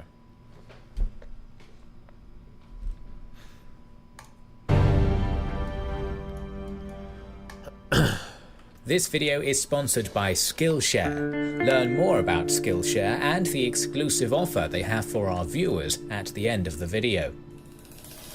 Ever since the Israeli victory during the wars of 1948 and 1956, the Arab coalition, led by Egypt, Syria and Jordan, was eager to change the situation in the region by defeating Israel. Both sides understood that the conflict was far from over and were preparing for the next stage of confrontation. International interference and the inability of the sides to find a settlement made one of the most iconic conflicts of the modern era, the Six-Day War, inevitable. On May 13, 1967, the Soviet Union falsely informed Egypt about the concentration of 11 to 13 brigades of the Israeli Defense Forces with an intent to strike Syria. In response, Egypt started concentrating forces along the border with Israel in Sinai, and on May 16th demanded that the UN peacekeeping forces leave the peninsula. At the same time, Israel refused the request of the UN to deploy the UNEF on their side of the border. In the next few days, Egypt, Israel, Jordan and Sudan started mobilization of their forces, Iraq sent expeditionary forces to Jordan, and Saudi Arabia expressed its willingness to participate in military actions. But the turning point, which made the full-scale confrontation inevitable, was the decision of Egypt to block Israeli ships from entering the Straits of Tiran on May 22nd and 23rd. On June 1st, Israel established a national unity government, which on June 4th decided to go to war. The Arab coalition of Egypt, Jordan and Syria had an advantage over Israel in deployed troops with 240,000 against 100,000, in tanks with 2,504 against 800, and in aircraft with 957 against 300. Israel planned to strike on June 5th with Operation Focus, which aimed to destroy the Egyptian Air Force. Israeli media published false reports claiming Israel— Wait, this channel just covers like a war. It's not going over like the actual like political back and forth. Hey man, thing, is it? just realized I've been subbed for almost a year. You're a refreshing figure for people who are tired of F with the current political landscape. Thanks, Cheers. man. Oh, why the fuck would I? Okay, fuck it. You can watch this while I die in this dungeon, and then I can be done with Diablo 4 forever. Israeli soldiers were on vacation, while their pilots were carrying out training sorties as usual. Their intelligence helped make this training as realistic as possible. They also damaged the tracking antenna of the US Embassy to prevent the Americans finding out about the operation before the strike took place. The Israeli pilots were informed about the start of the operation only 5 hours in advance. At the same time, the Egyptian air defense system was effectively off on June 5th. Nearly 200 Israeli aircraft attacked 14 Egyptian airfields and caught them absolutely off guard. 338 Egyptian aircraft were destroyed and 100 pilots were killed within 3 hours. The Jordanian and Syrian air forces attacked Israel in retaliation at 11 AM on June 5th. The response of the Israeli Air Force was to attack their airfields, which led to the destruction of all 28 Jordanian, 53 Syrian and 10 Iraqi planes. Operation Focus was a decisive success. Israel lost only 19 planes in this operation and guaranteed its total air dominance for the rest of the war. The ground war was taking place on 3 fronts: the Sinai front, the Jordanian front, and the Syrian front. On the Sinai front, the Egyptian forces consisted of 7 divisions, 4 armoured, 2 infantry, and 1 mechanized infantry. Egypt had 100,000 troops and 900 to 950 tanks in the Sinai, so Israel concentrated 3 divisions, consisting of 6 armored, 1 infantry, 1 mechanized infantry, and 3 paratrooper brigades, for a total of 70,000 men and 700 tanks along this front. Israel's plan was to catch the Egyptians off guard by attacking simultaneously Wait, can I not with kill this airstrikes guy? and attacking through the northern and central routes in the Sinai Peninsula instead of the central and southern routes used during the Sinai War. On the 5th of June at 7:50 a.m., the northernmost Israeli division, consisting of 3 brigades and commanded by Major General Israel Tal, started its advance towards Arish through Gaza with an aim to encircle Khan Yunis, while the paratroopers were ordered to take Rafah. Initially, the Egyptians offered little resistance, since their intelligence concluded that this was a diversion rather than a main attack. However, soon resistance against the 60th Armored Brigade ramped up. This did not stop the Israeli forces from reaching the Khan Yunis railway junction in 4 hours. Afterwards, the IDF advanced on Sheikh Zayed and defeated fierce Egyptian resistance thanks to air domination. The road to Arish was open, and by 8 a.m. on the 6th of July, elements of the 79th Armoured Battalion and the 7th Brigade entered the suspiciously quiet city. Suddenly, the Egyptians started firing from the Just balconies run? and windows. Am I not supposed to be able to kill this There guy? was a heavy battle going on for control of the city. The IDF was only able to take full control of the city after reinforcements were sent. The northernmost division then split into 2 parts. One of them continued the advance on the Suez Canal, while the second group turned south and captured Bir Lafan No, and we can kill Jabal this guy. Libni. Fuck you. Further south, on the 6th of June, the 14,000-man, 150-tank-strong Israeli 38th Armored Division under Major General Ariel Sharon was confronted by the Egyptian 2nd Infantry Division under Major General Saadi Naguib, consisting of 16,000 troops and 90 tanks. Israel successfully advanced towards Abu Aghaila. The paratroopers landed behind Egyptian positions and sowed enough confusion to weaken the artillery of the Egyptian defense, which opened the way for the IDF to capture Katef. It was followed by a fierce close tank battle, which ended in an Israeli victory, with 40 Egyptian and 19 Israeli tanks destroyed. Jesus Christ. The Egyptian forces in Sinai were still largely intact, but their field marshal, Abd el-Hakim Amir, panicked and ordered the retreat of all units from Sinai after hearing about the fall of Abu Aghaila. This order did not elaborate on the sequence and manner of the retreat, which only decreased the defensive capabilities of the Egyptian I think I only want troops. ancestral gear now, right? I think. During the following days, the IDF continued its advance westward and inflicted heavy losses on the Egyptians. Despite episodic heavy resistance by the Egyptians, as in Bin Gefgafa, the napalm bombing by Israeli aviation, and the uncontrolled retreat weakened the morale of the Egyptian troops. Instead of catching retreating Egyptians, the IDF decided to capture 3 passes from Sinai to the Egyptian mainland and face the Egyptian troops there. Although the IDF was not able to stop all the Egyptian troops from crossing, these passes became a killing ground, with 10,000 Egyptians being killed in one day alone.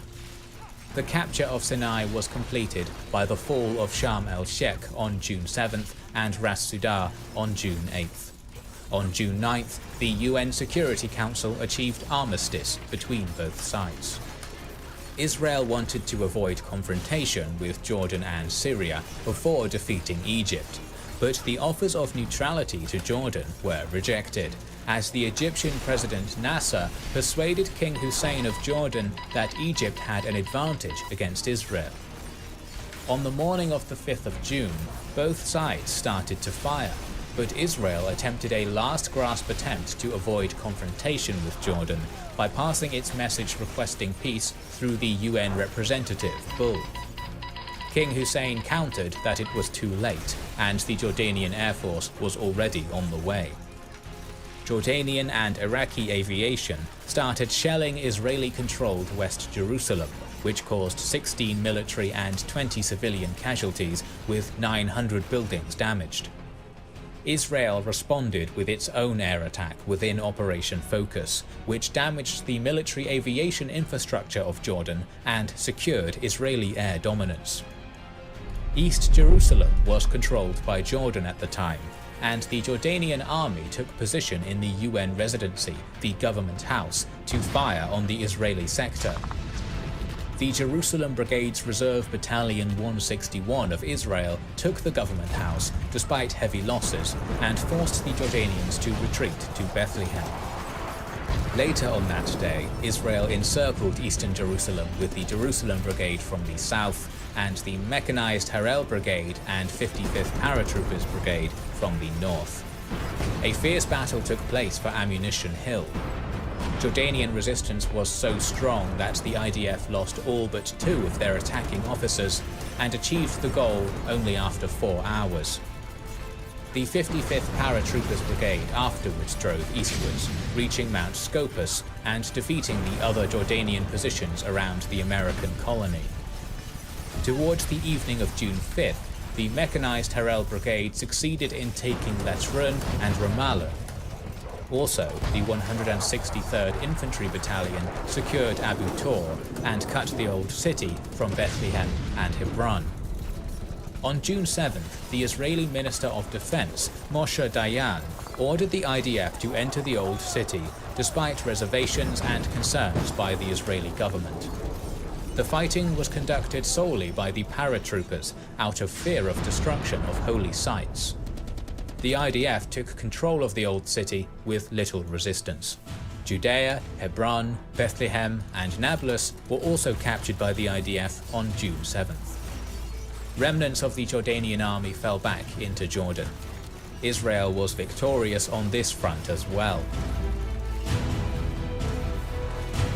Syria also believed Nasser about Egypt's early success in the conflict and sent its aviation to attack Galilee. This attack was intercepted by Israeli aircraft.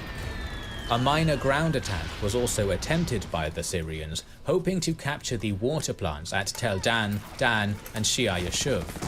This was repulsed by the IDF as well.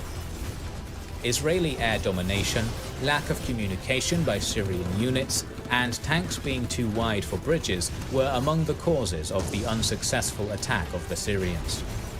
This caused them to abandon any attempts to make ground offensives on Israel, and airstrikes were chosen as their method instead. However, on the evening of June 5th, Israel struck Syrian airfields as part of Operation Focus, destroying 2/3 of the Syrian Air Force and forcing the rest out of the conflict. The Israeli leadership was unsure whether to attack Syria or not. On one hand, Syria was using the Golan Heights to shell Israel. On the other hand, it would have been a literally uphill battle against a fortified enemy. But intelligence about weakened positions of Syria in general, and in Golan Heights in particular, led Dayan to order an offensive on Golan without government authorization. The Israeli offensive started with airstrikes, which severely damaged the defensive infrastructure and morale of the Syrian army. The 8th Armored Brigade, led by Colonel Albert Mandler, advanced into the Golan Heights from Givat Haim. Heavy fighting in unfavorable terrain led to numerous casualties on both sides, but with the help of their aircraft, the IDF ultimately captured the Zora, Kala, and Ein Fit fortresses. In the central sector, the Israeli 181st Battalion captured the strongholds of Dardara and Tel Hilal after fierce fighting. By the evening of June 9th, Israel reached the plateau, which allowed reinforcements to join them. By dawn, Israel had 8 brigades ready for an assault on the second line of defenses. Soon, a ceasefire was negotiated around the so-called Purple Line. By the 11th of June, all military actions stopped. Up to 983 Israelis, 15,000 Egyptians, 700 Jordanians, and 2,500 Syrians were killed in action. Israel gained a huge victory. it seized the Gaza Strip, the Sinai Peninsula, the west bank of the Jordan River, including East Jerusalem, and the Golan Heights. About 1 million Arabs were placed under Israel's direct control in the newly captured territories. The Israeli victory came as a result of more efficient military leadership, better preparation of troops, and intelligence. But the Six-Day War was by no means the last conflict, and nearly 6 years later, the confrontation escalated into another war. The sponsor of this video, Skillshare, is the premier online learning community with more than 22,000 classes that teach videography, productivity, photography, and more. Modern life is fast-paced and demands constant self-improving, so Skillshare is great for people who want to learn a new skill or make their passion a full-time job. If you are planning to create a YouTube channel, Skillshare is the place to start.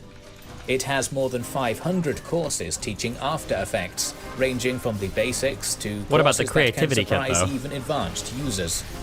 Premium membership begins around $10 a month, but for the first 300 people to sign up with the link in the description, you can get 2 months of Skillshare for free. These spots typically go quite quickly, so make sure to get in there. We are planning to make more videos on Modern Warfare, so be sure that you are subscribed to our channel. Gratitude to our Patreon supporters and YouTube sponsors who make the creation of our videos possible. This is the Kings and Generals channel, and we will catch you on the next one.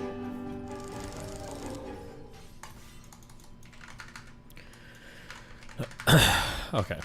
I feel like I absorb information better by reading stuff when it comes to history rather than watching stuff, but let me finish this dungeon.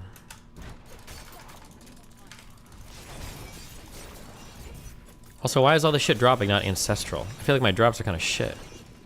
These guys are like fucking 7 levels ahead of me. Like, look at these boots. Real? Are we real right now?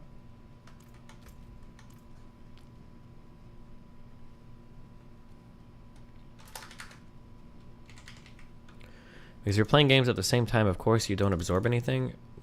No, it's because one is because the video we just watched had nothing of political relevance whatsoever. And number 2, I just feel like history, for my, first of all, you're probably fucking retarded. Whoever said that, okay, I don't need your GED ass telling me how to fucking study for anything, ever. Number 1, okay? Number 2, for me personally, when it comes to researching history, I always start with reading, because I feel like in reading, usually it's just a lot more dense on information, and usually it feels like when it comes to watching, especially YouTube videos, they're very selective about what they present, just because they're usually trying to tell something in like 10 or 12 minutes or whatever, right? I don't know if I could read something in 10 or 12 minutes, which would already be more information dense than watching a 10 or 12 minute video, and feel like I've absorbed like a decent amount of shit. I feel like videos or documentaries are good things once you've read a bit to kind of like tie a bunch of information together. Personally, that's how I enjoy reading things, or watching things. Like watching a documentary about a particular war is a little bit more fruitful or fulfilling to me when I've already read a bit on the background and I can kind of like connect the things that I'm watching. But I don't think for any big debate I've prepared for Ukraine, Russia, for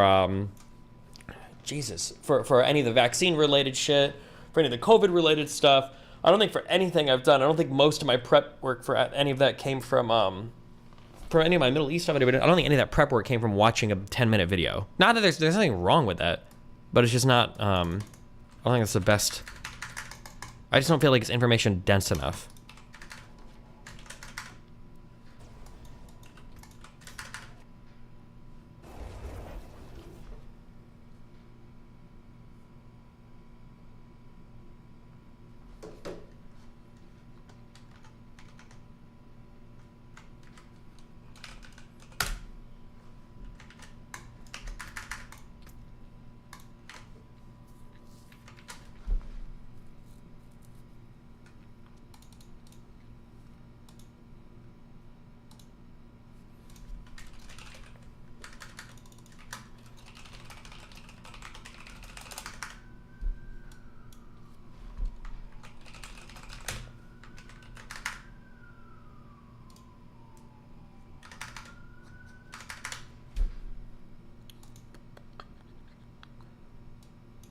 Do we finish the Lex podcast? Yeah, more or less.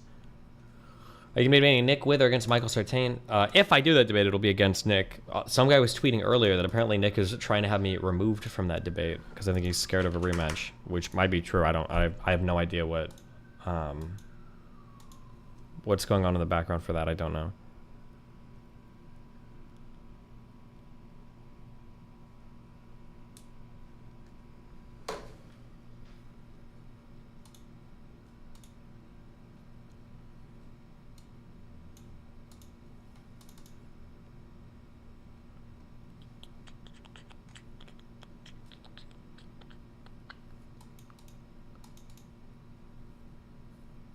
Some guy made a tier list of large history YouTubers and the criticism they got from r/bad history.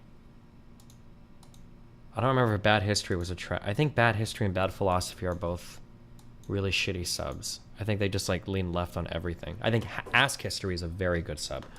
One of the best subs I think on Reddit. I don't remember about, I think bad history was a shit sub though, but I could be wrong.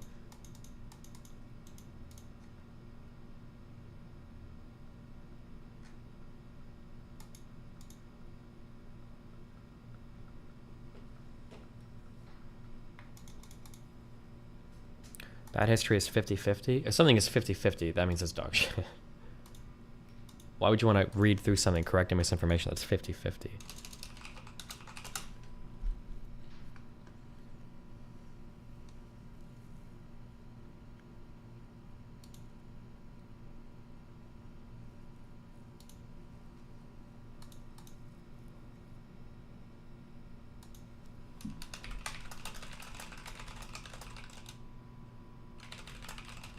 How's Bad Economics? Bad Economics is a really good sub, I think, for the most part, but generally based on what I've seen of it.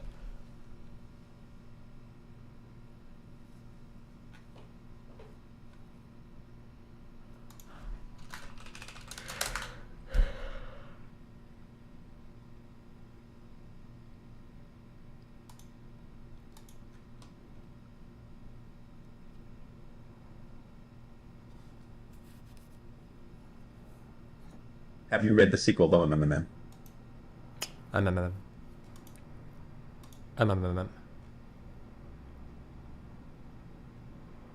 Nick isn't running. Why are you such a jackass? I don't know if he is or isn't. I just saw some people tweeting it. I don't know if it's true or not.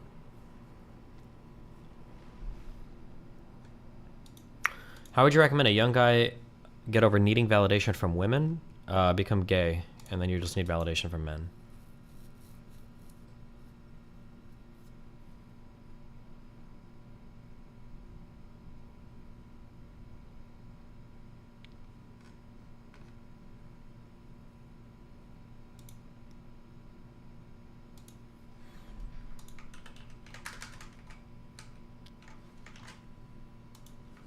This.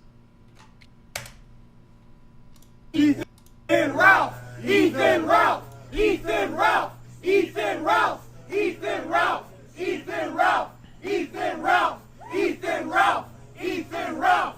Ethan Ralph! Ethan Ralph! Ethan Ralph! Okay.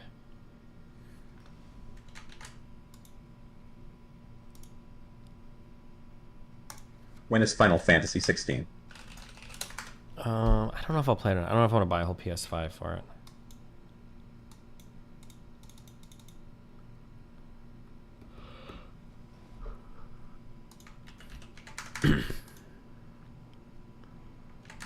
Let me blow my nose 1 sec.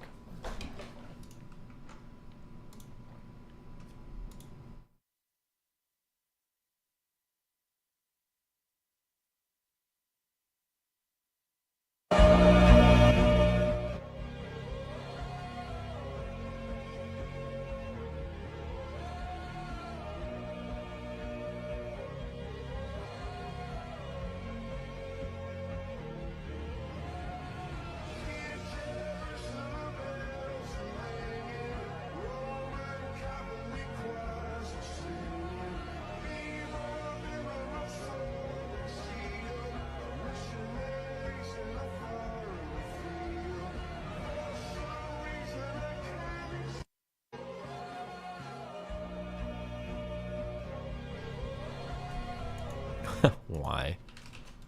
Dumb.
What the fuck?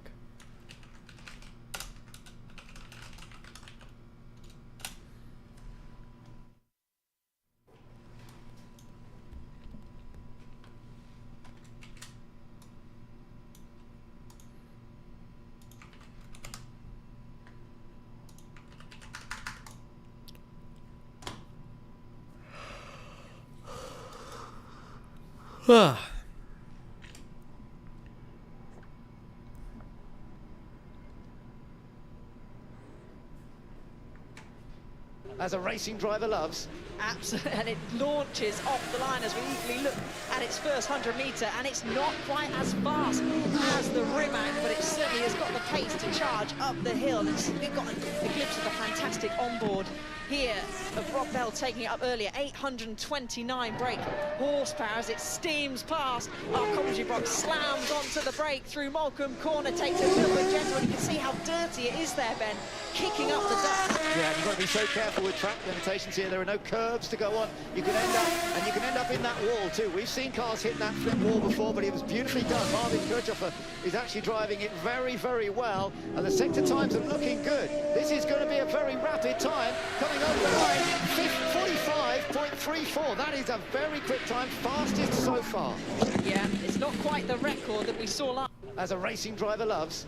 Absolutely, and It's not quite the record, or it was the record? We got a repair kit, bro. Yeah, I got one. All right, hold on to your seatbelts. This is gonna be really bad. I don't think we're going fast enough, guys.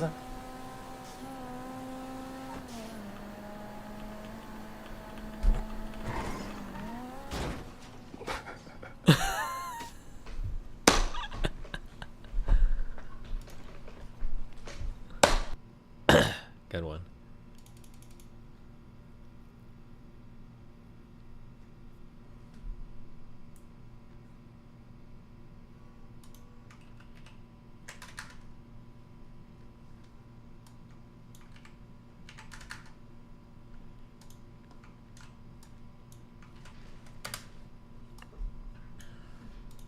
Okay. That was a bunch of word salad. I think you're really intelligent, by the way. But can we talk about something else, bro? We've been on this for like 20 minutes straight. I think we heard every third word you said. Can we talk about something else? Because we've been on this for 20 minutes straight. Did you hear that one, Michael? Okay, here we're gonna do. We're gonna shout out everyone on Twitch. Eric, could you pull up the Twitch? Jeremy, we'll get to that in a sec. Get close to the microphone. What? Okay.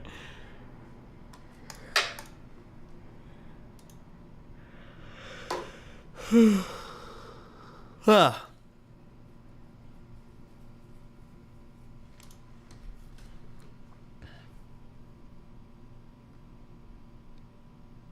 Okay, hold on. I might order something real quick. Something small to eat. 1 sec. Also, I might be talking to that lady again that Alex had me debate. We'll see.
gonna come dairy. I'm gonna come dairy. I'm gonna come dairy. I'm gonna come dairy. I'm gonna come dairy. I'm gonna come dairy. I'm gonna come dairy. I'm gonna come dairy. I'm gonna come dairy. I'm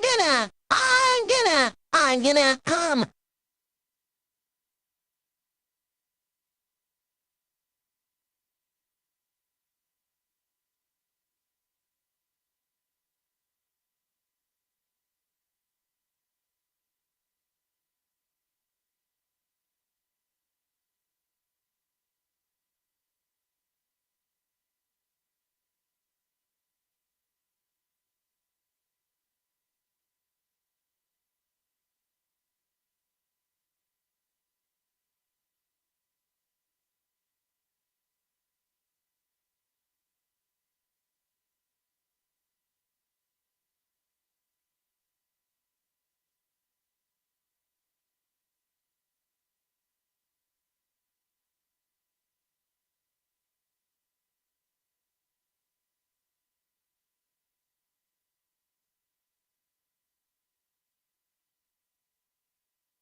Yo, Destiny, what's up? What you doing? Hey, chat! Got him! Got him!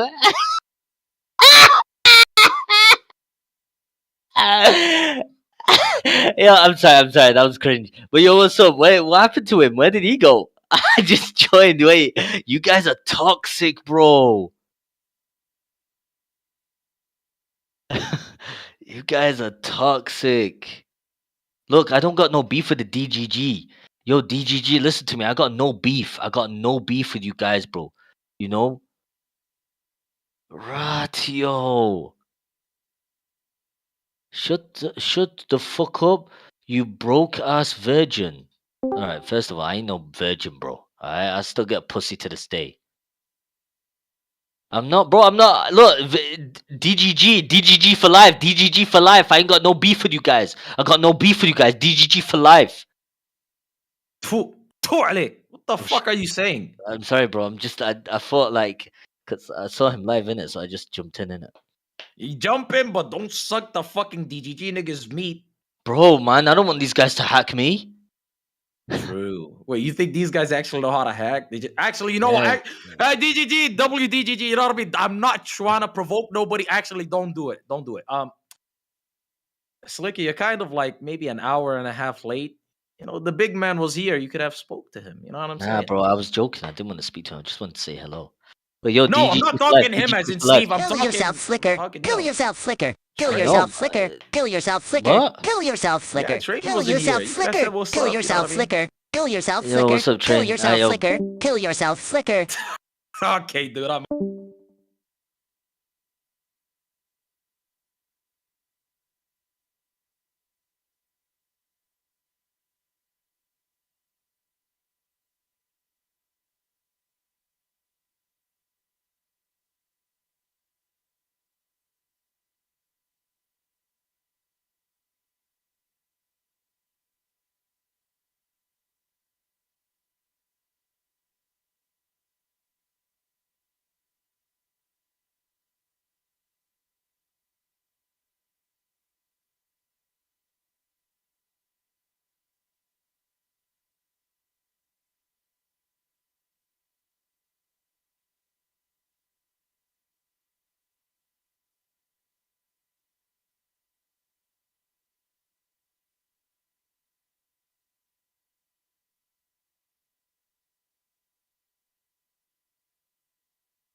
Mallory Bigel. Mallory Bigel. Mallory Bigel. Mallory Bigel. Mallory Bigel. Mallory Bigel. Mallory Bigel. Mallory Bigel. Mallory Bigel. Mallory Bigel. Mallory Bigel. Mallory Bigel. Mallory Bigel. Mallory Bigel. Mallory Bigel. Mallory Bigel. real quick. L. check Twitter for Kick or Keep announcement. Episode 7 on Monday, 6 p.m. Eastern time. Surprise guest didn't come in, so be on the lookout for that, ladies and gentlemen. Be on the lookout for that. It's gonna be big. It's gonna be huge. And kick.com/Kratos, we're live.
Yo.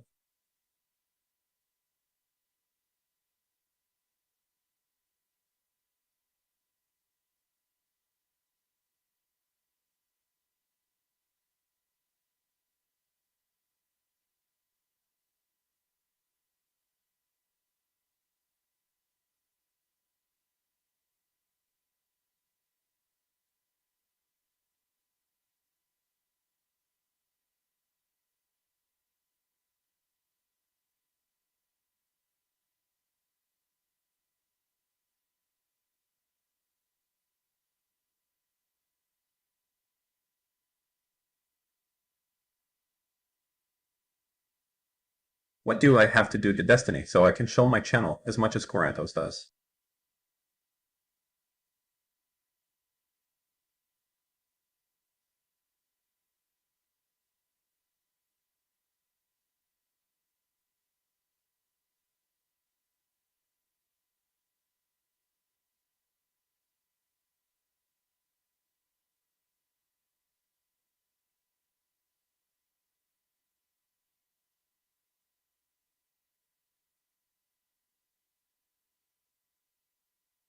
We love the Barrack Amendment.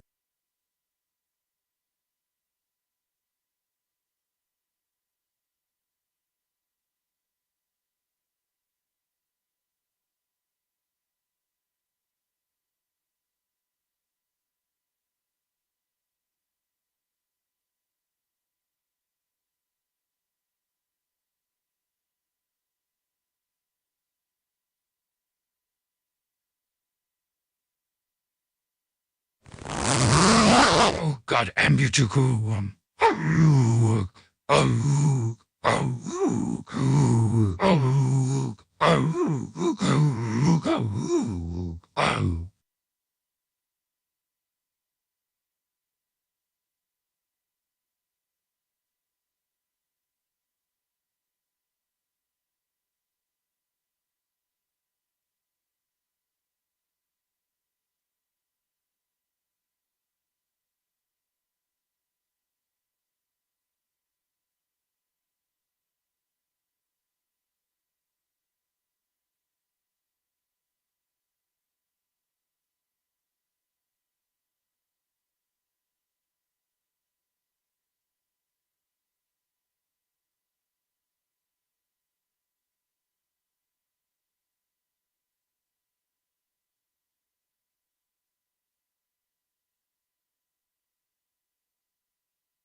Cow, cow, cow. Cow, cow, cow. Cow, cow, cow. Cow, cow, cow. Cow, cow, cow. With cow, cow, cow. Cow, cow, Obama.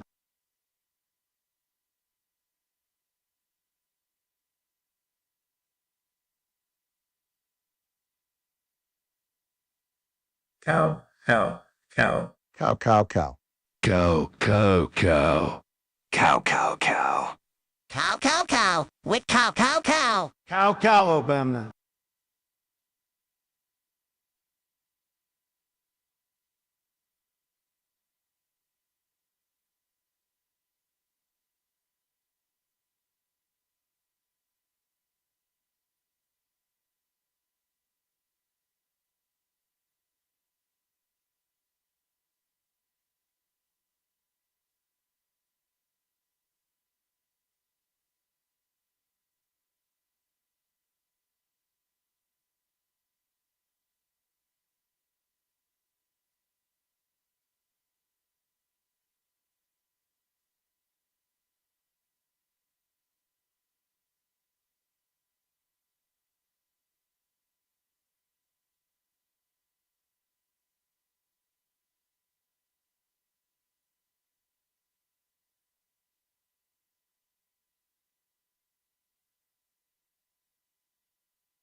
Beach mouse. Beach beach mouse. Pisich ksach ksach ksach ksach ksach ksach ksach beach mouse. Beach beach mouse. Pisich ksach ksach ksach ksach ksach ksach ksach beach mouse. Beach beach mouse. Pisich ksach ksach ksach ksach ksach ksach ksach beach mouse. Beach beach mouse.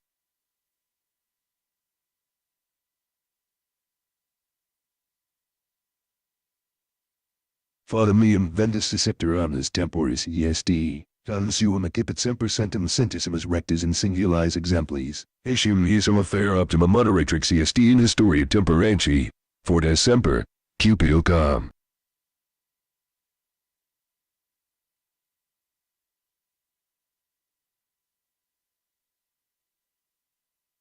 Destiny started watching around a year ago. Love the streams and videos. Keep up the good work.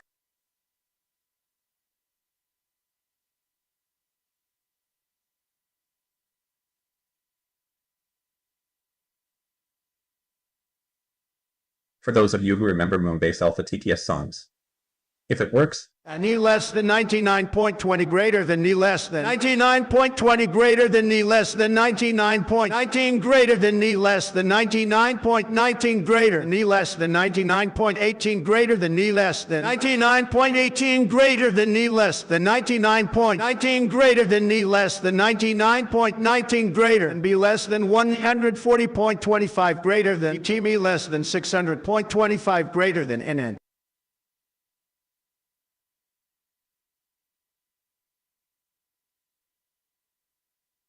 My fellow DGGers, pick your poison. Who are stream watching a video while Tiny plays D4 6-hour stream with shitty orbiter and some random girl Tiny wants to fuck to top it off. Those are the options. It's a great deal if you ask me.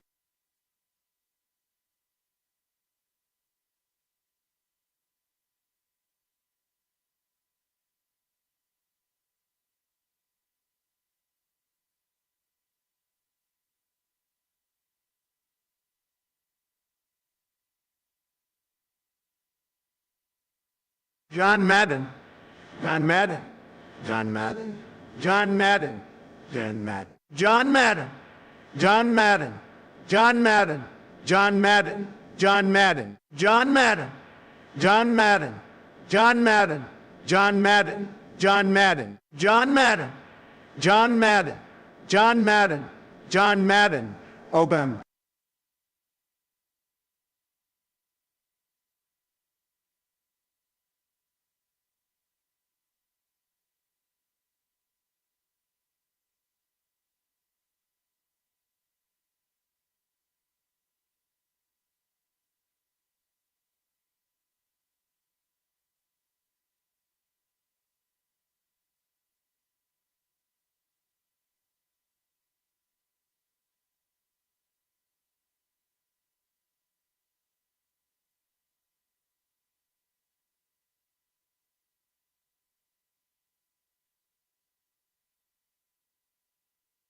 Oh, you think darkness is your ally? We merely adopted the dark. I was born in it, molded by it. I didn't see the light until I was already a man. By then it was nothing to me but blinding. The shadows betray you because they belong to him. Actually true.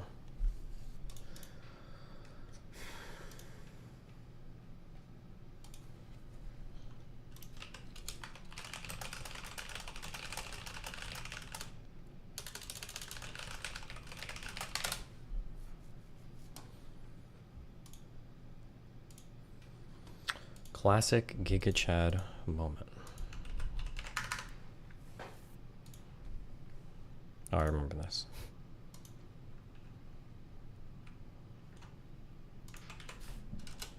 Very existence and character, Berlin remains the most compelling argument for an open world.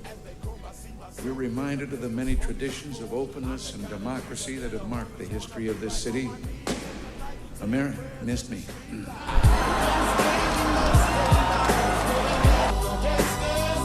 Jesus. Should pre-order Armored Core 6 on Steam? Wait, when's the actual like release date for it?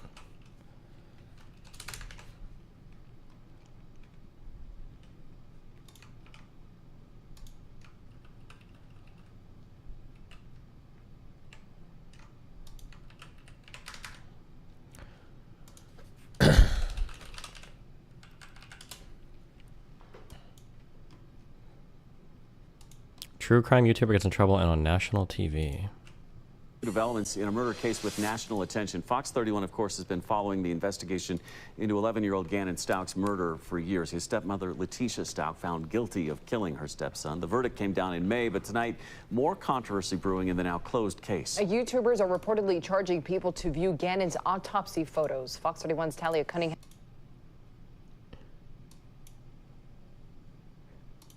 What? I think my shit just glitched and I did not hear that correctly. Did she say YouTubers are charging subscribers to view autopsy photos of the dead child? Her stepson. The verdict came down in May, but tonight, more controversy brewing in the now closed case. YouTubers are reportedly charging people to view Gannon's autopsy photos. Fox 31's Talia Cunningham is in studio with the very latest, all new at 9. Talia. Well, Erica, two self-proclaimed true crime YouTubers are facing some serious backlash tonight. Gannon, who's pictured here, was killed back in 2020. Medical examiners say the 11-year-old suffered 18 stab wounds, blunt force injuries, and a gunshot to the jaw. So the two YouTubers reportedly charged their patrons to view the gruesome autopsy photos, and people are furious about it. They go by the names of Zavgirl and Natasha Cooper and claim to have a passion for understanding human behavior. So Zavgirl has posted multiple other videos that you see on your screen, but many people say she's gone too far, exposing the images of the murdered child and then charging people to see it.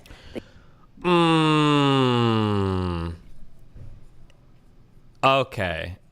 In one world, this is the most disgusting thing ever, but in another world, it's actually not a big deal at all. If, like, does she have, like, a feature where you can unlock and see, dead photos or photos of dead children? Or is it like, for my full video, unlock here, and then that video just happens to include dead children? Because depending on how this is, one is really gross and the other is probably not that big a deal.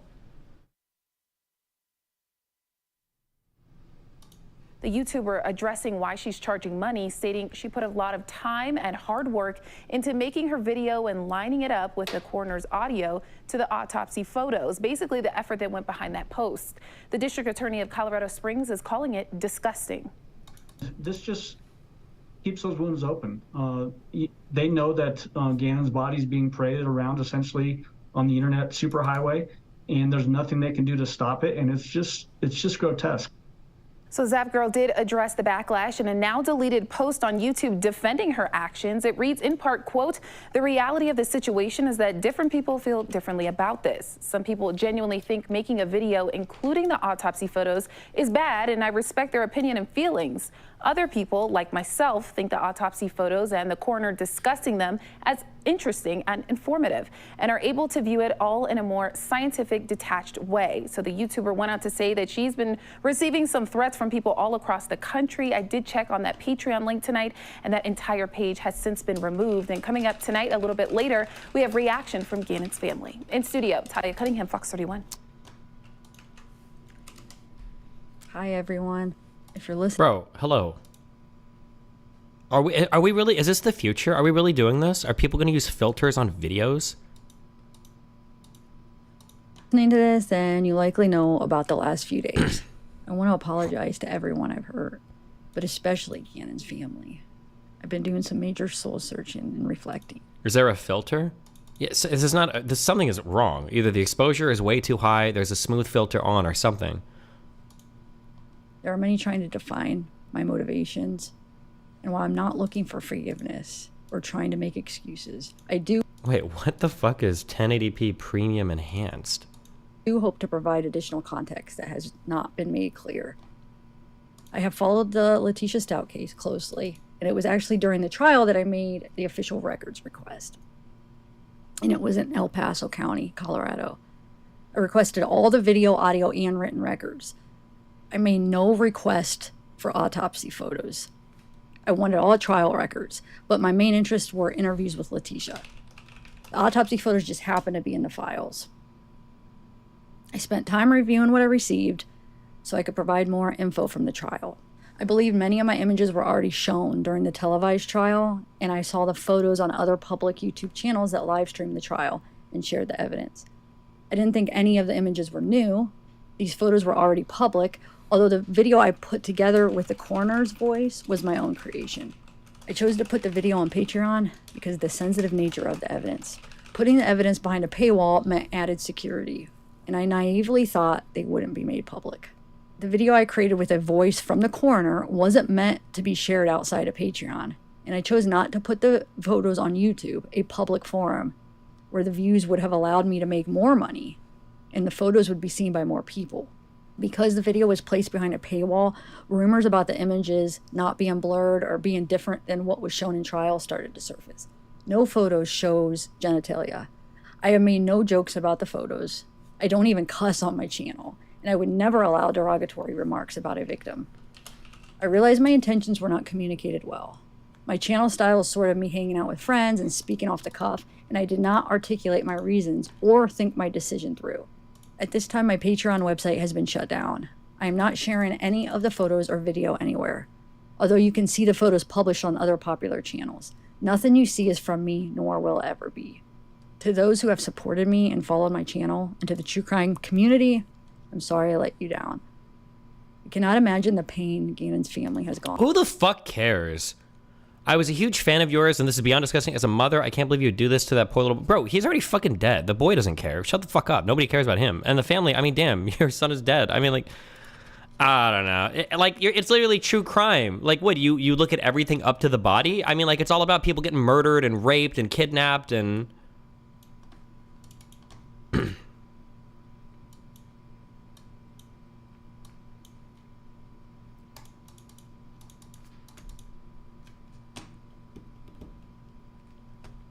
Would you be okay with Nathan's dead body posted online? I mean, if it was part of like a criminal fucking, I think I would be more upset that my son was dead, other than the fact that criminal shit is posted publicly. Like they're what do you call it? If it's court docs or whatever, like that's public. That's how our system works.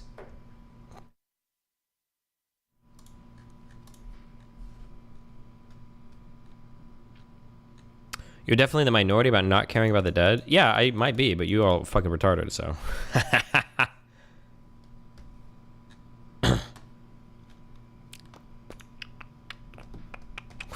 Fuck, listen. If people are gonna sell pictures of Nathan's dead body, I'm gonna be the first one doing it, alright? On through. My anger over what happened to Gannon is the reason I started following the case. I'm not this evil, heartless person like many are saying, but I'm also doing a lot of self-reflecting, and I'm looking into sensitivity training. Oh my god. I want to add to the family's loss with anything I said or shared about this case. And it will be a long time before I ever trust myself or my decisions again. To Gannon's family, I have no words that can make this better. Did you see Francesca Ramsey go through what you guys have been through? and Alumi Olun call for YouTube reparations? Wait, what?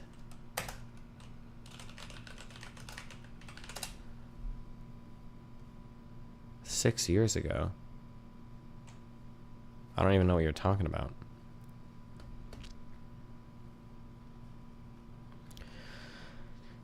Nah, they're hypocrites. So many people obsessed over true crime shit and serial killer shit and fucking documentaries about all psycho and shit. Newspapers follow white girl missing stories as global top stories, and then now people re over this kid. True. Actually, yeah, true.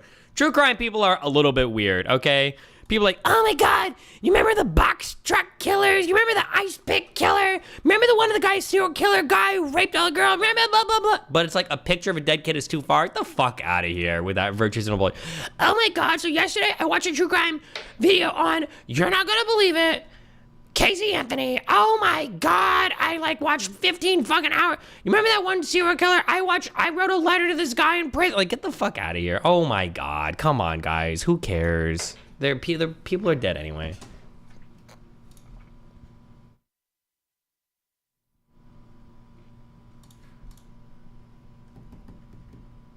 Ethan Ralph banned from Cozy. Oh shit.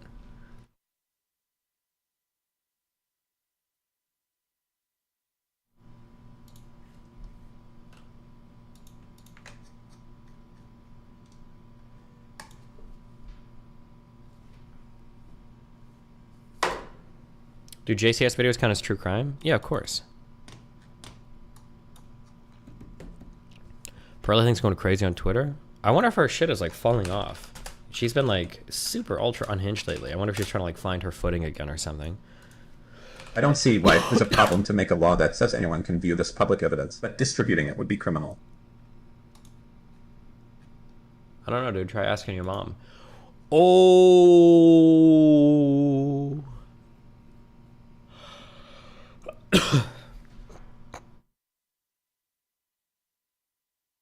I think Ralph posted Nick's hotel address on Twitter.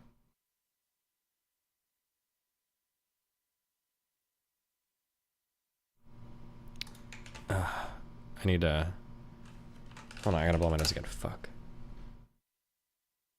When you getting a new joke? When you get a new mom.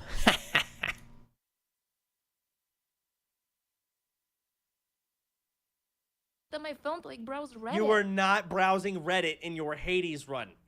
Not on my phone? Yeah, I fucking could have. You were not. You were playing Hades. You were fucking no, guys. What's a duo? And like, of course, like I could. You were out. You honestly wanted to know what a duo was because everyone was pogging duo. Guys, what's a duo? And then you stopped. I see your dialogue. Duo is a rare item upgrade you can get. It's when an upgrade combines with another god to make one upgrade. You want to get every upgrade at least once for some permanent unlockables, and the duo ones are really hard to ever intentionally get, so always get them if it's your first time. And then a minute later, people leave. Yeah, I left. I got bullied by everyone, and I left. Type people leave. I was out.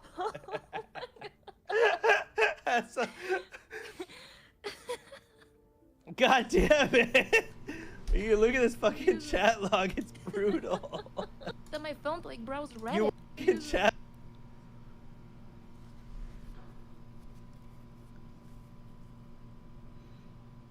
Wow. Voice training.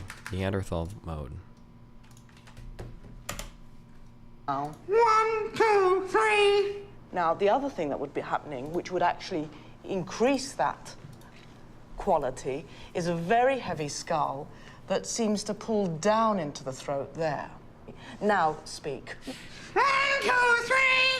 Now let's make a sound. Just let's make a huge R. Average chatter.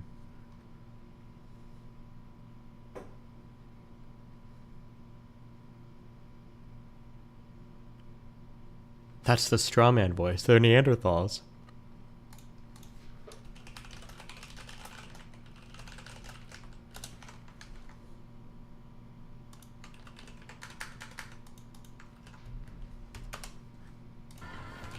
Let me catch you looking at her again. Let me catch you looking at her again. I'm not. Let me catch you looking at her again. I'm sorry, I'm not. Let me fucking catch you looking at her again. I'll fucking drag you down, Rodeo. Your fucking ass fucking stomp you. I'll fucking curb stomp you. Sorry. I'll fucking curb stomp you. I'm sorry, I don't, I'm not sure what you're interpreting, but let me see it. I wasn't doing anything. Let me see it. What?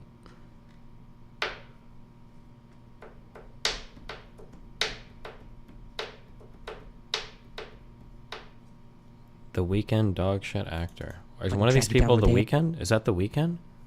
This is a dub, right? There's no way these are their real voices, right? Let me catch you looking at her again.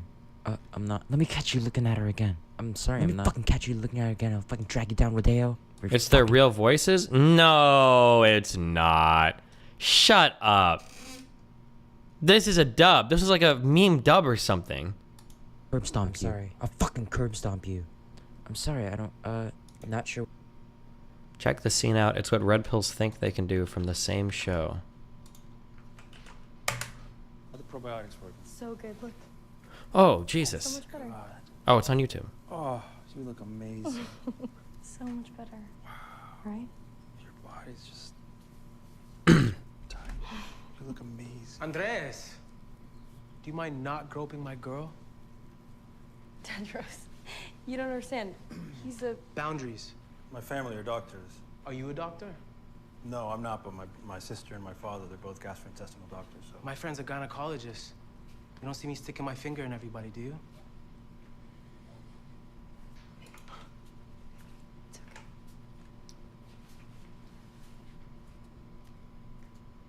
There's nothing okay about what this creep just fucking did, right?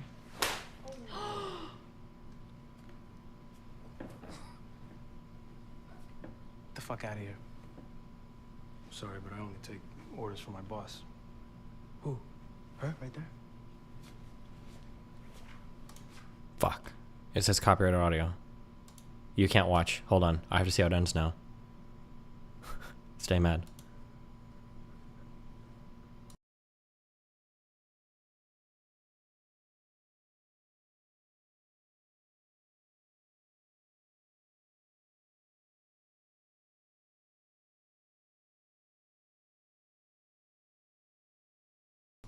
She's telling him to leave.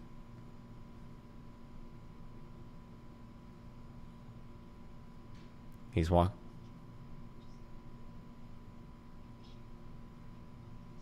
Oh, she fired him.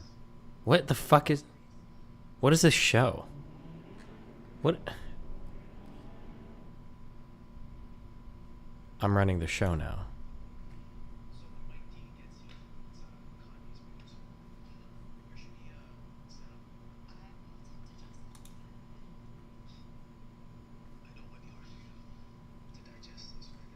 Is the guy with the do-rag, is that The Weeknd?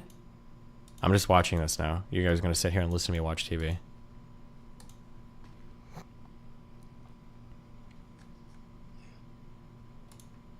%19 on Rotten Tomatoes.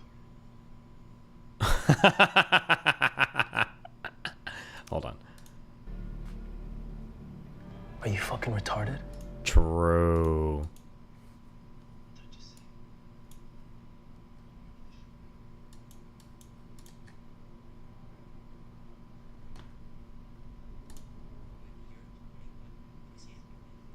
Bro, this scene can't be real. Hold on, I'm watching this again. Even with this can't be real. You're looking at her again. Let me catch you looking at her again. I'm not. Let me catch you looking at her again. They must have redubbed this scene. They couldn't use the audio for some reason. They must have redubbed the scene. They had the audio just. I'm not seeing it. They must have redubbed this. Let me catch you looking at her again. They did. They absolutely did. Because they couldn't use the audio because the audio didn't record properly, so they brought him into the studio and they re-recorded. It's ADR? Wait, what the fuck is ADR? At her again. This is fake? You're getting trolled so hard?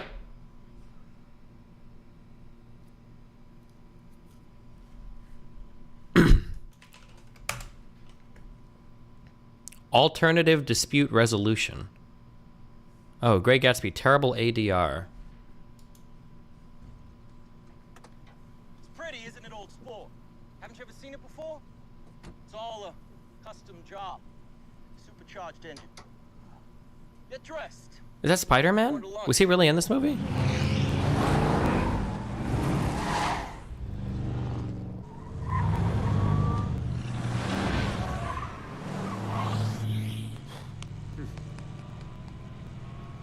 Oh, well. Yeah. Look here, old sport. What is your opinion of me anyhow? My opinion? Yes, your opinion. Well, I don't know. Okay, I'm done with this.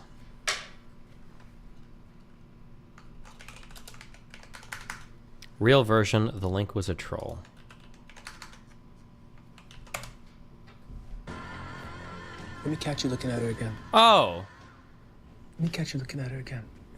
I'm not. Let me catch you looking at her again. Wait, so what was this last thing that I... Wait, why would you guys all troll me like this? Why did you guys all troll me?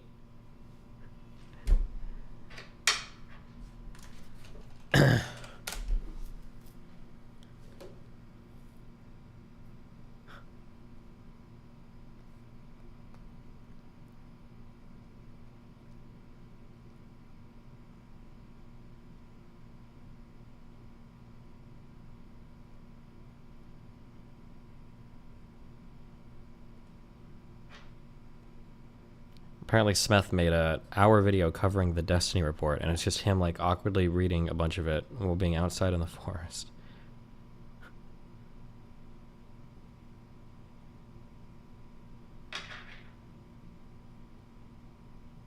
Jesus. Oh, 2 hours. My God.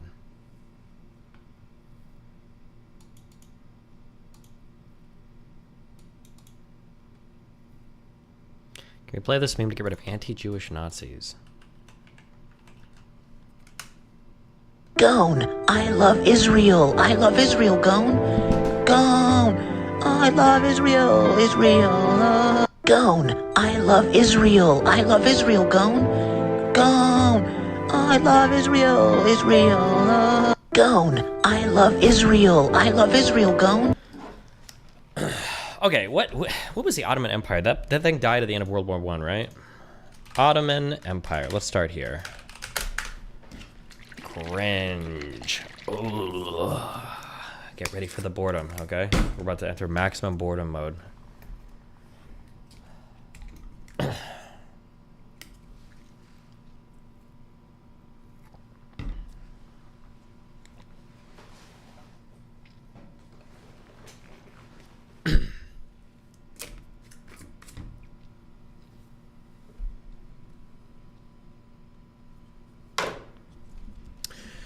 The Ottoman Empire, historically and colloquially known as the Turkish Empire, was an empire that controlled much of Southeast Europe, Western Asia, and Northern Africa between the 14th and early 20th centuries. It was founded at the end of the 13th century in northwestern Anatolia in the town of Sugo. I don't know what either of those things are. Anatolia, also known as Asia Minor, is a large peninsula in West Asia and is the westernmost extension of continental Asia. The landmass of Anatolia constitutes most of the territory of contemporary Turkey. Geographically, the Anatolian region is bounded by the Turkish Straits to the northwest, the Black Sea to the north, the Armenian highlands to the east, the Mediterranean Sea to the south, and the Aegean Sea to the west.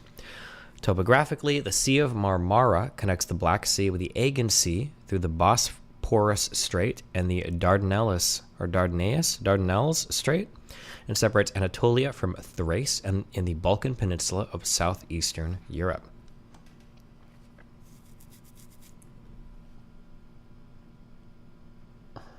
I don't know. This is like where is it Istanbul or Constantinople? Whatever. Is it right here? Is this like Turkey? Is that what I'm essentially looking at here?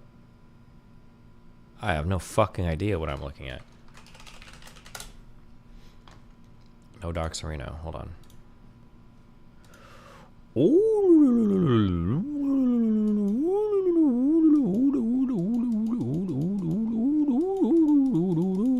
Damn, bro. How is there so much water on this fucking planet? Okay.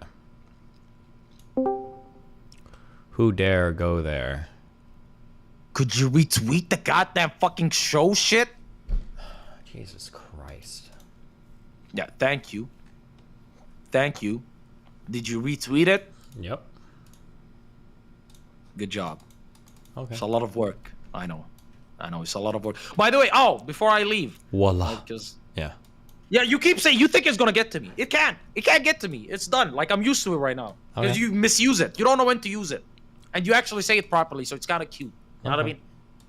If I was a Homo sapien, I might have got bricked up right now, but I'm not. Anyways, I got this guy that feels some type of Jewish dude, like fully Jewish, like fucking practices the Saturday shit where they don't use Wi-Fi. You know? Yeah. No, whoa, not yikes. We respect them, guys. I'm looking for a Jewish manager. Please, What is that for called? the Is love it of God, hit me. Sabbat? Sabbath or some shit. Yeah. Sabbath, whatever. Yeah, that's it. Where they like they don't turn on the lights on Saturdays because they're not supposed to do any work. Yeah. But anyway, go ahead. Or they don't mix milk with tuna. I don't know. They got their special stuff Shabbat. going on. Okay, go. What do you want? What about it? Okay. We gotta watch the tone. Okay. And he did say that he prepared like a very long Google Doc that he would have liked to share with you. Because apparently, you know, your argument, you let Nick Fuentes get away I'm with good. I a don't care. lot Tell of him he crazy can arguments. do a stream on it, okay? Whoa, you don't care about fucking clearing up the fucking shit that you let Nick Fuentes slide with? I don't trust other people's research. I've been doing this too long to do that. I'm just reading my own. Wait, wait, 1 second. You would admit that you were undereducated about like the whole fucking Middle East situation or like the Jews Compared and all that to type of Nick, shit? my knowledge of the Middle East is a million times better. I didn't have good answers for him, but I'd rather like read on my own, and then once I've read enough on my own and I feel confident, then I can incorporate other people's research. But I don't like to use other people's research as my starting place. I'd rather use like a dictionary or Wikipedia or like just like reading shit. I'd rather start with my own foundation and then incorporate other people's research later on when I can identify what's good or not. Okay, sure, that's fair, but right now what you just said was the highest degree of copium of all time. You literally said that compared to Nick, my knowledge is way greater, but I didn't have good answers. I said on the Middle East. Yeah, of course it was. He knows if you're but why talking were about- answers dog shit? What do you mean? Because what do you mean? Why is the answer? Do you understand that I could like beat you in a flat Earth debate, right? It doesn't mean that I know more about physics than you.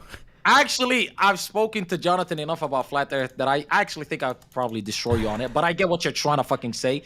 But no, if you're claiming that you knew what the fuck you're talking about, why were you doing bad against him? Because it's hard. Because it's easier to assert a falsehood than it is to know all the facts to counter said falsehood, right? So, for instance, it's easy for him to say, like, the clean... So here's something he brings up. He brings up, like, that clean break memo, right? And he's saying, look, this is evidence that Israel, you know, just wants to get rid of Syria and Iraq and fucking Iran or whatever. And then, like, one counterexample I bring up is that, like, oh, well, these guys were born in the United States, so I don't even know if they count as, like, fully Jewish people. A really good counter Nick could have brought up to that is they were born in the U.S., but they were born before Israel was even created. He didn't even know these people, though. He's just memorized talking points, right? Like, there are arguments that he gave that I didn't have good counter arguments for, but I still stumbled onto good counter arguments that he couldn't answer, so I moved on. But he could have had better counter arguments to my counter arguments. He just doesn't know anything about what he's talking about, right? The fact that he asking me like if there are bases in Israel because he genuinely didn't know the answer, or asking why Israel might like or not like a certain country, or asking if there's anything we get from them. They're going to answer these things. I just didn't know it all of the time. But I spent most of my research on like the fucking Holocaust because I thought that's what we were going to tread over a lot is Holocaust denialism, not why are we friends with Israel in the Middle East. Okay, if you were, and I assume you're able to do this, if you are able to give me what his take on Israel and Jews, what would it be? Like, what do you think his stance is about Israel and about Jewish people in general in the United States? Jewish people in the United States, like what do they Or do, Jews. or what do you mean? Jews. Like, Yeah, Jews. Like, when he speaks about Jews in the United States, what's his stance on them? My guess is going to be that his stance on Jewish people in the United States is that Jewish people, through a lot of clever shenaniganery, basically control all the major institutions in the United States and are able to leverage that in order to use the United States to benefit the nation of Israel. There might be Jewish people in the United States, but they're only here because of the benefit of their own home country that their true allegiance is with, and they'll utilize the connections and the resources that they've gathered in the United States to serve the ends of Israel, even if it's to the detriment of U.S. citizens, especially white people, or the United States as a whole. All of our foreign policy in the Middle East is going to be oriented around whatever Israel wants, and that's evidenced by our belligerence against like Shia states. It's evidenced by our, like telling like Saudi Arabia should chill out because, Israel doesn't like them. It's evidenced by our support of Israel against the Palestinians, even though we might historically come down on people like that. And then the support that Israel enjoys in the United States is due to their controlling of things like the media. The broad support they enjoy from old people is because Jewish people are largely in control of financial institutions that control money that goes to the media and to the politicians. So like if you look at the top donors from the RNC and the DNC, all of them are Jewish, and the reason why is so that they continue to control people to maintain allegiance to Israel, and they are at the head of Hollywood so they can make movies about World War II and the Holocaust to maintain our allegiance to Israel. I think this is broadly speaking like his argument, right? This is Perfect. like the JQ. Perfect, but everything you just said is not anti-Semitic though. Well, why is he labeled as an anti-Semite? The anti-Semitism comes in is because typically when you do a little bit of research, all of these points start to fall apart, and the only way you can hold on to them is if you start from the position of Jewish people are evil. But if you start from a genuine position like, oh, let's research, like why are things the way they are, why are people the way they are, why do people do the things they do, or what are these relationships that exist, you're not going to end up in JQ territory. You typically only get there if you start from a position of fuck Jewish people. So you think the basis of what makes him anti-Semitic is he's the fuck Jewish people crowd? Yeah, that's what he I think means. the That's what he easiest, operates yeah, off the of. easiest example of this, and having an enemy, I guess, helps orient your movement. It's really easy if you've got somebody to hate on. A really good evidence of this is he lays out three distinct things that a Holocaust revisionist, I think he accidentally says denier, but he changes that to revisionist. Three things that a Holocaust revisionist believes. One is that there were gas chambers, here's the three big claims about the Holocaust. One is that there are gas chambers, two is that there was a mass order to kill all the Jews, and three is that 6 million people died. He goes through each of these three claims very quickly, and he says he doesn't believe in any of those things. He doesn't believe 6 million Jews died. He doesn't believe there was a coordinated effort to kill them. And he doesn't believe the gas chambers existed. But then when asked, oh, well, just curious, how many Jewish people do you think died? His immediate response is, oh, I don't know. I need to do more research. Why would you say that you don't believe, like the major historical accounting that 99% of the world gives, but then immediately say, I haven't done any research on the topic? Like, that's just such a weird position to take, how you couldn't even have like a guesstimate there. The reality is he probably hasn't done much research on it at all. And that's just the position he has because he starts from a point of anti-Semitism, not an inquisitive scholar who's just stumbled upon these answers of history. But do you generally believe that somebody could ask the questions that he's asking, minus the whole, I hate Jews and I'm going to be biased and show that bias through saying that the Holocaust was either exaggerated or didn't happen, but when pressed on, why I believe that, I'd say, I don't know, I didn't do research, right? If somebody basically asks what he's asking, but they're totally coming at it from a good faith perspective, don't you think that they'd still be lumped in the anti-Semitic fucking crew? There's no good, basically what I'm trying to say is you're asking me a fundamentally, hold on, you're asking me a fundamentally different question.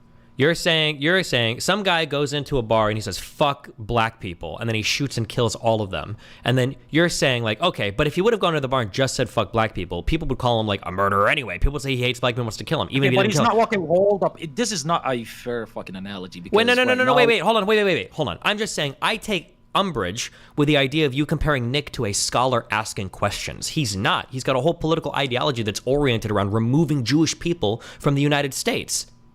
That's not just a guy asking questions. He's got policy prescriptions for this stuff. No, or you could say he has a whole fucking political movement that's fucking centered around uplifting fucking white people without necessarily giving special fucking focus towards Jews or black people or any of those people. Number one. Number two. Wait. On number one, that's not true. Yeah. He specifically said he wants to remove the power that Jewish people have in this country and take their businesses and their assets. I asked him this specifically, and he says he wants them to answer to Christians. What do you think that means? Okay, so he believes that, what's the word for that shit, right? Like when the fucking country is ruled by fucking, it's like Sharia law, but fucking Christian edition. That's basically what he wants, right? I don't know. Do you ever want to be in a position just curious, where you have to answer to Christians? What does that sound like to you? Does that sound like No. you're going to do a Q&A? Like, what do you mean? No. And it seems like he would implement it by, I'd say if I'm genuinely thinking about this deep, he'd probably be implemented by force. If you don't answer to him, you're probably gonna go to jail. But I'm not thinking here that the dude is gonna exterminate fucking Jews like fucking H-Man 2.0, right? So that's why I had to push back against that analogy, because it makes it fucking sound crazy. It makes him sound like the dude that's coming in there and shooting the fucking black people. Wait. Right? He is crazy, right? He is a full-on like anti-Semitic. Essentially, I'm pretty sure he's basically a Nazi in terms of like all of his beliefs. Jewish people control the world. Easy with the term. Wait. Hold on. No. Don't fucking, especially around me. Really? Yeah, don't virtue signal around me. His recent No, position. you're the dude who virtue signaled with Mr. Gill. This is the entire fucking reason why you guys weren't friends, because you didn't want to fucking call the dude a Nazi because it takes away from your argument. I didn't want to call the guy. I didn't want to call him a Nazi because back then he didn't seem to be having the same type of rhetoric that he has now. What he has right now is he says he wants to remove Jewish people from power in the country. He doesn't even believe the Holocaust happened, and he thinks Jewish people seem to be responsible for a majority of the problems in the Western world. That, in my opinion, I think that hits all the central markers of a Nazi. If he was a Nazi prior to this, he was definitely more covert or crypto about it. But he is very much like open about this now. Which is something, by the way, you were told on numerous occasions about how covert he was, and you're still like, I'm not gonna fucking go with it. He's not a fucking Nazi. But No. So, Yeah, because hold on. Yeah, because I'm gonna take people where they are. I'm not gonna sit there and attack people for what they were. Otherwise, I would probably call you out on your anti-Semitism and your homophobia and your Sharia law and Islamic extremism way fucking more. Okay. First of all, you wouldn't do that because I don't have the fucking base that Nick Fuentes has and the fucking influence that he has. Number one. Number two, you genuinely fucking know that I am not anti-Semitic. and I'm not I don't know about that. Really? I'm not 100%. Come on. Okay, now you're trying to fucking make me look crazy because you are willing to extend all the good faith in the world to fucking Nick. Do you think 6 million is an accurate number? I don't give a shit. I'll be very honest with you. If you said 12 million... Do you think gas chambers are real? Do you think there were gas chambers? Listen, never been in one, so I can't confirm or deny. Okay. You think Jewish people kind of control the United States? Do you think the USS Liberty was a false flag instigated by Jewish people? Since 1971, the United States has provided Israel with the most financial aid out of any fucking country on fucking planet Earth, right? There is a extreme bias within the United States, within their fucking government, within their fucking social upper class when it comes to fucking Jews and Israel, right? A lot of these fucking businessmen, okay, quote unquote, right? Shout out to the small hat people. A lot of these fucking people that are American citizens, born and raised in America, fully American, they love fucking America, still simp and fucking bend over backwards for Israel. Hell, even fucking Ben Midget Man Shapiro calls that shit up from time to time, and he's the biggest fucking simp for Israel. Sometimes he says, you know what, maybe we could focus on the United States just a little bit, because he sees the fucking insane bias that a lot of these fucking politicians and a lot of these fucking people in power literally have nothing for you're saying. Like, what do you mean? Like, we're focusing on Israel too much to focus on America. Domestic policy and foreign policy both exist at the same time. You got to do them both. Like, that doesn't make any sense. That's like saying, like, I can't focus on chapter 2 of the Bible because I'm too busy focusing on chapter 1 or the first book. Okay, why? Okay, no. First of all, you have to admit that there is a certain degree or a certain difference in the amount of focus that Israel gets versus all fucking other countries. Now, you could argue that it's fucking based in money, right? A lot of these fucking politicians could be fucking getting paid by Israel to fucking support them, right? Or it could be based on influence in the fucking region that's fucking unstable as fuck, and they want to fucking have an ally that's super powerful. Okay, I don't want to go through all this because I was actually in a mood to read. Okay, what do you want to? What is the point of you? What do you want to talk about? All I'm gonna say is this. Yeah. You claim to have better points. You claim to have more knowledge. Yeah, you claim to struggle because the man took the argument 1,000 different places. Now, if I were talking to some fucking dickhead that started fucking online debates yesterday, I'd be like, you know what, valid point. You wouldn't be able to fucking navigate those waters. But when I'm talking to the one and only Stephen Kenneth Bonnell II, aka Destiny, I'd say that's a pretty fucking excuse. And you know what?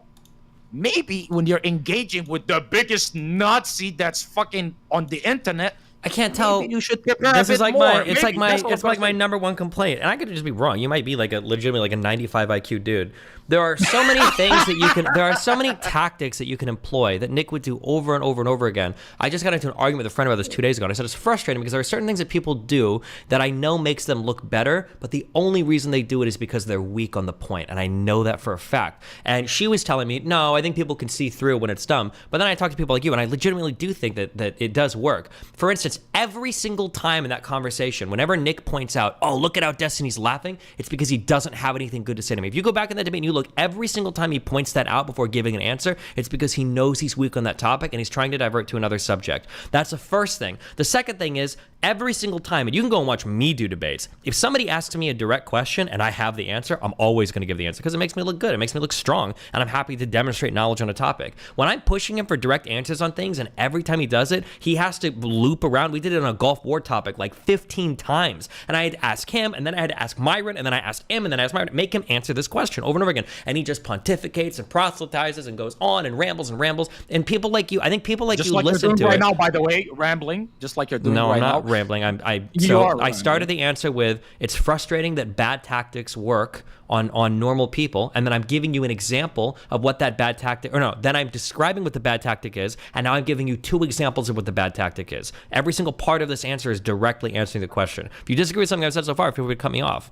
But no, the fact that you're trying to paint it as though I'm the one who's pushing the idea that you fucked up is funny to me, because you admitted in the beginning, if you recall, you admitted I fucked up articulating my points. I know I'm paraphrasing, but that's what you said. I said, yo, Nick was way more fucking knowledgeable. You said, no, the fuck. No. You're conflating knowledgeable with wins a debate. Just because you win the debate doesn't necessarily mean you're more knowledgeable. There are times when these 2 points coincide. You do admit that he won against you in the debate. Yeah, I personally, I feel like it came off 50-50, but against a conspiracy theorist, it's not good to come off 50. But bro, you're literally fucking retarded. It's literally a 4v1 with Zerka screaming me down every single time I'm trying to hold Nick to a point. What do you mean, who gives a fuck? Can you, I want you to go. Nobody gives a fuck about Zerka. You're Nobody wrong. No, you're wrong. Zerka helped to derail the argument every single time I had Nick on a fucking point. What are you talking about? There were like 2 or 3 different times where I had Nick like on the wall on a thing, and Zerka comes in with some retarded shit, and I'm even telling him to shut the fuck up. I've got to tell Sneeko to shut the fuck up. What do you mean there's no point? And Myron is auto-sided. Sure. Even though Myron did his best to moderate, I'll give him that. But like, what do you mean? Sure, okay, I'm not saying that the fucking, the shit wasn't stacked against you, right? Like, I'm not saying that a lot of the fucking people there weren't all fucking pro Nick, but at the same time, like I said, when you're dealing with somebody such as yourself, these are things you've dealt with a billion fucking times already. For you to fall to like the most basic fucking debates, fucking strats that he was pulling, and then to claim, oh, but I was still more knowledgeable. And if you guys can't see through the intricate fucking details, it's not that manipulations that he was intricate. doing, then you're not fucking smart. Yeah, I think you just think like a winner always means that like they're the more knowledgeable one, The or you winner don't know doesn't- how to analyze. Like I've lost debates. I lost a debate to Ryan Dawson. That wasn't because of debate tactics. That because he was legitimately more knowledgeable on the topic. If you go and you watch my debate with Ryan Dawson, Ryan's not going like, oh look at Dawson, he's laughing when he does this, and actually at 1941, blah blah blah. When he's asked a question, it's boom boom boom boom boom boom boom boom boom. It's just a bunch of information that he has. When Nick is answering a question, it's, well, you see, what you gotta understand is there was a memo, and these guys that were Jewish, well, when they wrote this thing, he's not even like talking about the fucking subject. And then like, halfway through his answer, he starts rambling about like 3 or 4 other things that aren't even fucking related. Like, I understand for somebody like you, I understand for somebody. Press him on that shit? No, I can't You couldn't press press him on that anything. shit? That was the whole point of the debate. I kept saying multiple times, I kept saying to Myron, hey, stop him from rambling, because I can't, because if I cut him off, he's gonna say, oh, look, Destiny's cutting me off. I can't do it, because if I cut him off, then Zerka and Sneeko are gonna attack me, and then Nick is gonna keep rambling, and then Myron's gonna tell me to stop cutting him off, and I can't tell Nick to just answer a simple question. But there were points in that debate where even Myron was reiterating a question. But for people like you hear that and you think, wow, Nick is really strong and really knowledgeable on this thing. Bro, Nick tried to get me on a Nick literally tried to get me on a geography question by asking me where Azerbaijan was, bro. You really think this is a guy with extensive knowledge of the fucking Middle East? Okay, There were points in that debate, and I could be wrong, but it sounded like, I have to go back and listen, it sounded like there were points in that debate where he thought that Iraq bordered Israel. Okay, like I don't know what this guy, the extent of his knowledge is for Middle Eastern shit, but it's nowhere And you near said- on the level. And you thought that Jesus was a prophet in Judaism. Because I mixed it up with a Muslim shit, but I'm literally, if you go and you listen to me talk, first of all, obviously I know that Jews killed Jesus. This is when I have 3 or 4 people screaming at me at once. I'm not getting everything out as crystal clear as possible. Like, you're actually so fucking retarded that you're like, well, Dusty, we go through every single fucking statement and blah, blah, blah. Like, hold on, I'm curious. Wait, no, I'm curious. Do you legitimately think that I think that Jesus was a prophet in Judaism? I'm just saying, based No, on the you're way not you just fucking saying. You're not handled just yourself saying. in that argument, I'm skeptical. Okay. Sure, I could. Wait. You're Based on the just shit that you were see, if saying you see in that somebody argument, ramble, if you see shit. somebody ramble, it's a good to you. That's strong. Yeah. Not necessarily. No, not really. No, but it at is. the That's same what you time, think. again, That's like, but I understand. I know how the normie brain works. I Again, understand no. it. I understand it. Listen, you're the superior. You're the superior. No, I fucking get it. intellect I in understand it. this I get it. back I and get it. forth, I get it. right? I get it. I understand. But here, Ramble equals good. Yeah. Listen, I know I've hit a fucking sore spot right now, or a soft spot, whatever the fucking saying is. I know you feel Who's some a type of sore way spot? about me What are you mentioning shit. talking about? It makes you feel. No, hold on. Let me talk to you right now for a second. If I were to get it correct, your position is I lost the debate to Nick because the panel was against me, the host was against me, and the fucking dude was allowed to ramble and go over on like a fucking 1,000 different tangents, and I couldn't respond to all of them, and he fucking just muddied the waters, so we couldn't have an honest fucking debate. And anything he asked me, I answered 100%, and anything I asked him, he fucking derailed into a whole fucking That's another more conversation. extreme than what I said. But go ahead if you. No, that's what you said. That's not more No, extreme. there Holy were fucking shit. no. You're just wrong. You just don't want to sound like a bitch because everything that you just did was exactly what I said, and I'm pretty sure I'm being very fucking fair to you. Why would I do any research at all if I think I had the perfect answer for every question? Oh, so you're telling me you didn't? You just said it. You just said if I know what the fuck I'm talking about, I'm always gonna answer it. And what I said is, for every question that he had that you knew, you answered him straightforward. You didn't but there is fucking more go to- knowledge that I could have had. There's more stuff I could have known about the first Gulf War. Which you There's didn't, again, sure, and that's what I'm also fucking calling you out on, the fact that you weren't prepared enough, and that's why you fucking lost to the dude, on top of all the other factors that you stated. But it's so fucking hard for the Great Destiny to claim that he fucking got outschooled by the fucking Nazi dickhead. That's it. And it's so funny I don't to me think that I don't think feel you even that- have you don't even have like a coherent like train of thought through all of this. I You think think that so? I understand it. Listen, yes, whatever you say, yes, okay. I think in you this is just like a exercise in egoism for you. So whatever you want me to say, the same yes, guy, yeah, that's literally yes. trying to get away with a 50-50. You could. I said literally, yes, I lost, and you literally, immediately like, listen, said it's the 50-50. fact that you just said that, you're not listening to anything I'm saying. I'm trying to get away with a 50-50. I'm not. I don't want to go 50-50. I don't want to even go 70-30 with a conspiracy theorist. If you drop any big points to a conspiracy theorist, it doesn't look good. So no, I'm not trying to get away with that. What are you talking about? Everybody. Every single, because at the end of the day, you could shit on your fucking audience that you say I share an IQ with, like all the fucking 95 IQ normies, right?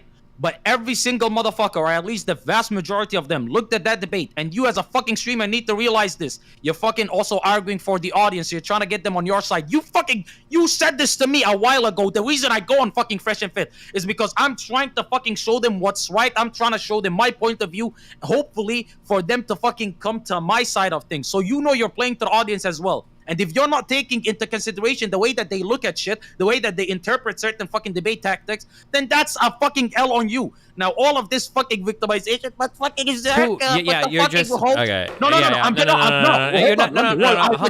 not. Okay, you're getting mad. No, I'm not getting mad. No, you just. So can I just finish? I was making a point. No, you can't. No, because I'm not gonna let you like. You keep saying like. What am I doing? You keep pretending that I'm like victimizing myself. I'm not. These are the things that happened during the debate. There are some things that play to my strengths. There are some things that play to my weaknesses. It's important for me to recognize all of these things to make improvements going forward. If I'm saying that, like, for instance, having Zerka there was a big detriment to me, which I think it was, then in the next debate, I won't have him there. This isn't about, like, victimizing myself. Unlike you, I'm not, like, doing this for fucking ego or finding ways to... No excuses then? It's not. Oh, you're saying it's valid what do you reasons. mean? It's not an excuse. It's just an analysis Okay. of what happened. Can you really not see that? Sure, okay, you could call it an analysis, but at the same time, the way that you were presenting it, if you just sat here and said, you know what, this dude got it over me in this fucking debate. But I'd say fucking Zerka being there played into it, Sneeko being there, fucking Myron hosting it, all of these played into it. But at the same time, my knowledge was lacking. all of you've admitted these things, but you just don't want to put them in this fucking package because I've of your literally fucking ego done that you're projecting exactly onto me. that. No, I've literally done exactly that. You're the one that's here projecting because people will ask me like all these questions, like, "Oh, well, I heard you say that." Like, I think I've almost said what you said verbatim. Like, what do you mean? Like, initially, I didn't even want Zerka there, but eventually he came and I was like, "Oh, fuck it." And now I see in the past and that was probably a fucking mistake. Yeah, I only had a day and a half to research. I said I probably would have wanted more time to research. It wasn't good, right? Next time I'll have more time, or I've got more time before my next one. There are certain questions that I needed better answers to. I've already said all of these things, but like in your mind, since you live your life as egotistical as possible, you're projecting that onto me. Like, I wouldn't have survived this long if I went through every single debate thinking like, "Oh, I didn't do anything wrong at all. I'm all victimization. I'm such a victim." Blah blah. No, I just have to be aware of the conditions. There are some things that play to my strengths, some things that play to my weaknesses, and I have to control the best as I can. What do you mean? Stop. You're making me look like a fucking dickhead, and this is part of you trying to fucking play to the audience. Because you are a dickhead. No, you're being retarded. Because you're this whole thing is the lens of like your like ego. Like when I say something like, "Oh yeah, like holy this guy shit, you keep saying there, that. Elaborate on it. Yeah, when you say things like, "Oh, you're just making excuses about Nick rambling." No, rambling or gish galloping is a legitimately powerful debate strategy that I've worked really intentionally hard to in the past overcome. It's very difficult to do so. It's good to understand when somebody does that so that you can understand how to deal with their questions in the future. But that's like, is that self-victimization to you? Like, what do you mean? Okay, no. Right now, you're admitting that you had a shortcome to fucking No. Hold on. Sure. No. It's not what right now. You haven't gotten me to admit anything that I haven't already said. You've said exactly 0 new things here that I haven't already said myself. Okay, you need to understand the way you package shit matters. Right? No, it's hold on. No. What you want? It does. No. Stop. When you say the way you package it matters, what you want is for me to like come on stream and cry that like your best friend Nick. Yeah, because everything you said, I've already said. Why do I need to package this in a different way? I acknowledge the things that were bad. I do whatever I can to counter them next time, and then you move forward to the next conversation. You sat here, and the first thing, and this is what I heard, right? So again, you can't fucking accuse me of fucking projecting or ego, whatever the fuck. You said, listen. The fucking the dude was fucking jumping left, right, and center. He wasn't tackling any of my fucking points, but fucking Zerka being there and fucking derailing my fucking arguments ruined it. You started off by saying you knew more about the Middle East than Nick, which sure, it's your opinion. Sadly, you couldn't prove it because you couldn't get over his fucking debate tactics. By the way, so you're really upset about the statement of knowledge because you just because you think that listening to somebody ramble off talking points is knowledgeable. Listen, on this particular topic, in the Middle East, I would have been like, okay. Here, I'll give you this. Anybody that quizzes me on where a country is in the Middle East automatically knows less than me because I think that's going to be a killer question, okay? Number one. Number two, you're just, you think you're being bad faith about that. I'm not being bad faith. It was a stupid question from him because he thought I wouldn't know where Azerbaijan was, right? Yeah, so the entire arguments that he made, you keep focusing on that one fucking question. I'm not saying the entire arguments that he made. I don't think you understand the difference between somebody comprehending something versus somebody having talking points. Nick Fuentes is a man of talking points. That's it. He doesn't have deep understanding. That's why he's scared of me re-challenging him, and I guess he's trying to get me kicked from the next debate. That's why he made fun of me prior to the last show when he thought I was like reading shit about our future debate, which I wasn't, right? It's why he said specifically before the after show that went on last time, he was like, I don't want to redo any of what we talked about before. Let's just do like dating stuff. Like none of these things point to a man that is confident or strong in his knowledge about a particular topic. And all of these things, by the way, are the exact same pattern that happened when we debated 5 years ago. I had a first debate where, and you can go back and watch those videos, I thought Nick was genuinely a really smart person. He seemed to have a really big depth of knowledge about the history of the United States and all sorts of topics related to immigration. But when I did an outline and I prepared hardcore and I came back and debated it a second time, I found out that he didn't know anything about the talking stuff. It was just talking points. He didn't have any of the depth of knowledge. He just memorized lines. That was it. And it's the same thing now today with his JQ shit. Stop. Everything that you just said, right, points towards the guy has nothing of substance to say. And I lost to a dude with nothing of substance to say, a bunch of prepared talking points, but a really fucking good debater. And you want me to sit here and be like, okay, if fucking like some other debate dude said this, the problem is I'm thinking of you more highly than the other niggas, and that's why I'm fucking talking to you the way that I am. Because you're sitting here trying to convince me the dude had not zero knowledge, but the dude had way less knowledge than you. The dude is just filled with talking points, no fucking substance, no depth, but you lost to him because the fucking host and the fucking people there were against you, and he was really fucking good at debating and fucking doing the gish gallop bullshit and fucking deflecting and diverting from the points that you made. But nothing you want me said, to sit here and literally, accept like that literally you can't handle nothing. that Nothing. shit? I'm not saying I can't handle it. There's probably some limit to things you can't handle. I don't know if 4 people screaming at me on a show is past those limits. It might be, but you're acting Don't like go Zerka as a person. The guy barely said anything that made sense. You're just wrong. Like you don't even. I don't know why I'm arguing this. I don't think you I watched understand this how shit. What the fuck are you saying? What do you mean? Zerka literally took me off one of like my most important drillings of Nick. There was like one point that I was drilling, and Zerka literally tore me off of him. And you couldn't go back to it after. No, after I he tried can't. to After defend? Zerka's already interrupted and asked this dumb fucking question, and I've already drilled down on this line and asked Byron to do it. Yeah, I literally went back and I rewatched this happen. But again, I think for you, the way that you view this is just fundamentally different than me. But The way that I view it is the exact same way as the vast majority of the people that watch that shit. Other than you need to fucking get out of your community, because if you were to watch, bro, you have no. I'm not talking about. You're like a You're 20. serious? You're a serious? 21-year-old like Muslim fundamentalist. Yeah, I don't have. Sure, any, are you too? And you lost 18-year-old Nick There's fucking nothing. 5 years There's ago. Come nothing I can learn from you on this topic, and the way that you've spoken about it, like clearly demonstrates that for you, this is an exercise in egoism. It has nothing to do with like for you saying like, oh, it sounds like This you're just is making the a massive greatest cope when you bring this no, up. No, it's not a cope. I'm just pointing out conditions of the debate. No. I backed up. When I said cope, I backed it up with why I think it's cope. I didn't just throw out that fucking statement and let it fucking sit there. Number one. Number two, you're the dude that sat across the motherfucker, lost to him, which you fucking admit, right? I said I lost the optics. But go ahead. Sure, you lost the optics, which, by the way, to you is what matters the most in this instance. Of course it is. Yes. Yeah. So if you lost the most important thing, you just lost. I don't know why you have to get into the fucking because you're details getting of it. ass mad because you're so ass pain that you're sliding down your fucking chair, absorbing it into your gaping fucking rectum. When I say something like, "Yeah, I don't think Fuentes is very knowledgeable," and you're like, "Well, why would you possibly?" Because I wanted you to fucking prove it. No, because I wanted you to prove it that you couldn't prove it. And your excuses. I proved it like 3 different times. He wouldn't answer fundamental questions about the Gulf War. He didn't seem to know the fact that the guys that wrote that clip break, remember where they were even fucking born or what year it was or if that even fucking matters. He didn't know like incredibly basic facts about like Israel and the relationship between Israel and the United States, right? Every single question. Let me see if you're good faith. Let me see if you're good faith. How many of these questions were you not able to answer? And you may have not necessarily. I don't remember every single question. I don't remember. Because if we're calculating. No, if we're calculating it, no, I didn't say that. But if we're calculating it by how many questions was he not able to answer, how many questions were you not able to answer when he fucking posed them to you? It's not. You can fucking come back to it that way because at the it end of wasn't the a day, question of like how many questions are you able to answer. Again, with the world's best flat earther, there's probably a lot of questions I couldn't answer. When you're debating a conspiracy theorist, the only way to win is to do so resolutely with like 100% confidence. If it's you're using the Ryan Dawson, no, stop. Hold up. You're using the Ryan Dawson argument. Give me the last 30 seconds. There's nothing divided me out of this conversation. Go ahead. Okay.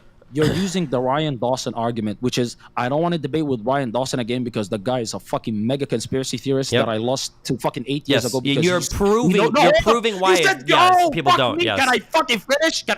Will you ever let me have a fucking uninterrupted statement for once? Right? You said I can't fucking debate with this dude because he knows so much fucking like what's the word? Like outlier fucking conspiracy theories that fucking validate another conspiracy theory with another conspiracy theory, and I won't be able to keep up unless I know all of the fucking conspiracy theories. Number one. And you said that they range in fucking topics. What you were discussing with Nick was one single topic. The Middle East and Jews. That's what you were talking about. You weren't talking about 1,000 different topics. Wait, hold on. We were talking about the JQ. What do you mean? Is that fucking so you couldn't? Okay, so you're telling me you couldn't keep up with him in the JQ when you knew this dude is like the biggest JQer? One of the biggest things about the JQ is the Holocaust. That's what I spent most of my time rereading about. Were you ever given confirmation that it was going to be only a Holocaust conversation? No, it was just broadly speaking JQ, but those were the big points that I heard him bring up recently. I didn't know it was going to be centered mainly around contemporary foreign policy in the Middle East. If it was, I would have brushed it up on all of that. I would have brushed it up on 91 to today about what had gone on in the Middle East. Set up a debate. I'm trying to, but Nick is wanting to dodge it. I wonder why, Q. Must be because he's so fucking intelligent. Sure, all I'm going to say is another debate has to happen. Because right now, this one was ass. I'm not going to lie. This one was ass. Another debate has to happen, number one. Number two, why you have to be so mad? It's just a conversation. We're having a conversation. This is my normal talking voice. I think you're in your feelings. This is how I normally talk. Listen. I know it hits you in a fucking sore spot because every single I'm time not you the one come who's on saying and you it. say something fucking retarded, then afterwards you're like, oh, I think I got you in a sore spot. Like you'll come on here and then say like, Destiny, I think 1 + 1 = 3, and then we'll scream at it like, Okay, by the way, we agreed on everything because you did admit to your faults. I didn't admit to anything. Nothing I said in this conversation was new. Fuck me. I've already made it's all not these new, things. but it's still an admission. It's still an admission to me because you're telling me this shit for the first time. Okay, Abby, what's up? What do you want? Oh, wait, Avi, 1 second. But holy shit, stop fucking policing like the little fucking words that I'm using. You did admit. I'm policing it because you're acting like you've pulled some deep concession out of me that I hadn't said before. But that's Not your really, I'm just misinterpretation of stating things because this is all just like egotistical, like circle jerkery for you or masturbation or whatever.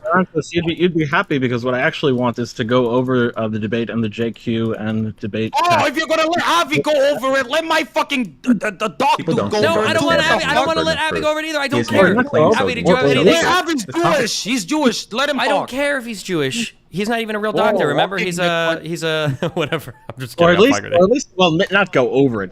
Just talk about a few things and go. Hit me up with a few points. Go. All right. Okay. So the first thing I wanted to mention was the point about the weakened JQ. You might have noticed that in the debate. Yeah. So the response you seemed to give was that, okay, well, this is not the real JQ. And that's fine. It's fine to point that out.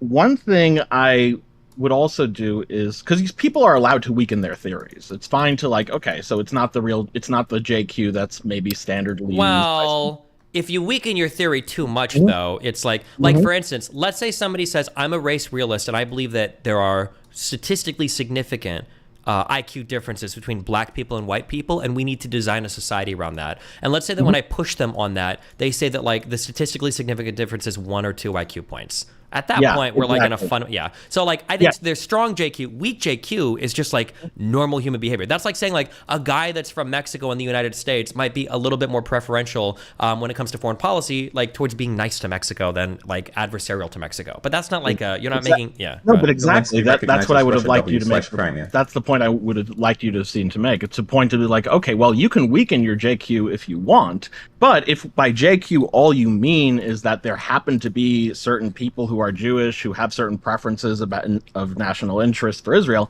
then why isn't there a Norwegian question? Why isn't there an Indian question? Well, so one, I said the first half of this, I said this almost verbatim towards the end of our debate, but two, the natural response afterwards is going to be there's a JQ and not an NQ, or, well, there is an NQ for some of these guys. There's not a Norwegian question or other things for these guys is because Jewish people are massive outliers in terms of wealth in the United States, wealth and influence, right? I don't think Norwegians have a lot of influence in the United States, right? I mean, well, maybe not Norwegians, but I'm sure you could find certain individuals. And so, okay, fine. So they can say, okay, well, it's incidental. I think I made up like, or I brought up a point because I saw a fucking, there was some post on this before that theoretically you could make an argument that Irish people have like massive disproportionate control in the U.S. if you look at like history of presidents, politicians, and foreign policy. But I mean, like, I would have to learn more about that alternate conspiracy. And then, but the principal point here is just say, okay, well, say there were some like whether there are or not, like just let's say it was the case that Irish people just happen to be have certain preferences in the same way that Jews just happen to have certain national preferences, and they did happen to stumble upon this wealth. Would you be going, oh, Irish question? So that's the type of thing to push them on is, when you weaken a theory like that, you're just hinging it on like the incidental circumstance. And it's not, let's be honest, it's not really, go ahead. I don't like, if he is going to weaken his JQ position a lot, like I want to, I really want that to be clear in the eyes of everybody else, because it's not fair to say he's got a weak JQ position while he's a Holocaust denier, right? Yeah. Like it's Like, I'm pretty sure he probably believes that the USS Liberty or whatever was intentionally attacked by Israel. He probably believes in all these things. Yeah. Sure. But the point is that to point that out to the audience, saying, okay, yes, you are the person who doesn't believe in the Holocaust. You're the person who believes all these things. What you are presenting is the ultimate cucked version of the JQ, and you're presenting it because you want it to be more defensible. But just so you know, it's fine. You could weaken your theory, but there's a whole lot less differentiating Jews from almost any other race at this point, and to whatever degree there is some certain things differentiating it, let's not pretend. Okay, hold on. I feel like I'm being gaslit. I don't know if you watched the whole debate or not, but I'm pretty sure I gave this point almost verbatim at the end of before we got to the media section. I said this verbatim. I said, you're arguing for a weak version of the JQ that isn't even a real version. You're just saying essentially at the end of the day that some people in our country might like have preferential like to good treatment of like other countries that their ancestors are from. That's not like I think I've said this like no, almost that you said. The point the point to press them on further is that, because here's the thing, the whole point of the JQ is that there's something unique about Jewish people that are a problem in a way that other races are not. And well, but there is something unique about Jewish people that make them a problem that other races are not, right? You have to contend with that, because the history of Jewish people is persecution since Roman times, right? So through the history and the geography of the entire fucking world. No. The JQ is currently in the United States. So I'm saying, like, there's a problem with. Well, I took it to be presented as a problem to United States interests in a way that other races are not. Oh, right? Well, I mean, like, yeah, I feel like there's really good answers to your questions that make me look worse. Like, if I were to ask that question, like, well, is there something unique about Jewish people? I mean, the answer to that is obviously yes, right? Jewish people are persecuted throughout time and space for the history. No. I'm not asking if there's something unique about Jewish people.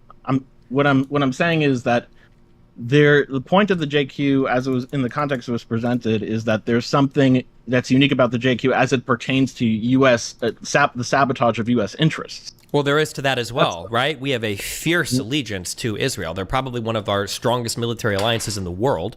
They're in a sea of enemies and adversaries in the Middle East that we also are in perpetual conflict with. We maintain strong diplomatic ties with Israel, even though it stands in contrast to other diplomatic ties we have with other countries, especially OPEC.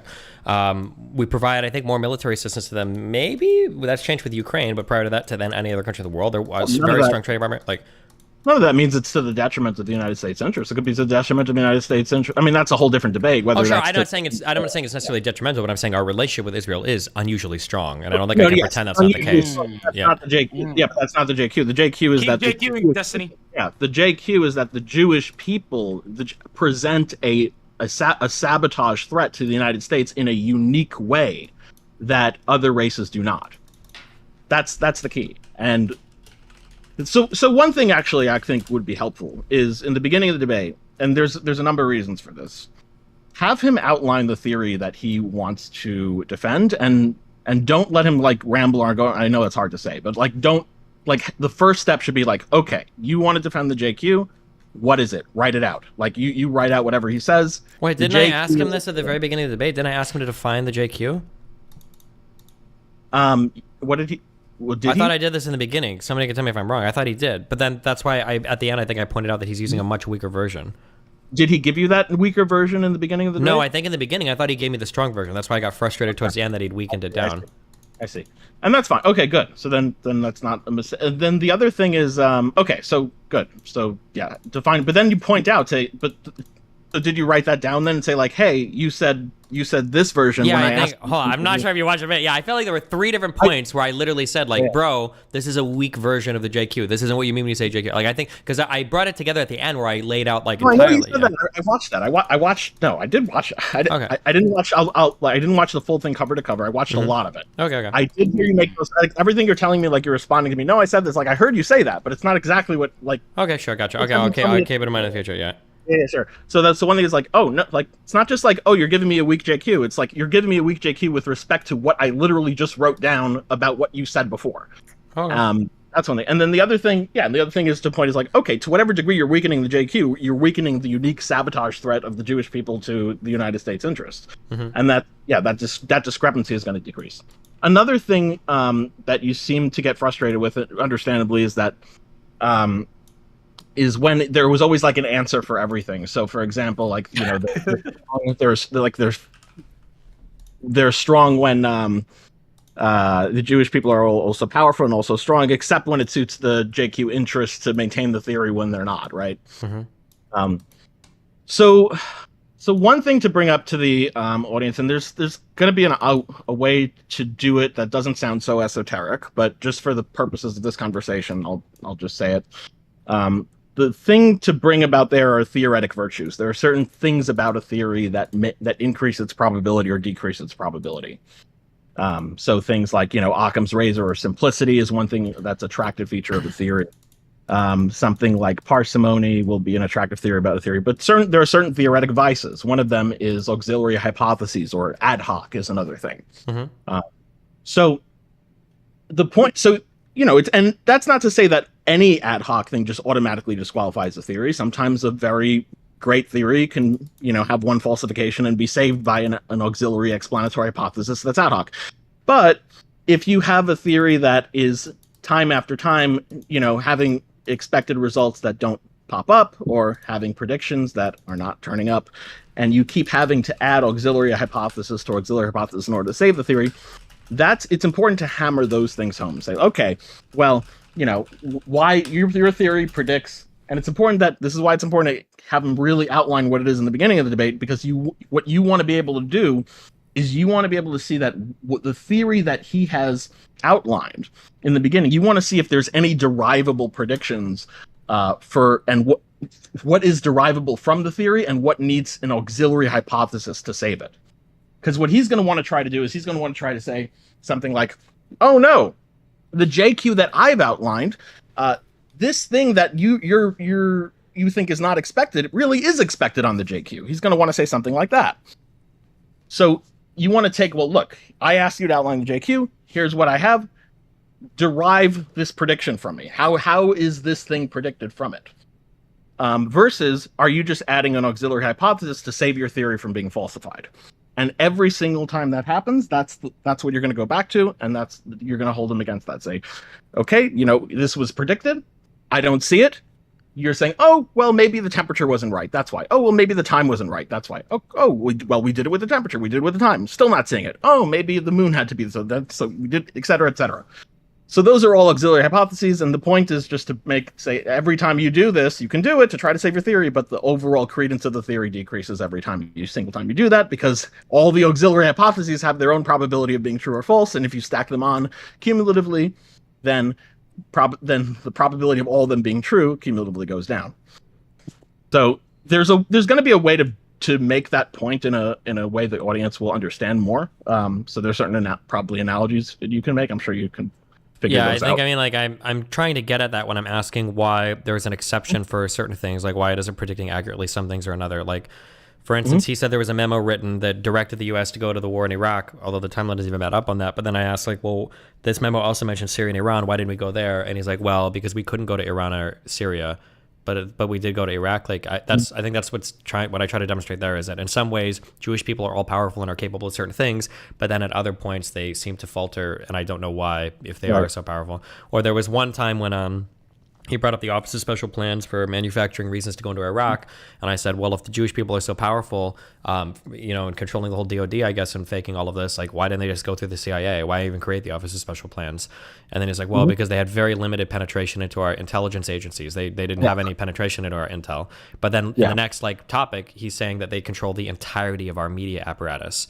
So I mean, I feel like that's the way to demonstrate. But in terms of explaining ad hoc auxiliary theories meant to augment an existing theory to make it more powerful, I think that's too much like proper logic for an audience to follow.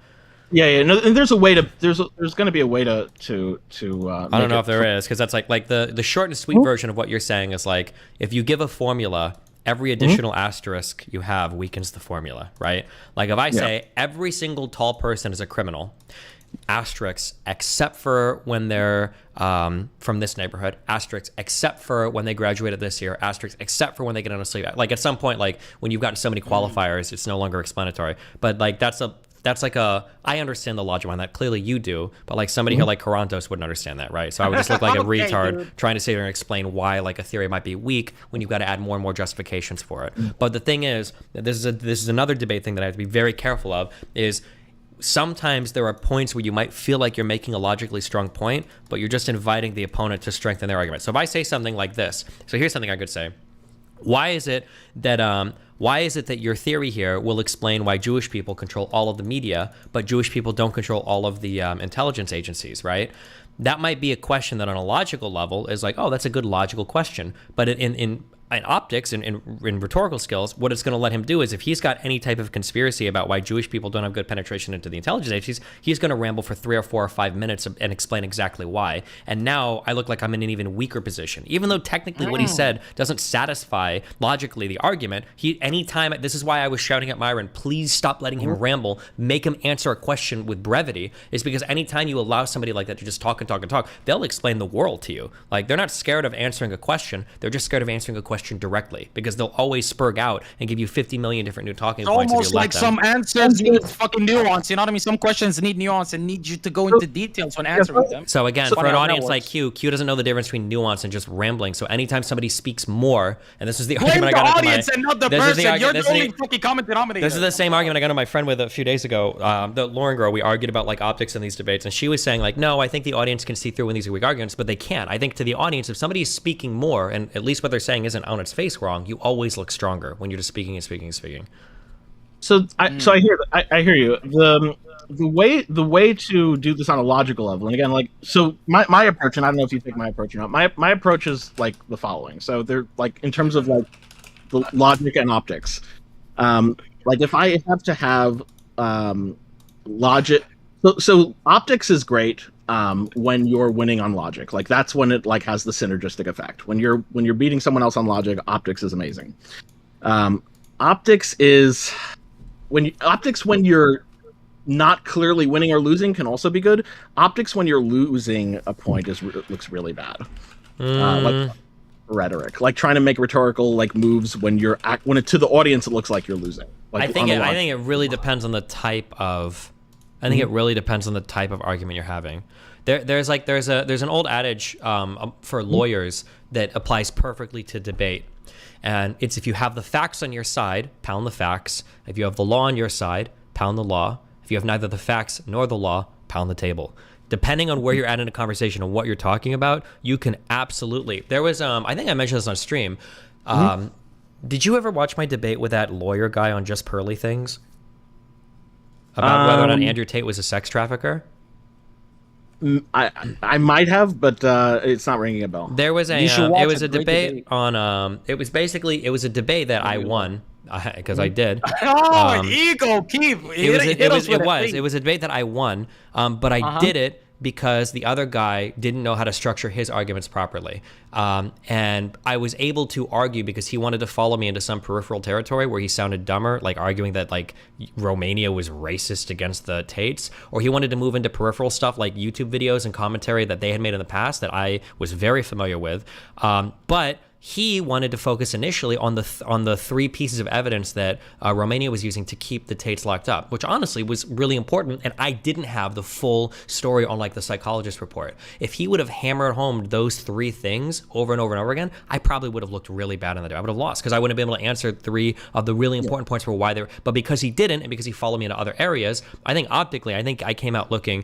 I thought it was horrible, but then when I was like going through all of the feedback and the commentary and everything later, I realized people thought that I did really well. But the reason why I was so stuck in my own is like, holy shit. The whole debate, I'm thinking, if he wants to hammer home on the psych report and these 2 other things, I'm going to get fucked. But he didn't. He abandoned those positions immediately for some reason. But yeah, that's like an example where like I think me moving it up, That's because he didn't hammer you on the facts. So then you didn't like technically lose because he didn't hammer it. Yeah, so but it's because I was able to maneuver rhetorically and optically, even though on those facts I wasn't as strong. Yes, but that's so I agree. So I agree. Yes, so I agree. You can get that is sophistry. Like I agree, you can get sophisted. Like I agree that someone can weasel. Like I agree that you can weasel someone out of beating you. I agree that you can weasel someone out of beating you logically, and then they're in a territory. You're in this new territory where they're not beating you logically, and then the rhetoric can do the work. I agree with that. Yeah, I do agree with your point that like if somebody is really far behind and they're trying to like play games, I think that they can look bad. That just requires a specific type of handling. So for instance, my favorite way to make somebody fuck up on that is to repeat a question. If I say like, listen, here's the question, and when they start rambling, I say, I'm going to repeat the same question, that's a way to hold somebody to account. But the problem in that debate was that Zerka, Sneeko, and sometimes Myron was pulling the reins away from me when I was trying to hammer home a point like that, and then the flow of the conversation would change and I couldn't secure that concession from Fuentes, and we just move on to the next point where it looks like I haven't gained any ground at all. Yeah. So I'm just going to go because we skipped over this one point. Sorry, so you made the point Yeah, you made the point about how, like, okay, you got to be careful when you ask, like, oh, why does your theory predict this and not that? A better approach. So one approach you may consider is to, now that you know, like, some of these things, you could say, like, okay, we're having you define the JQ. Just so we're clear, like, here's what you're defining. So I would expect it's more likely than not on this theory to predict this, this, and this. So Jewish people would be more powerful in this area and this area and this area and this area. Yes.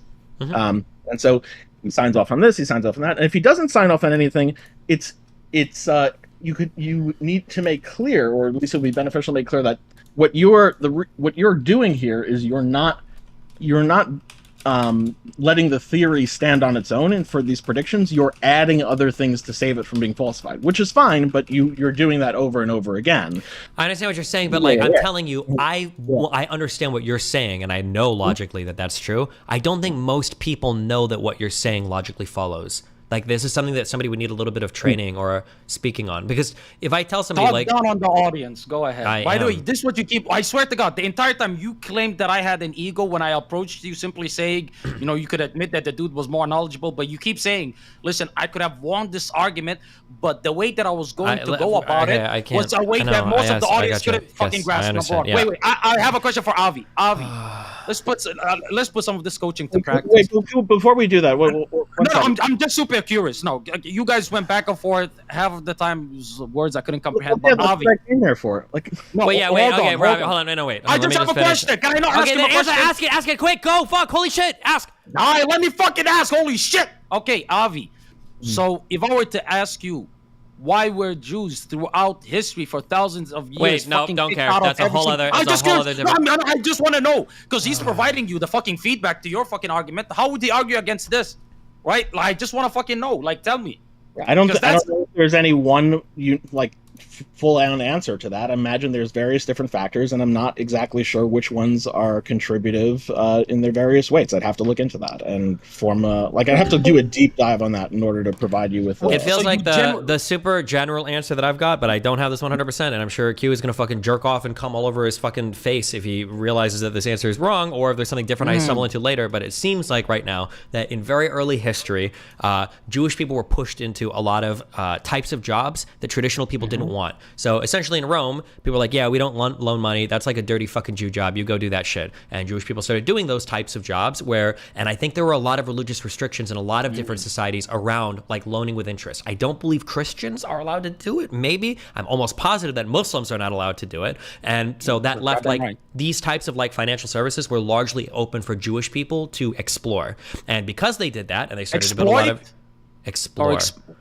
So because a lot of these financial services were basically relegated to Jewish people, and because they were kicked out of or not allowed to work in a lot of other areas, they started to explore those types of things a lot. So they made a lot of money doing that. They also, as a result of probably working in, like, a numbers heavy thing, they have, like, a general culture that has a very, very, very high regard for education. Culturally, Jewish people feel very strongly about being intelligent, being educated, and that when you combine this and then the fact that that kind of, like, spreads and becomes synonymous with their religion and all the other countries they go to, it creates, like, a perfect, like, environment for Jewish people to thrive, at least financially, and then from financially, socially in a lot of the countries they go to. But for obvious reasons, that builds a whole bunch of resentment from other populations where Jewish people are in those countries. That's like a very, very, very broad take, but I think that is, like, one factor that plays a lot into it. Yeah, it's a mechanistic explanation. It's probably a partial explanation that I suspect may not account for the entirety of what's happened. It may account for a substantial amount. I'm not exactly sure to what degree. Look, there's a lot of factors about Jewish people are insular also. Like, they're insular by religion in many cases. Like, if you look at especially the really religious ones, I mean, that in and of itself also can breed animosity. So, like, there's, like, a whole bunch of different explanations that probably play a certain role to various different degrees, and how much each one does, I'm not exactly sure. That I would have to. That's a whole different can of worms. Like, that's a whole, like, field of study in and of itself. But anyway, now that question. Oh is yeah. answered. So anyway, going all the way back, there Yeah. are certain things that I agree are like I said, I was complaining about this before. Obviously, Q calls it a cope, but there are certain things that are just like logical pitfalls where it's like if you know this logically, this is true. Like if you've got a theory and you have to constantly add addendums or more qualifiers to it, it's a very weak theory. But like I don't think an audience intuitively understands that, so it's just not a good point for me to harp on. I've got to find a better way to explain. Yeah. Yeah, I think it would be worth it then instead of what I think would be very important is to not abandon making that point, but rather to really finding a way of making that point so it's quick, snappy, lands with the audience. Because what I don't want you, what I really would, if I could please implore you not to do, is to start abandoning logic out of being afraid of making like. Well, no. It's not about abandoning logic. It's just I have to find, because keep in mind that like Nick first and foremost is like a politician, right? That's his job. That's his trade. His whole point is to be able to capture an audience and speak to them in an inspirational way that draws them to his side, right? That is the master that he serves, and that master sits above logic, above fact, above history, above anything else. So I have to, when I'm fighting, I've got to fight on those grounds. So there are some points where like a logical argument might be a quote unquote logical argument, but that doesn't mean it's going to be the most rhetorically effective one. And anything that requires me to start like busting out like prop logic or to get into like these sophisticated, like, well, here's like the honorific parts of like good theories or the virtue of good theories. Like it's kind of like, that's why like in a debate, like I'll never use like, that was an appeal to ad hominem fallacy. That was an appeal to fallacious authority. That was like a non sequitur. Like I generally just don't say these things because I hate it when you do that characterization, because this is like not how the debate bros do things at all. They people like, oh, excuse me, this is exactly how you guys do it. I've listened to you guys do it, motherfucker. But I'm just saying that for the audience, as soon as you start, like that. Sure, but I'm just saying that to an audience, whenever you start busting out like formal logic, it just sounds weird and geeky and loser. That's how I hear it. I'm not suggesting you necessarily do that. If I ever bring, so I get it. Like if I'm bringing you like something in a more formal sense, what I'm anticipating is, because I don't want you to falter on the logical point, but I understand your desire to make it appealing to the audience and make it so the audience understands why this other person is failing. I think the work to be done there is to say, okay, well, how do I make the content that's in this point, how do I make that land in a debate to the audience? Because I don't want to not make that point. If someone really is presenting a theory and adding addendum to addendum and auxiliary hypothesis to auxiliary hypothesis, and because then it just seems like he has an answer for everything and the audience loves that. I understand. Listen, if you do it at some point, link me and show me, but I don't think I can make that point succinctly. It's going to sound like I'm like flailing around in like logic land while he's just landing, fact after fact after fact. And I'm like, like swimming through philosophy oceans. Like that's what I think that's what it's gonna be like. But if you find a way that you can make it in a compelling manner, I think I could do it too. But like, I think try it and show me, and I'll watch the video. I'm like, oh, you know what? This actually worked really well. Yeah, I mean, that point specifically, look, what's the problem with just saying like, oh, you seem to have an answer for everything. What's the probability? You think the probability of all those answers for everything is 100%, or so, like every time you're adding one of these, every time you're adding one of these answers, you just so happen to have a just so sorry for everything. Think about what your theory is standing on. Each one of even what you just said, I don't think I would ever try to explain a just so story to the audience. That's like it's really, really, really convoluted and complicated. And just so story sounds super compelling. I think people. Oh, sorry, God. You don't have to say just so story. The words just so story. You can say just, okay, everything, all of those answers you have. So your theory is standing on all the answers you have for all of these different objections. And if even one of them falls, do you think the probability of all of them being right is 100%? If one of them falls, your whole theory topples. What does that say about your theory? I think he would just say, yeah, but not all of them are going to stand, and we can talk about anything.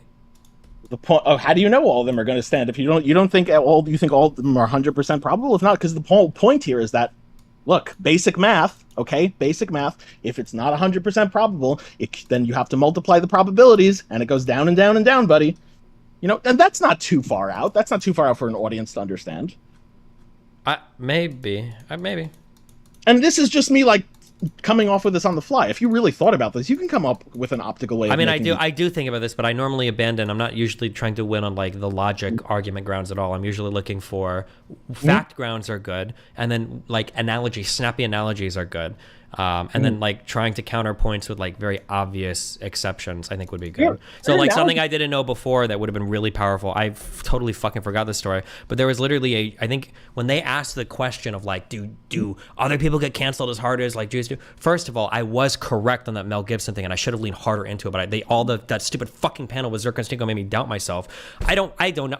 Mel Gibson got a little bit of heat for the Jew shit, but I'm 99% sure the thing that he got fucked on was because he's talked about his wife having sex with or looking at a pack of N-words. That was the thing that tanked the fuck out of him. But these guys were all acting like it was some Jewish shit, which he got some heat for, like Passion of the Christ and some other Jewish comments he made, I think. But the pack of N-words is what fucking sank him. And apparently there was Kramer would have been a really good example. Fuck. Apparently there was I don't remember who it was. There was an owner of a basketball team who was literally a Jewish billionaire who got like fucking completely fucked, forced to sell his team, can't come back to the league ever again because he was making Edward comments as well. And this guy was like apparently literally, Donald Sterling. Was literally a Jewish billionaire. There's like the best of all the Jews. Like got fucked on some racist shit. So like the NBA is China owned. It's not Jewish. Good one, dude. Having like two snappy examples like that would be nothing is China owned in the JQ world. Everything is Jewish owned, including China. Having like a snappy boom like that, I think would be really good. But it's just a matter Anybody of like, ever seen a Chinese Jewish dude? By the way, just curious. Somebody keep in mind that Nick Fuentes during the debate, he said that the Soviets and the Americans all came together to fake the Holocaust. So yeah, China's probably compromised too if you believe that. All right, he literally. Listen, all I'm gonna say is Nick is a bit extra with his Holocaust denialism. You know what I mean? You could question the numbers, okay, but like it did happen. You know what I mean? That's all I'm gonna say. That's all I'm gonna say. If you want my actual, you can come up with snappy analogies to make the. Here's the thing: like if the logic of the debate hinges on a point, I think you can make these snappy analogies. You can deliver it rhetorically effectively, and it would really suck to see you abandon the logical point because you're afraid that it's not going to come off rhetorically effective. Because I've been doing a lot of debates. I've been seeing how things pan out. Man, I could be wrong, but it seems like when you put yourself in a position where you're giving ground logically, you're putting yourself in a position to also lose rhetorically. And you might not necessarily lose rhetorically, but you're giving more avenues to lose rhetorically when you cede the logical points. There's got to be a way to hold on to the logical points while maintaining the rhetoric that you're trying to maintain. I know there is. Like, it's not like I wouldn't just shrug that off. Okay, I'll keep it in mind. Okay. Yeah. All right, and then the other things are, let me ask you this: like, why couldn't you? Because you have a good rhetorical move that I actually have adopted your words for. By the way, like the words. Just so you know, when you're done with this, I'm going to re-ask you the same question. Like, that is a very good, succinct... yeah, I was trying to do that on the Gulf War shit, and I couldn't because eventually Zerka pulled the reins away, and Myron wouldn't let me, like, reinforce. Like, he was letting Nick ramble, even though I begged him, like, 5 times not to. Yeah, I mean, I'm trying to think of what I would have done. In the situation there, like, I would have said the same thing as Zerka. Like, Zerka, like, just so you know, Zerka, when you're done rambling, I'm going to re-ask him the same question. Yeah, but at some point... That's the first thing I agree with. Good for you, dude. Yeah, I think I can do that really good in a one-on-one debate or in a more structured debate. But in that debate, I think that going back at a certain point, it's going to make me look weak. I think especially because I think it was getting to the point where Myron was telling me to stop interrupting and Myron was telling us we had to move on. So, like, if I start fighting with the moderator on top of everybody else, it's like I don't think I'll never put myself. The thing was, I knew this was going to happen in advance, and I shouldn't have allowed it because I told Myron as soon as Zerka said he was flying to Miami, I told Myron, I was like, I'm not going to do a JQ debate with Fuentes with Zerka there. This is fucking retarded. And then Myron told me, he's like, don't worry, like, I'll tell Zerka to calm down. I should have just said, like, I'm sorry, I can't, I'm not interested. I won't do that again. Having like a fucking screaming retard in the background like that, there was no point. I'd rather do a 2v1 like where both people are legit debaters than have somebody like Zerka in the background like that. Like, it's just so fucking horrible for me. Yeah. No, that I do. Realization. No. Look, he has a point. Like it was. I mean, but to be fair, Destiny, you did end up agreeing to a 4v1 all things JQ with like the crazy on the planet. Like, so. Yeah. No. That's. No, but he knew what he was getting into. Is what you're trying to say. I understand, and under normal conditions, yeah, I definitely wouldn't have enjoyed doing that. But the alternative was just the 3 of them on that panel talking about the JQ. Like, is that better? That might have been better, actually. Oh shit! Yeah, because then like No, because like no, that might have been better because then at least like people would say like, okay, well, you know, yeah, these three people are just circle jerking each other, whatever.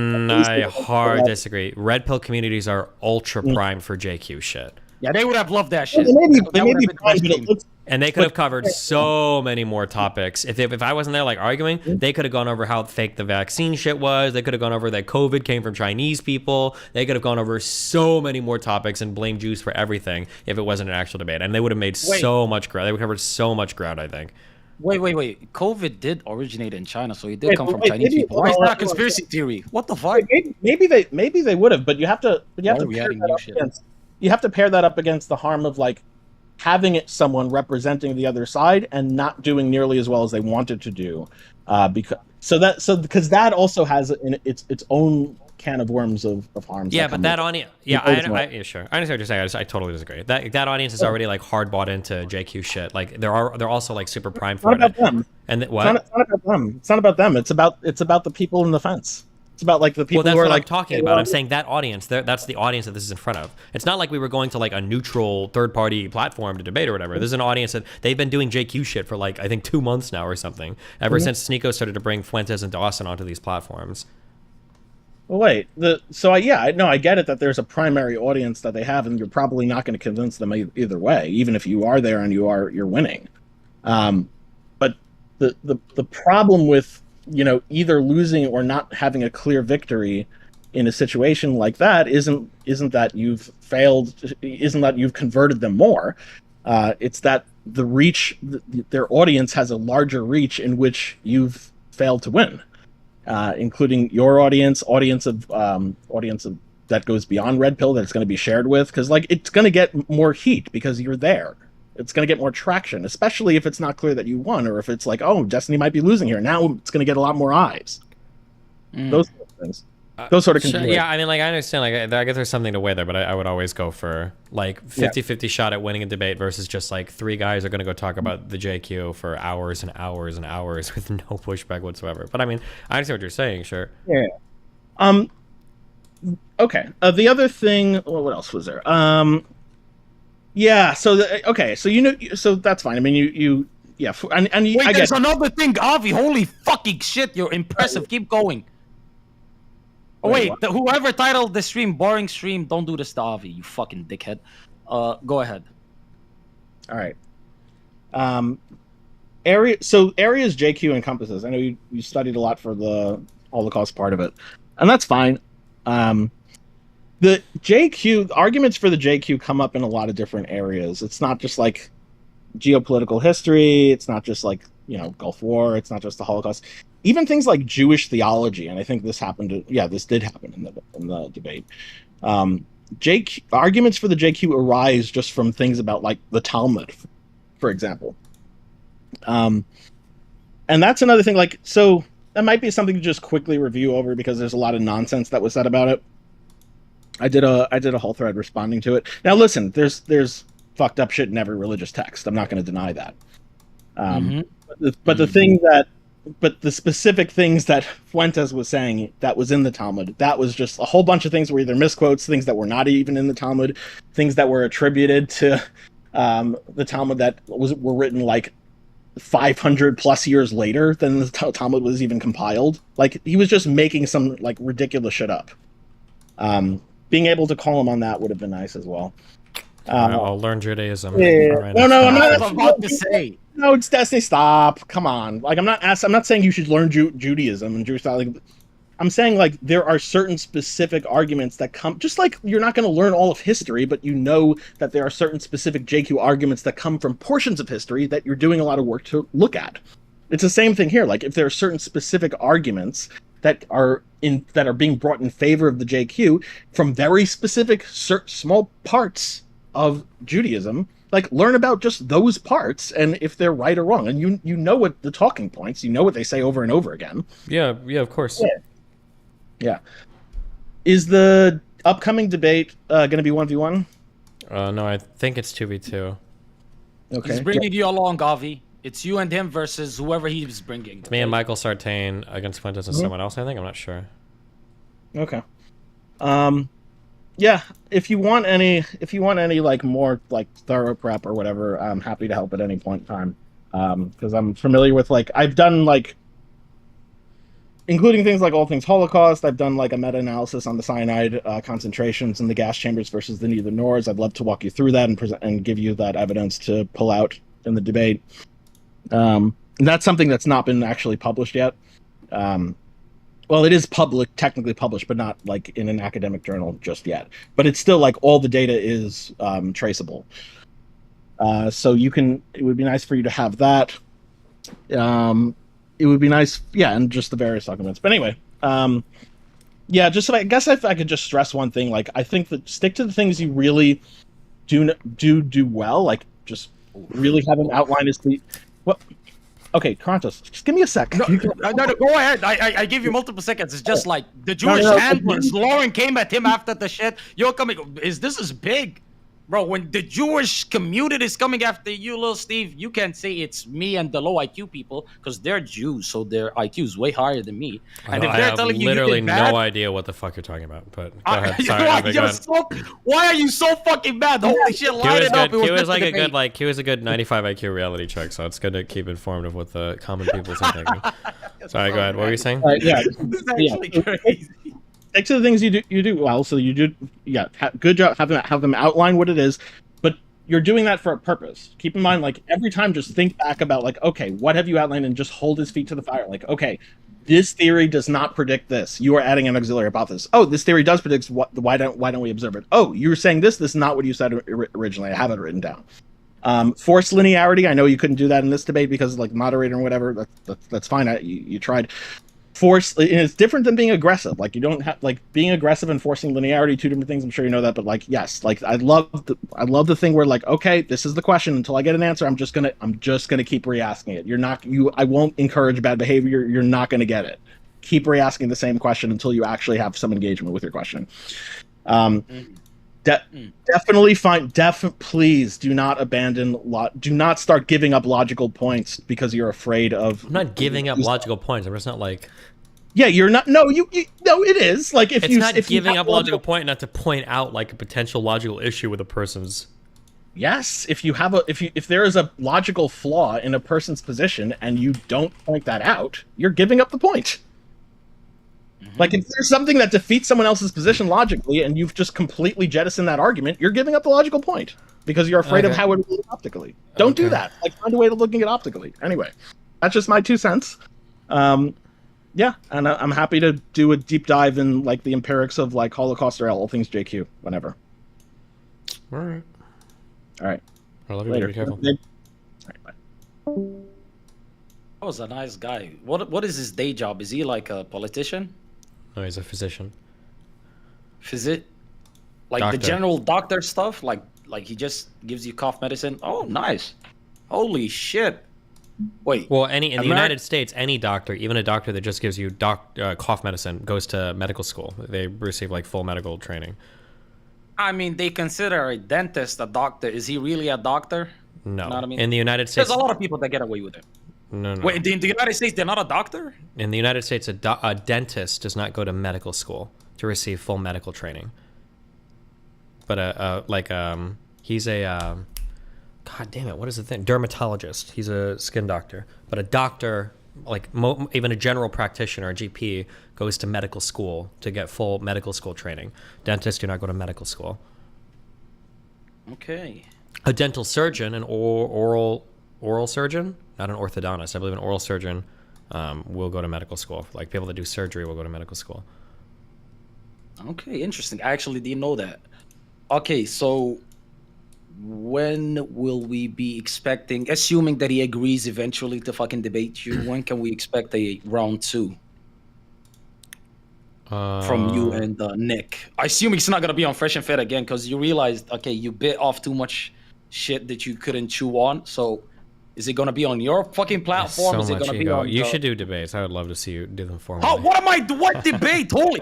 Wait, any. wait. Wait. It's just everything you say is like it's like reeks of like low self-esteem. Like the way that you drive all of your questions has to do through this like lens of like, how good are you? How strong are you? Did you bite off more than you could chew? Like all of everything you say, like it's just like dripping. It was just very funny to me. Can I say? Okay, okay. Let but me regardless say of that, this. it's supposed to be at, No, no. I think Sosnick is doing one in I think a couple weeks, but supposedly I saw someone on Twitter said that Fuentes was trying to kick me, so I don't know if it'll happen then. I'm not sure. Okay. Oh, God willing, is gonna happen. And if he does kick you, please somebody fucking leak the screenshots, okay, so we can give, you know what I mean, Destiny here. You know what I mean? I said Destiny, guys. The fucking win. But here's the thing, though. First of all, please, for the love of God, just stop projecting onto me because it's not ego. To me, I'm just thinking, you know what? I don't think you know how much your fucking reputation, what's the word, precedes you or something. A lot of people look at you as the end game boss of debates. So if I'm treating you as the fucking end game boss and you're like, no, it was unfair because, you know, there's a fucking retard yelling over me and derailing me and all that stuff. I'm just sitting here expecting you to be able to fucking maneuver that shit. That's literally it. Sure, And you took and I offense to understand. that. So one of That's the it. one of the ways that successful people are successful or successful people move, it's not because they can handle every single situation. It's because usually successful people are really smart about choosing their battles. That's probably one of the most important things you can do is to set yourself up for success in life rather than thinking that you can handle or deal with everything. And that's part of, like, for instance, the reason why my debate against Rolo and Sartain, I believe, went so well wasn't because I was like the master debater, blah, blah, blah. I'm good at that. It's because I laid out very clear ground rules at the beginning of that conversation. I think that was an incredibly important thing to do for that debate. So setting yourself up for success. It's not you being able to maneuver through any situation. It's choosing the situations you try to maneuver through. Sure. And by the way, this is consistent with what you've said like fucking couple of months ago. What happened now? Did you pick the wrong battle? I think I could have set myself up better, but I don't know if it would have been better to just let the three of them ramble on with no pushback. Okay. By the way, everybody that says I haven't fucking debated blah blah blah, like I literally was on multiple fucking panels debating shit. Like that's what I did for a fucking year and a half, actually a year. Just fucking debate. So I don't know why you guys act like I can't debate number one. I just like to come in here for the conversation. I don't debate in here, right? I see little Steve does some shit. I ask him about it. That's it. So you guys can fucking relax. I could fucking destroy any of you niggas in a fucking debate. Ask fucking Zeta. You know what I mean? Damn. That's it. Yikes. I mean, you did lose to her in a fucking music debate, and you're the guy with the almost degree. You did drop out because, you know, I don't know why you dropped that, actually. I actually have no fucking clue why you dropped out. I know all the lore Go except watch this. the Saint and the Sinner guy. He's got a whole thing on why I did. Oh, he said, you know what? What's the shit? Peace to the Saints. Shout out to that nigga. You know what I mean? NFT guru makes it from the command fucking. You know what? Shout out to that man. Number one. Number two. Maybe, and I know this is a push, so I'm asking you. Maybe host it here if he'd be willing to come. Host what? Your debate with Nick. Just maybe give him perms one more Host time. here? Where's here? Inside In your it? fucking server. In your server. Just tell him, come in. You Oh. can fucking stream it. Maybe we'll see. Isn't this like literally this is your territory? He wouldn't be able to fucking fuck you over. If Yeah, you do but I this. don't know. It's different when other people platform us versus me platforming somebody. Like, why would I just give him my whole fucking platform? Like, if he's gonna be in other places, like, I think I would fight him there. But I don't know if I would just bring him here to like do it on my stream. Like, But wasn't Avi correct when he said you simply being there is platforming him because you're bringing so much fucking viewership? yeah, but that it's they also wouldn't have their got? platform too. Like, there's a whole third party there that's like in the middle that isn't normally there. So you have the fucking plausible deniability of saying I didn't platform him. They did. It's their platform. I'm just here as a fucking guest debating him. I'm That's actually so fucking doing smart. you guys a Yes, service. you understand me. Yes, so well. I'm so scared about people accusing me of irresponsibly platforming people. You are so I'm saying- smart. I'm Your brain saying is it's- so wrinkly. Vegan Games will look at your brain and say, "This is the Why? final stage of human development." No, you fucking of all, I retard. It don't- has to do with the purpose of doing a debate. One of the things that I'm weighing when I'm doing the debate is like the potential audience for a debate. If somebody's like, "I'm a JQ denier, can I come on your stream and debate?" and they're like a no name, I'm probably not going to do it? Why the fuck would I just give my whole audience their ear to listen to you ramble off on some crazy conspiracy shit? But if Joe Rogan said, hey, some random JQ guy's gonna come on, do you want to debate on my platform? Of course I will, because now Joe Rogan's entire audience is gonna be captive to that speech, right? So same thing if he gets invited on Valuetainment or some other thing, then yeah, of course I'm gonna show up there to argue with him there. But I don't know if that necessarily means I would drag him onto my show to do it. Okay, that's a fair point. That's a fair point. Listen. It's been a great conversation. This has been a great conversation. True. You know, you were able to reiterate. See, I'm not saying admit. Reiterate. Good job. Because Thank you said you. this Good prior. word. Yes. See, I'm helping you. I'm helping you right now. See, Good I'm vocabulary. expanding on my, say lexicon, so I even sound even smarter. You know. Good lexicon. Oh my god. Thank you very much. Thank you very much. So, you know, as a person who was accused of being egotistical by the same man that said I couldn't engage in certain debate tactics because the people were too fucking retarded to comprehend it, but we'll ignore that much. Listen, you reiterated that you lost to the dude. You weren't prepared as much as you should have been. You only prepared for an hour. The deck was stacked against you, right? The mod, all these niggas were against you, but you also admit you picked the battle wrong and you shouldn't have fucking engaged when Zerka was there. That was your biggest L probably. And you admit to these things. And you know what? It takes a big man to admit that stuff. So good job. Next time, don't do it. You know what I mean? It's a bit of an L. I'm not Jewish, so I can't talk to you like this. You know what I mean? Only Lauren and Avi could talk to you. Because they, listen, if they're schooling you and telling you, don't do this, don't do that, don't do X, Y, and Z, it's not that I'm making it up. They even feel like. Okay, I'm good. Okay. I think I'm probably going to go out and eat soon. I think, am I coming back tonight? Probably not. Okay, tomorrow we're going to read. It's going to be amazing. It's going to be fun. And we'll see how many other people want to hop in and give me their thoughts on how I need to do conversations. Okay, it'll be amazing, guys. All right, have fun. Peace out. Ribbon, cappuccino, cappuccino, cappuccino, my dear doers. I will catch you guys next stream. Stay safe, be careful.